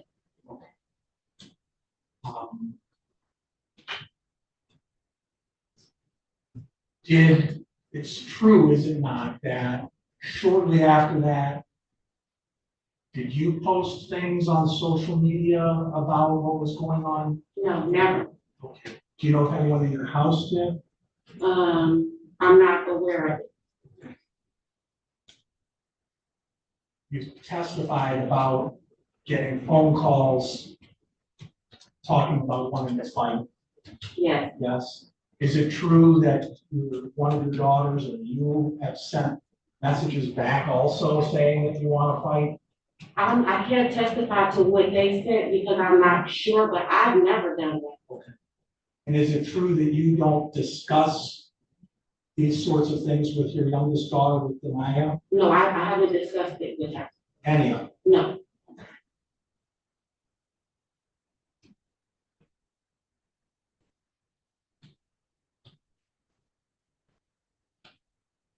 Okay, thank you. I don't know any other questions. Can you redirect? No, Judge, thank you. Thank you, ma'am. You may stay. You're all set. Any other witnesses for the people? The people rest, Judge. Any witnesses for the people? No, Judge. Your Honor, the people moved to bind over as charged. There was clear testimony from the complainant, Ms. Naya, line barger. Your Honor, for the record, I'd like to make an amendment to the information, the spelling of her name. Right now, it's spelled Lineager. I asked that it be spelled correctly to Lineb as in boy, Arger. And Your Honor, there was testimony from Ms. Denaya Manager that on 2 occasions when she was 8 years old, she didn't know the year, but 8 years old would put us at the year 2020. She said, I believe she was in the 3rd grade. That on 2 occasions, she went to that address that was on 1066 East Forest Avenue in the city of Detroit, on the Wayne. She didn't remember the number, she remembered the street, and mom said the house was right there on that East Forest Avenue. The first time she went to that house, she knocked on the door to use the bathroom. She went upstairs and she described penis to anal penetration by the defendant in the parent's bedroom. She indicated she was pushed down onto her belly, and he climbed on top of her and penetrated her. And there was some back and forth motion going on. She then left the house after that. And the second time she went back was to play hide and seek with some friends. So I believe a month or 2 months after that. Again, she went into that house. There were other kids in the house, but she did not see anybody else upstairs when she went to go hide in that kid's bedroom. And when she went to the kids' room, she went to go to the closet, and she testified that Mr. Kimball grabbed her by the waist with his hands and pulled her on top of him onto his lap. She indicated that at some point, he pulled down her pants, her panties, and his pants and penetrated his penis into her anal opening area. It didn't last very long, a couple of seconds, but nevertheless, there was still penetration. She then said that she had to try to pull away, and when she did, he pulled her back, but she managed to squeeze out from under his arms. She then left the house. I believe, Your Honor, based on the testimony, there is more than a probable cause standard, but for the purposes of today's hearing, there is a probable cause standard to find over as charged to the CSC 1, which requires penetration, doesn't require completion, or requires penetration of an individual who was less than 13. She testified she was about 8 years old, and she indicated that Cortez Kimball was over the age of 18 at the time, Your Honor. Because of that, I'd ask that you find over as charged. Mr. Woody, Judge, a couple thoughts. I don't recall any testimony of Mr. Cortez Kimball being over any age at all. I asked if he was over 18 and she said yes. You asked it. I asked up to 9, I'm sorry. and I'm corrected. I appreciate you correcting us. Yeah, Judge, there was no testimony. I would suggest. Then secondly, Judge, I think that the overall tenor, while the child witness appears to be fairly specific about specific incidents she says happened, Judge, I think that you should take the entirety of the testimony with a grain of salt. I think her own words provide you with that seasoning, specifically when she says that she wasn't even sure of the year, she just went with what the prosecutor said. I think that. And also she says when she was shown a picture. In addition to that, she said, though she wasn't sure of the year, she was able to tell us what grade she was in, how old she was in that grade. She did offer that testimony, yes, yeah. But she also offered testimony that she just went with what the prosecutor said. She also testified that she identified Mr. Cortez Kimball as the perpetrator after her older sister had shown her a picture. So I think that these things should call the entirety of the testimony into question in the court's mind. And I would ask you to consider all of that when you make a final decision. And I don't think the case should be. May I add something, Judge? During the testimony, when the question was asked, did your sister show you a picture? She said yes. Was it of Cortez Kimball? Yes. Had you seen him before? Yes. She didn't need that photo, Judge. She knew who he was. She'd been to his house multiple times. The fact that sister showed a picture doesn't matter. She knew who he was. She identified him before. And when Mr. Woodyard sees that transcript, he's going to see that I asked the question, was Cortez Kimball over the age of 18? And that answer was yes. And I asked that you find over, Judge, based on. This court, after hearing the testimony of the two witnesses the people have presented, is satisfied that people have met the verdict of probable cause as it relates to the charges contained in the complaint. The court finds those charges were committed in the city of Detroit. The court finds probable cause to be committed. Defendant will be found over to Wayne County Third Circuit Court Criminal Division of Proceedings. His arraignment on the information date and time will be March 28, 2024, 9 o'clock a.m. And are there any issues as to Judge, I'd ask you to order a DSU if you're able. Your Honor, I'd like to place something on the record. Go ahead. At this point, Your Honor, based on the testimony of the witnesses, and I will have my officer in charge do further investigation, I would like to put the defendant on notice that I plan on issuing an interfering with witness. I have listened to jail calls, I've provided jail calls, and I've narrowed down 2 voices and conversations that I think lend credence to that charge. I just want to make you aware that that's going on. The court also takes notice that the defendant's behavior during the first witness testimony, and then there was a stark difference when the adult testified. In fact, the defendant barely raised his head and kept his head down. This court, I was actually looking at the video, I played back the video as I was listening to the testimony, watching the defendant's actions, because initially I was not. I was looking at the witness. But it appears as though on a number of occasions, the defendant was trying to, if not intimidate the witness, but trying to get the witness to shush, putting his finger to his mouth. I found that quite troubling. The court is going to, what is his bond? I think it's remand. It's remand? I don't know. I think it is. That sounds about right. If it isn't, then I'll make it remand. The defendant will be remanded to the custody of the Wayne County Sheriff. Judge, did you say 28 or a week from today? March 28. Week from today. That's a week from yesterday. This is the day, the 21st? It's the 22nd? Oh. But Friday is Good Friday, so I didn't know if that's why you were doing Well, I can't, well, the circuit court opened on Good Friday. I think they are, they are, they're not anymore. They used to be. Times change. It's either 28 or 20. I can confirm that with quick.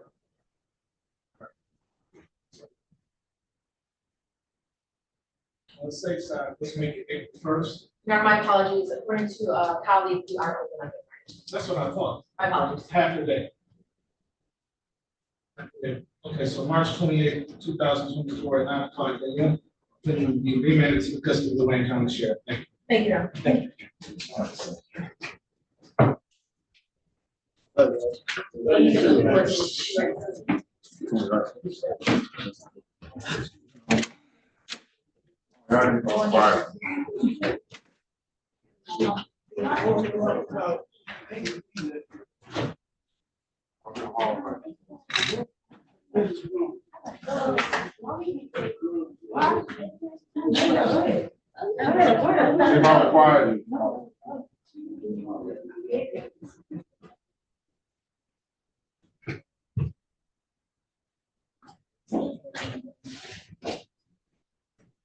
Mysteries of the world, two things I don't quite understand. Yeah. How people stand behind something like that, how people stand behind Donald Trump.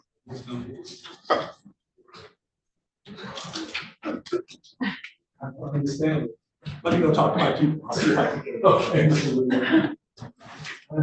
My mom.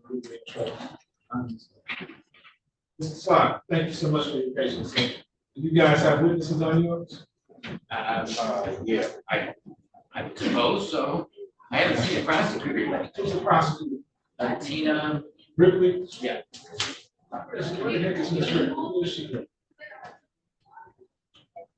Miss Lynch?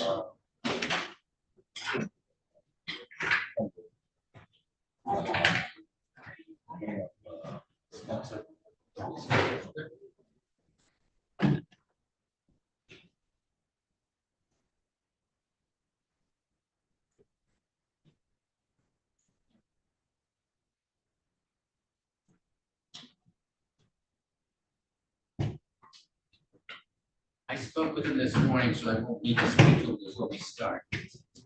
Okay, great. And is it okay? It's been a if it's in the slow gallery? morning. We've been down He more sits in than the we've gallery been rather up. than next to We me. still haven't had much. Are you ready to He's got fight problems. somebody yet? No, Your I'm just stretching. Okay, all right, just check this out.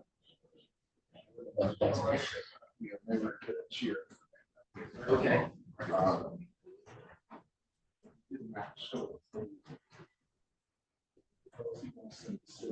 Yeah.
Oh, sure, yeah.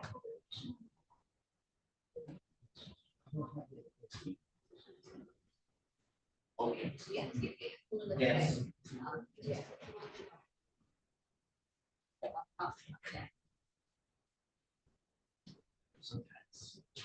Other things that are not. Yes.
Who is this person to you? I didn't hear you. My grandfather. How old are you the first time something happened? 5. And how old are you the last time you remember something happening? 11.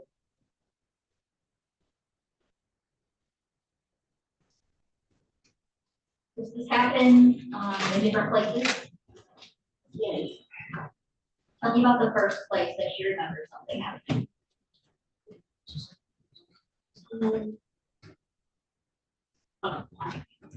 Your apartment? Do you remember the address? 44 and apartment 206. What city is that in? Sure.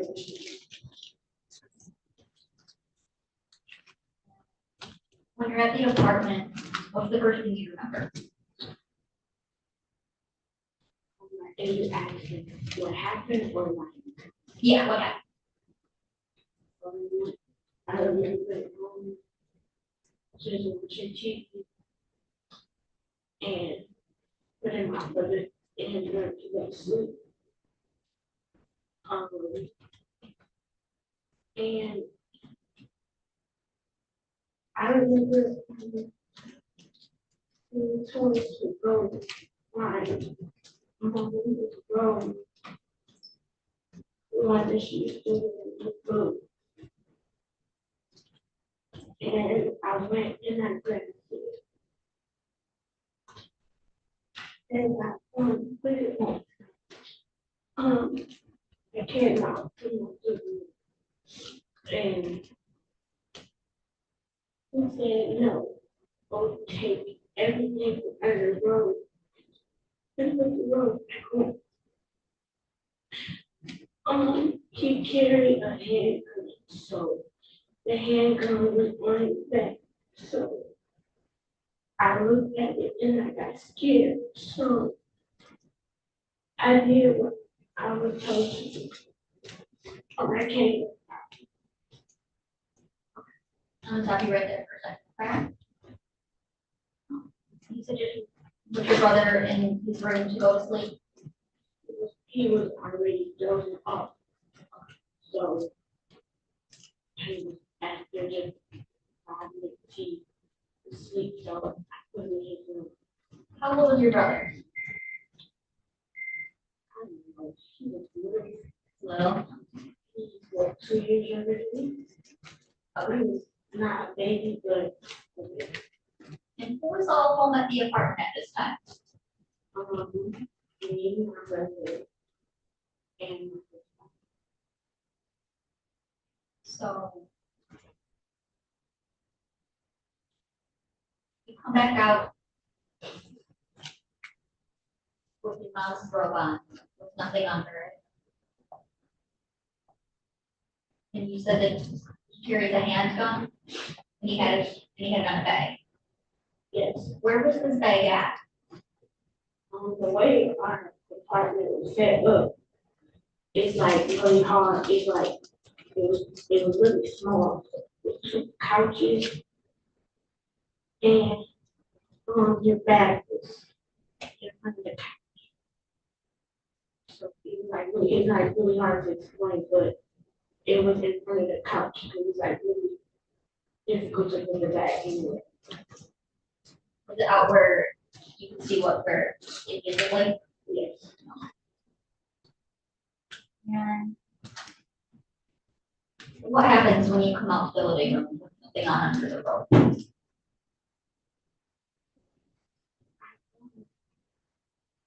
They only come.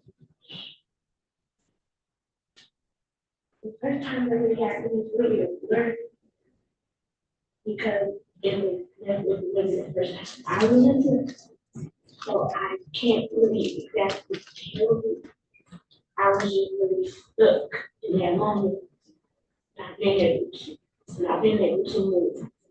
So I can't really tell you exactly. Oh, and that's okay. We're just gonna ask about what you remember, okay?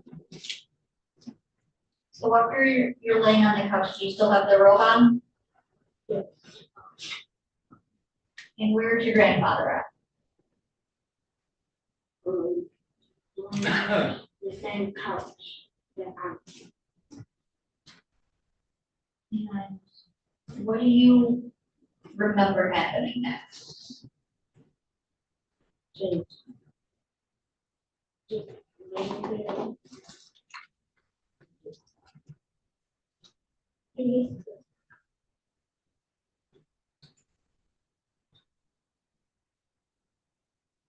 Do you remember? Do you feel anything happening to you? Yes. What do you remember? His hand just moved.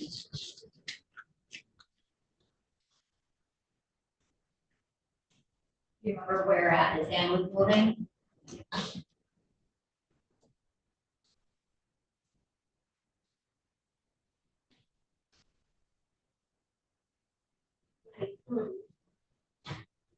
Just it out like through the blood from my heart and just up and up to the bed.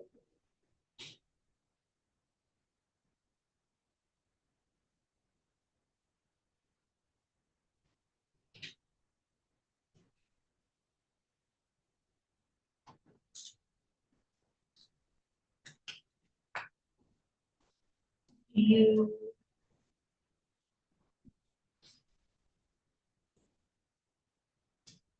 when he's touching like from your heart to your belly button? Sorry. Do you remember any other part of his body touching you at all that time? What do you remember?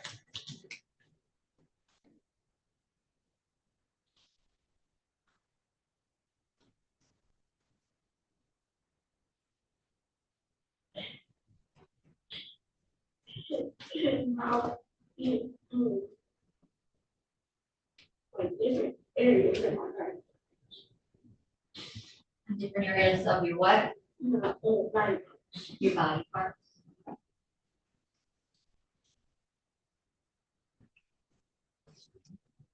Do you remember which body parts?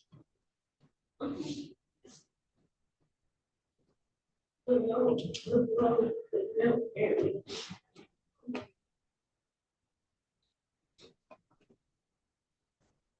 And is there something that you use that for on a daily basis? Yes, to the And when you use the restroom, what comes out? Urine? yes.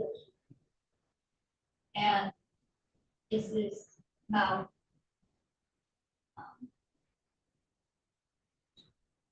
Is it like on the top, on the inside, or something else? That makes sense.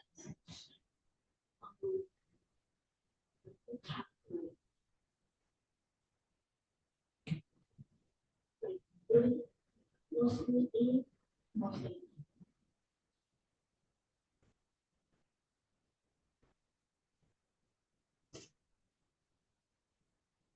Is there anything else you remember happening that first time? That first time, does he ever have you do something to him? I don't think. That's fair. What's the second place that something happens? It was first how that we got where I don't really remember the exact address. But it was a house. It was a white porch.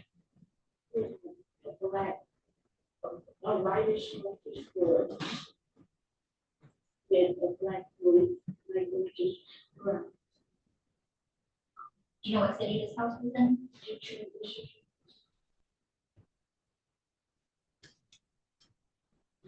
And What do you remember happening at this house? It was,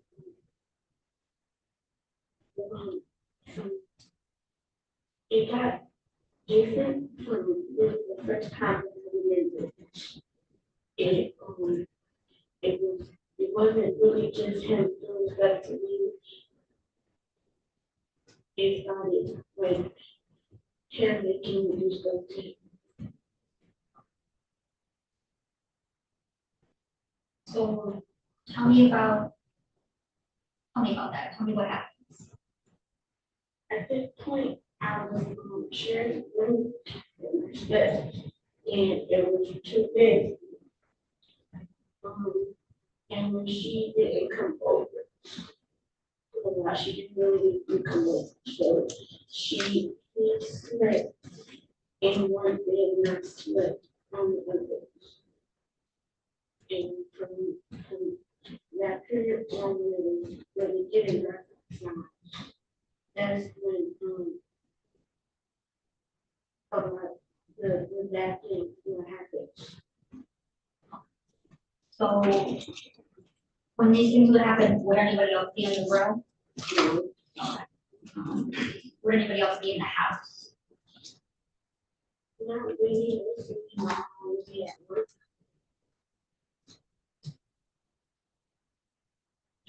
Worked a lot during this period, so she come to me at home and he would come and just watch it while she was at work. Okay, so that's the reason he was over so much? And sometimes just to be aware, just to try, sometimes just to get through that. Where would your siblings be home? No kids. Tell me about that. I know that at this time my mom was having my sister, and she wasn't for really at the house at the time. And sometimes my sister wouldn't be there, but they would be my room, a different part of the house, so nobody could really hear or see unless they come all the way into.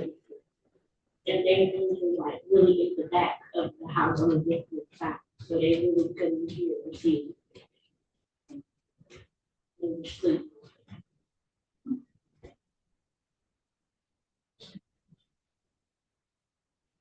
So what happens in the bedroom with your grandmother?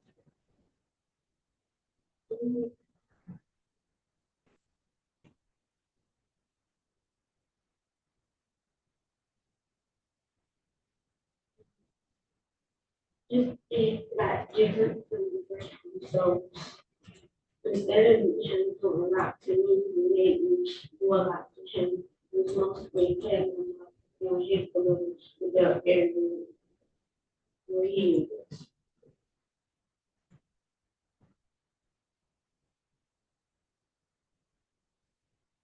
So those things you said was different from last time. We had some work in that he had you doing things to him.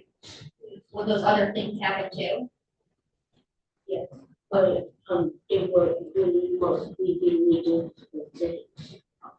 So what other things would happen? Just him putting his below my belt area, or him putting my like my neck or my lips. And when you say his mouth on your below the belt area, is that the one when you go to the bathroom, urine comes out? Yes. Okay. And can you talk about there'd be more things that he would have you do to him? No, it would just be me putting my mouth below his belt. Tell me about that happening.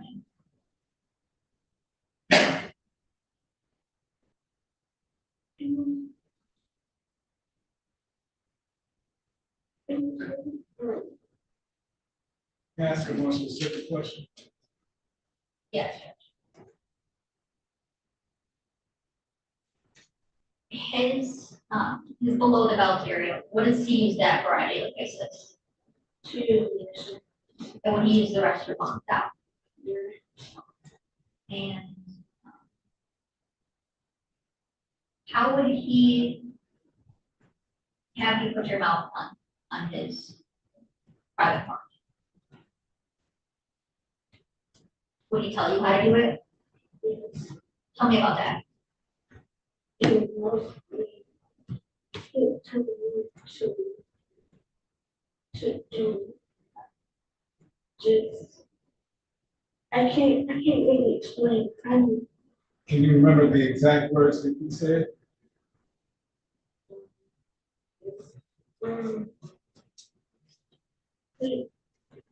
Like do this or like do that mostly, and Did he touch you at the time that he said that? yes. Where did he touch you?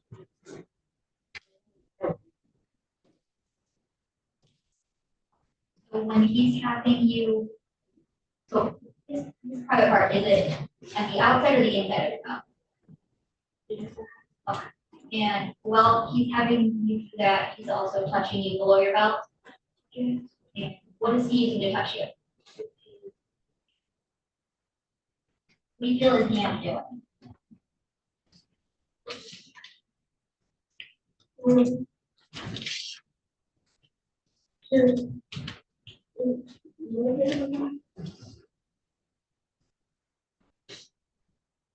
And is this the same area that when you use back in the urine now? Yes. When he's touching you, is it on the top, on the inside, or something else?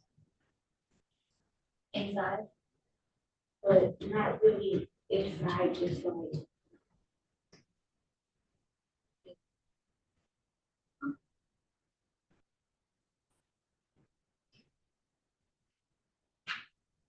And would any other part of his body touch your body? besides his lips and his hands. So what about his lips? They would touch my lips, my lips, and And when they would touch your below the belt area, is that inside, outside, or something else? all of those that something. Okay, something else. What would you feel his, what would you feel his mouth or his lips do?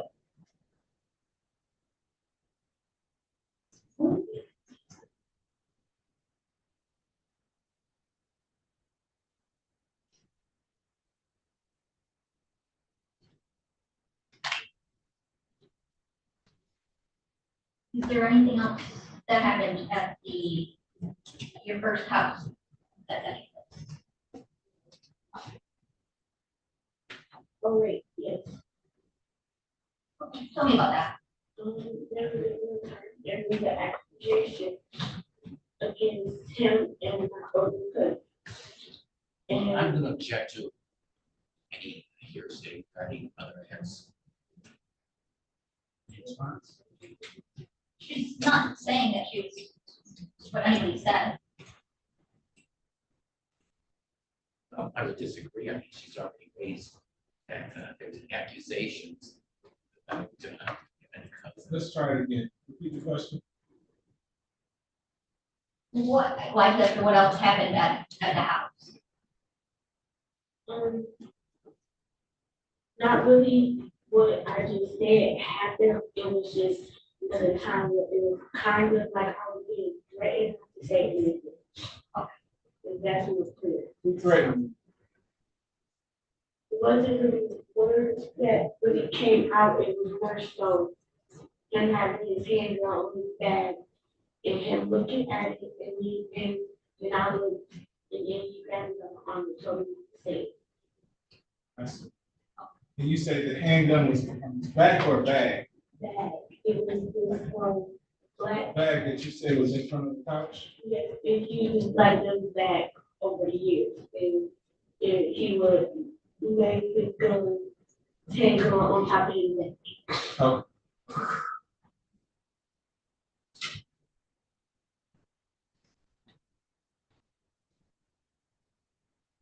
And is this all one time at this time at this house? Is this all one time that it happened? Or multiple? For them graduates, I don't know what happened at one time, but for all the things that did happen, it happened over at 4 different locations, 3 which were my house and 1 which was his house. So the thing where we talked about, your mouth on his below the belt, his mouth on yours, and then the touching, are those all happening at the same time, or are they happening at different times? That's fair. Is it, you said, you already told us that one time when he, we put your mouth on his private part, he's also touching you below your belt. Those other times, are they happening when, do they happen like before or after those times, like when that's happening? I don't. Does that make any sense? Okay, is this all happening on one day at one time, or is it on different days at different times? Different days. Okay.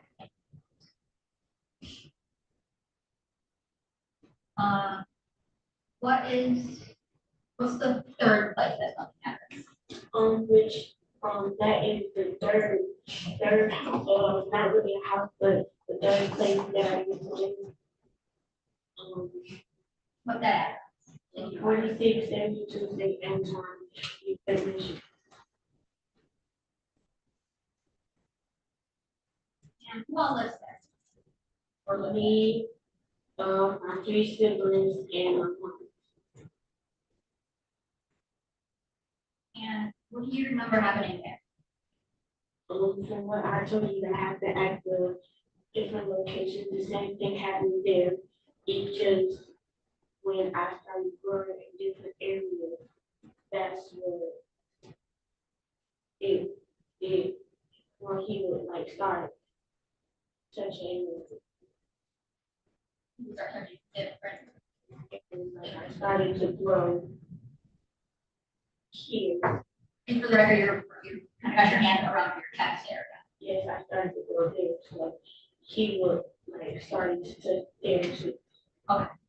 So those things you said that all happened at the places before, plus the touching of your chest area. Yes. Okay. So those things that happened, what are they? Me putting my mouth below his belt area, him putting his mouth below my belt area, and taking his hand and touching me in different areas below my belt and on my chest.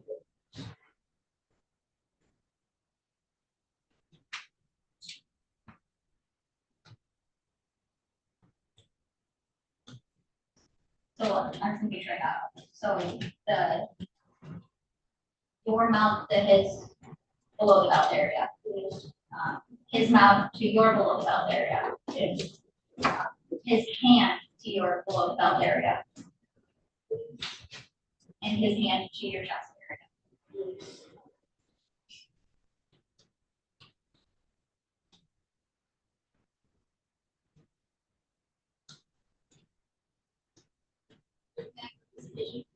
Yes.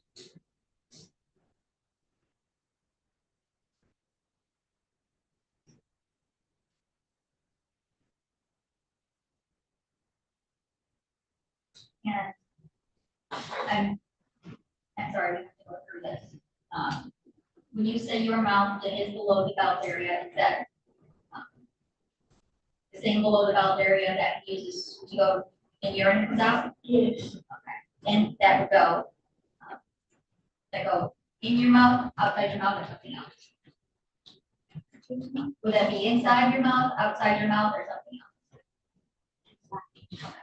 And his mouth on your below the mouth area, is that the one that you use to go to the bathroom and urine comes out? Yes.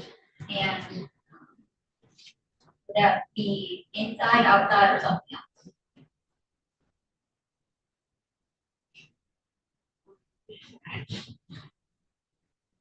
And his hand on your below the belt area, is that the same one that you just go to the bathroom when urine comes out? Yes. Okay. And would that be inside, outside, or something else?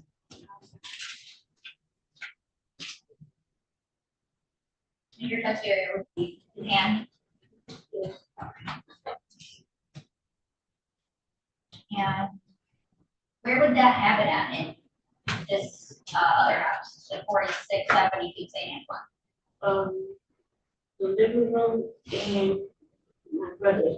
My brother, they really sleep in their room sometimes, and they just be scattered all over the house. So he gets sleep in their room. It will happen in his room on the bed or on the living room on the couch. So are these things that happen one time, more than one time, or something else? Did they happen more than 3 times? Did it count? Did anything else happen at that 4672 St. Antoine address? No. And so there was one other location, his house. Yes. What, I don't know the address, but we go to the street, which is Harrison Street, Harrison T with 2 T's. And is that in the city of Detroit? Yes. Okay. What happens at his house? That's in my area, we put in my house, his area. Taking his hand, on my chest area, his hand below my bedroom. Just like the last time. When you say his mouth below your belt, is that the same area that you use the bathroom urine comes out? Yes. Let me say give a little bit of time. That area that you call your private area below your belt, you said that you use the bathroom, urine comes out. We're gonna call that a vagina, okay? You remember that? Okay. Vagina, and the area that you call his private part, that he comes out when he goes to the bathroom, we'll call that a penis, okay? All right, can you remember that? All right, go ahead. Thank you. So your mouth, or sorry, his mouth on your vagina. And is that inside, outside, or something else? Inside. Okay. And then your mouth on his penis, is that in your mouth, outside your mouth, or something else?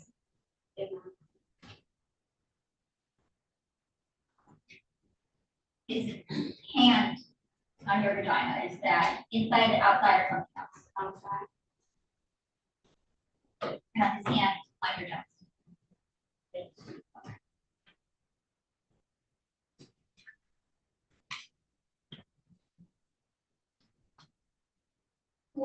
Where at in the house would this happen? Which location are you at? His house. His bedroom. And would there be anybody else home at the time? Yes, my little brother. Would you ever be in the room when it happened? No.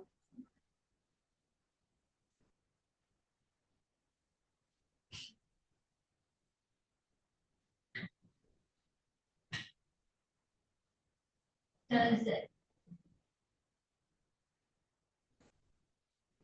At his house, is this one time or more than one time? More than one time. I used to maybe drop off for like maybe just for the summer for like maybe a week or a few days. So we'll have to mostly almost every day.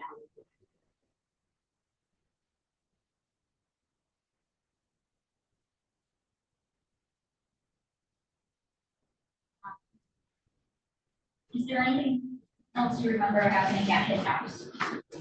No.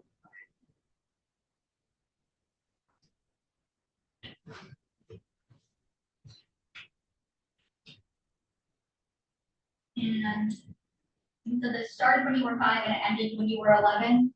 Yeah, I was almost 12, so like 12, 11 and a half.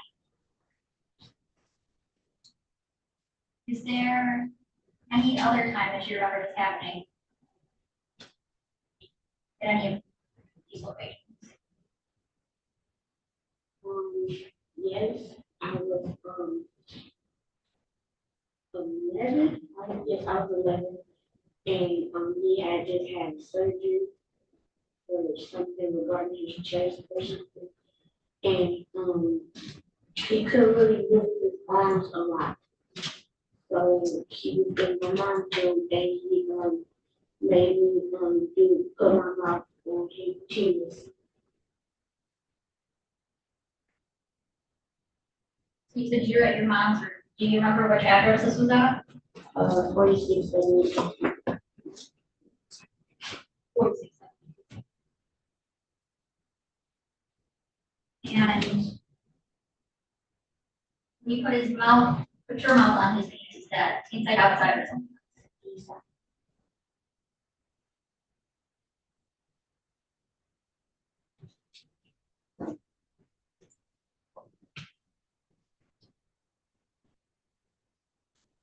Do you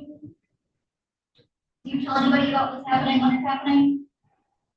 No, I kept these secrets on the day. What makes you finally tell? It got to a point where I was starting to want to hurt myself because I started to think about it a lot. I don't know why I just started to. I would sometimes just have nightmares of it. And it made me want to tell. I started to try to just take the edge off by just doing things that I shouldn't do. And it got to a point where I just had to say something. So I told in the year 2022, I told in the year. And What do you have? my mom.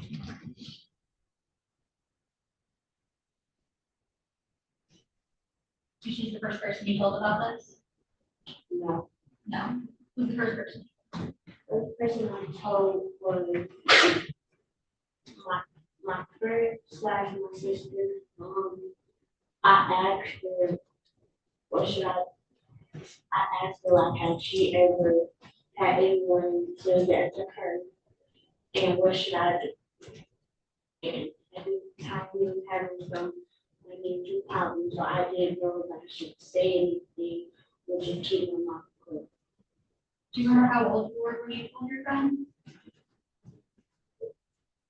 I was 12. And is she like a sister to you? Yes. What's her name?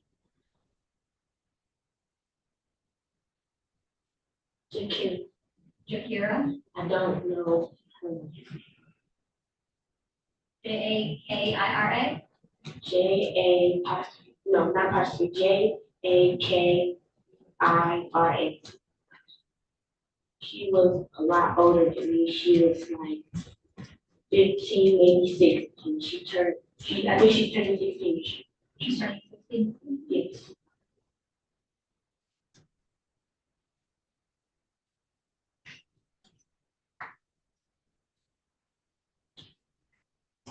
Nothing further at this time. Sorry. Nothing further at this time. Cross-examine. Hello, Ms. Covington.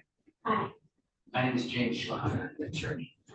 And I'd like to ask you some questions too. Okay. So, how many brothers and sisters do you have? Blood, I have one sister, and I have 2 brothers and a half a brother. Okay. And, are you the oldest of the children? Yes. Okay. And, when these things were supposedly happening to you, were all the children in the house?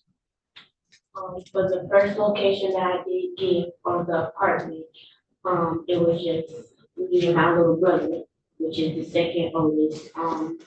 My mom, was having my third brother, which is kind of like the baby, but not. Okay, so there was one child on, St. Antoine Street, one other child in the house on St. Antoine? Yes, for the apartment. And how many children were there on the Devonshire Street? No, I didn't know. I'm I sorry, forgot what the street was called. 9160. Did you live on 9160 Devonshire? Yes, And how many children were located there? 4, including myself. Okay, and were they all in the house when these things supposedly happened? Yes, and sometimes no. Okay. And the street, St. Antoine Street? Any other children there at that time? It's 2 streets, so like you identify others. 4672 St. Antoine. Oh, I'm sorry, you're right. That would be the third location. Every kid was in the house. Okay. And Patton Street, that's where your grandmother was? Yes. And with the children there as well? My little siblings really wasn't over. It was just sometimes just me and my second oldest brother, and like maybe a few times, maybe like 2 times that my other little brother would come. Okay. Now, did you tell us that on Patton Street that you were dropped over there for longer periods of time? Yes. And would those be weeks or months or? Not really weeks, but not maybe months. It was more so a few days and not even really close to a month. Okay. And this was over the course of the summer? Yes, there's sometimes we just, with breaks from school and my mom needed to work during the break, so yes, we will be dropped off over there. So did you like having to go live at somebody else's house? Visit like that? No, I'm more of a spoiled kid, so I like to stay home. So Okay. no, I don't even like to be dropped off. Even, I don't like to go nowhere. Did you complain to your mom about having been dropped off? No. And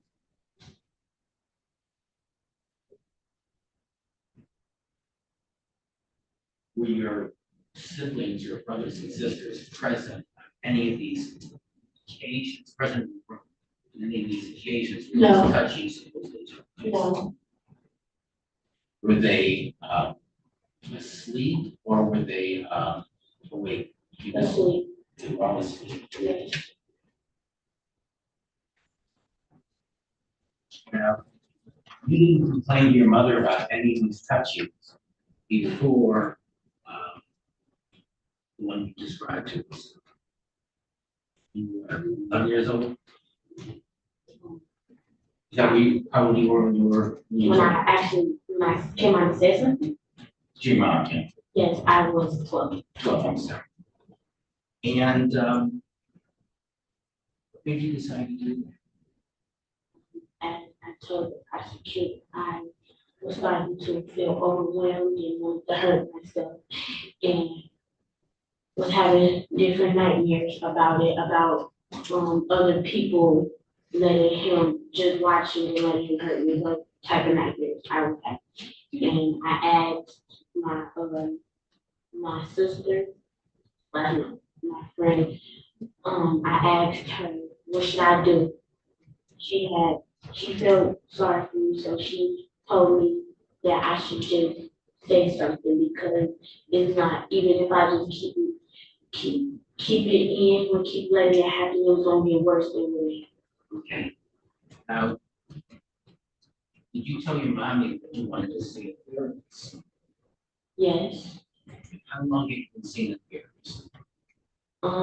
After I said something, I started to see a therapist slash a counselor. I started really twice.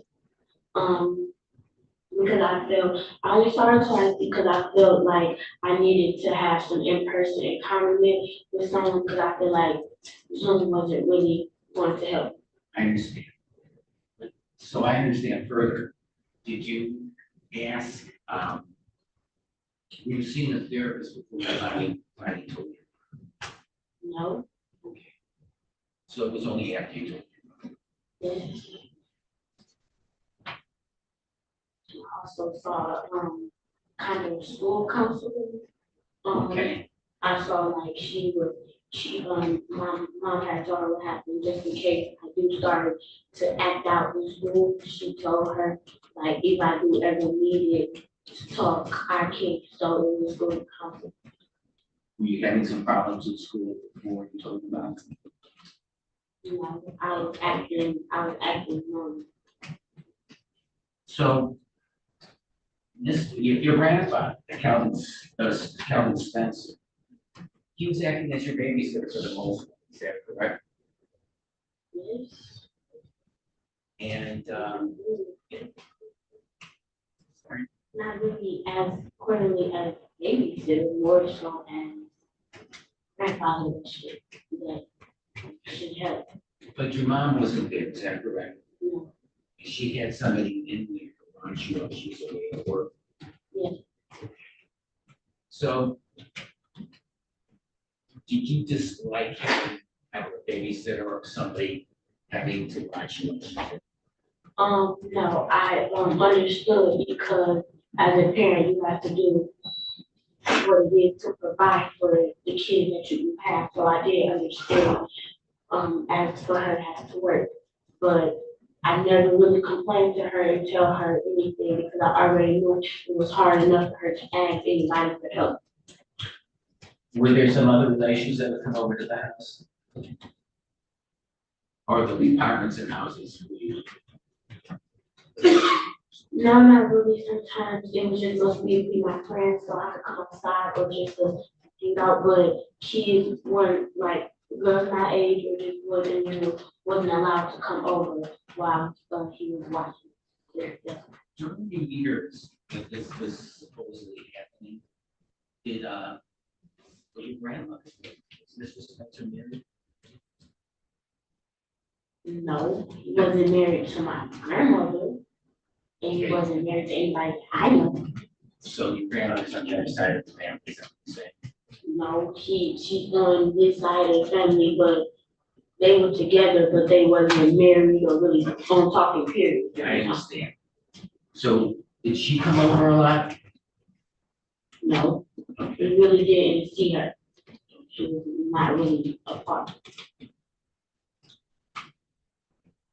And you were attending school during all these years? Yes. And you didn't report any of this activity to your teachers or counselors? No.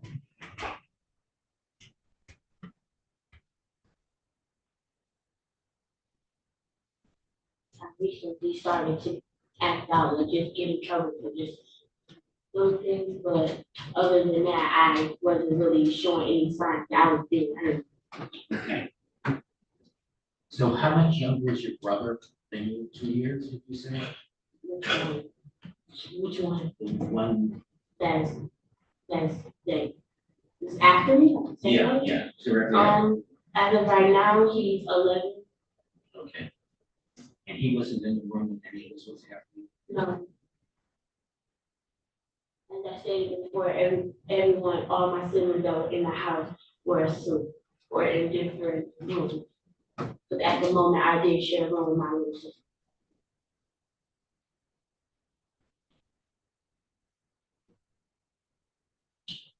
When you finally decided to say something to your mom, when was the last time? When was the last time that something happened? When I was 11 and I was getting ready to just get parts of my hair braided and I was he had just had surgery for his heart or something. I don't know. And Um, Ms. Glee did ask me to, I did, well, he told me to put my mouth on his teeth. Okay.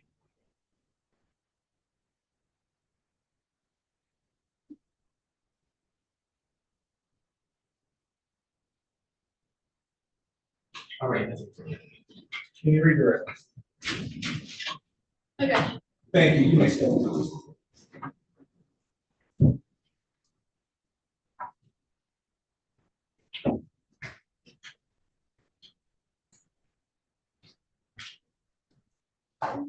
And another witness,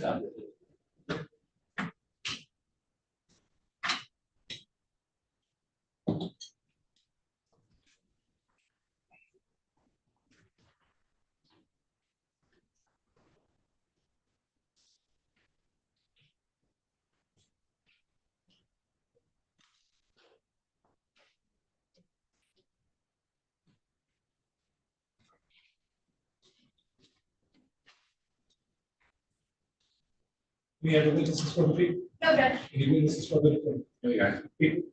Your Honor, at this time, we will move to find over on the part of the complaint warrant. I do believe that my counting, she did testify to 8 times of CNC first degree. And I believe actually she testified to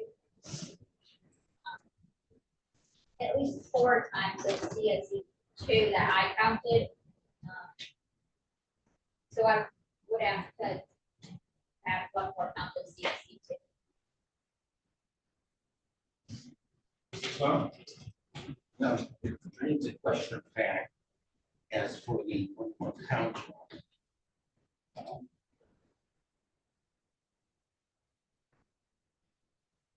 Close question.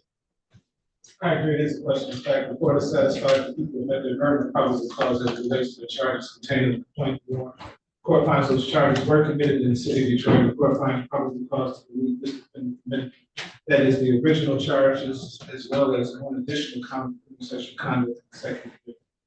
Court will find the defendant over to Wayne County Third Circuit Court Criminal Division for the proceedings.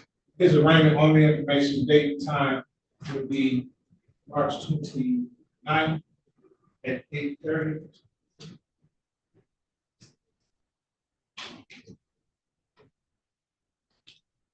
March 29th at 8:30. Bound to be continued. Thank you, Judge. May I work with the order for counseling and testing? Yes. Would the court refer to pretrial services?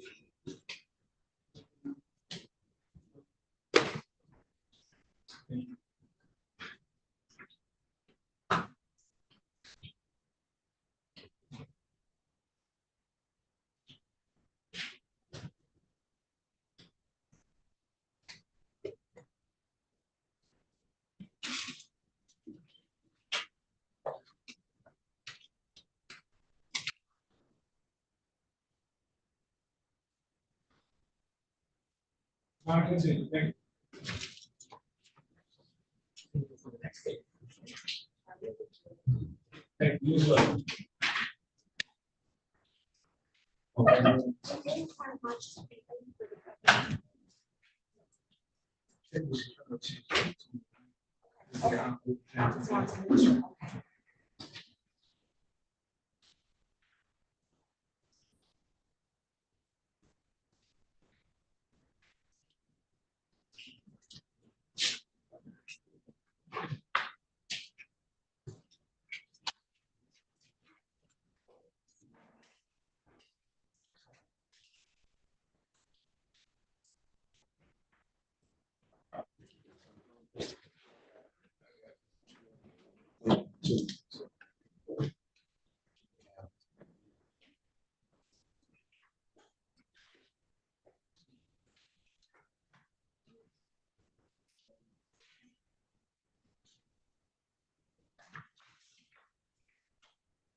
Second floor, you should have moved those people from that courtroom.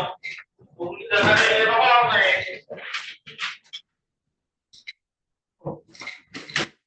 Hey, how you doing? Smart.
Two more.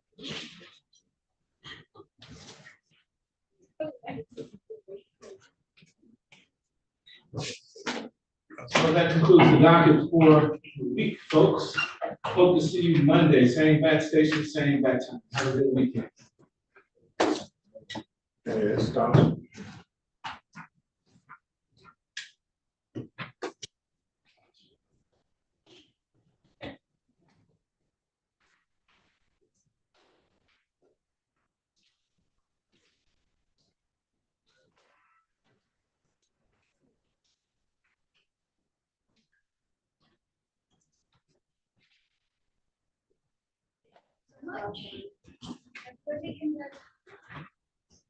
Me too.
I have a good weekend.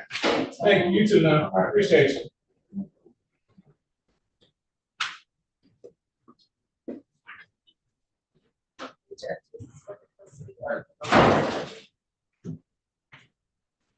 Madam Clerk, it's been a pleasure working with you. Oh, thank you for allowing me You were to great. be Madam Clerk this week. It was a great experience. I can't thank you enough. So this is like being in New York. You can make it here, you can make it anywhere. It was very smooth, Judge. You got it. You got it. Yes. Yes, you do. And I can't talk to our neighbor. She. Oh, yeah, that's my background. Oh, my goodness. I need this girl. That's the MVP. She go. Absolutely.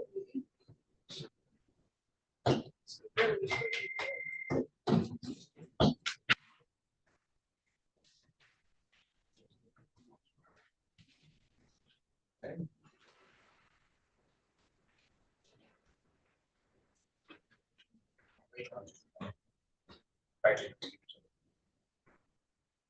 Oh, no. Okay, I'll be on a minute.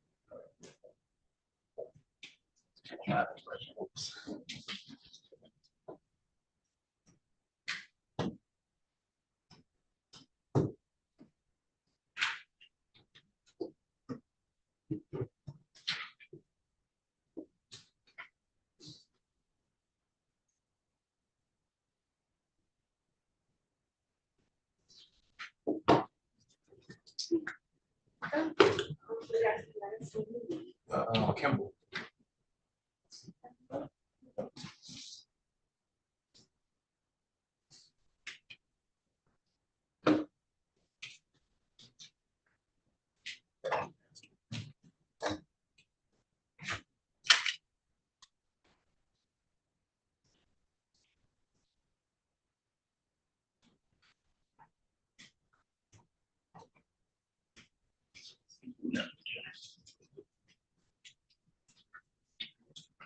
Our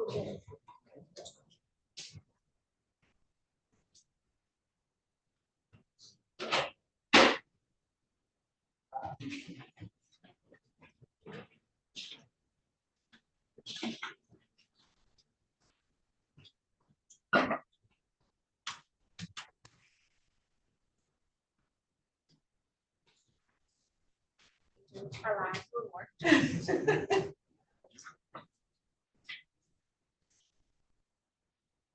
Judge, I don't know how you got here so quickly this morning and you was navigating Zoom. I don't even want to know, like, are you?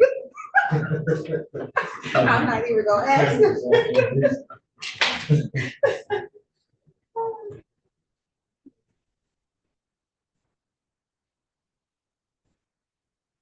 Glad you made it here safe. Everybody.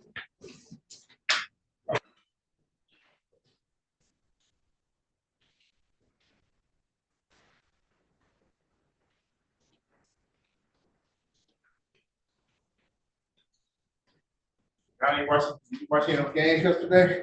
Absolutely.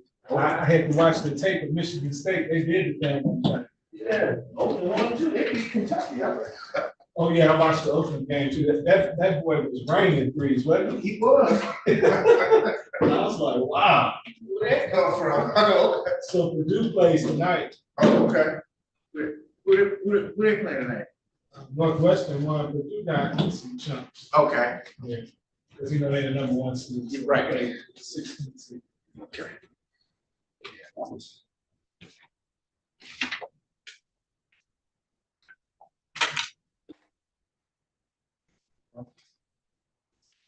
Be something different. Yeah.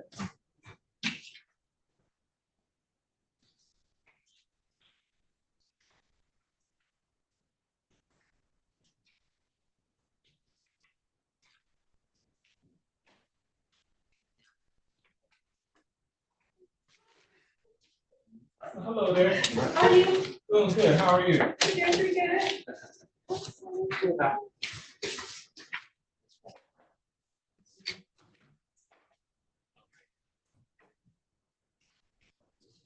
Yeah.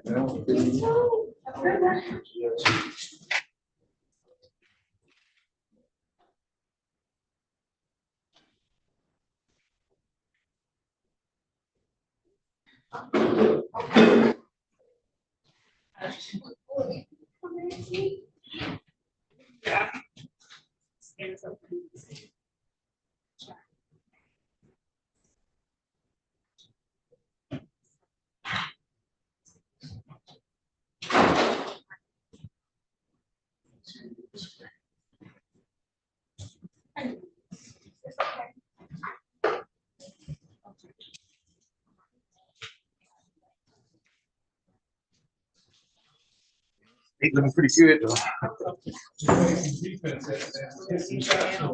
Yeah. Okay.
Okay, I'm really sorry. Hi, I hope you're okay. Thank you.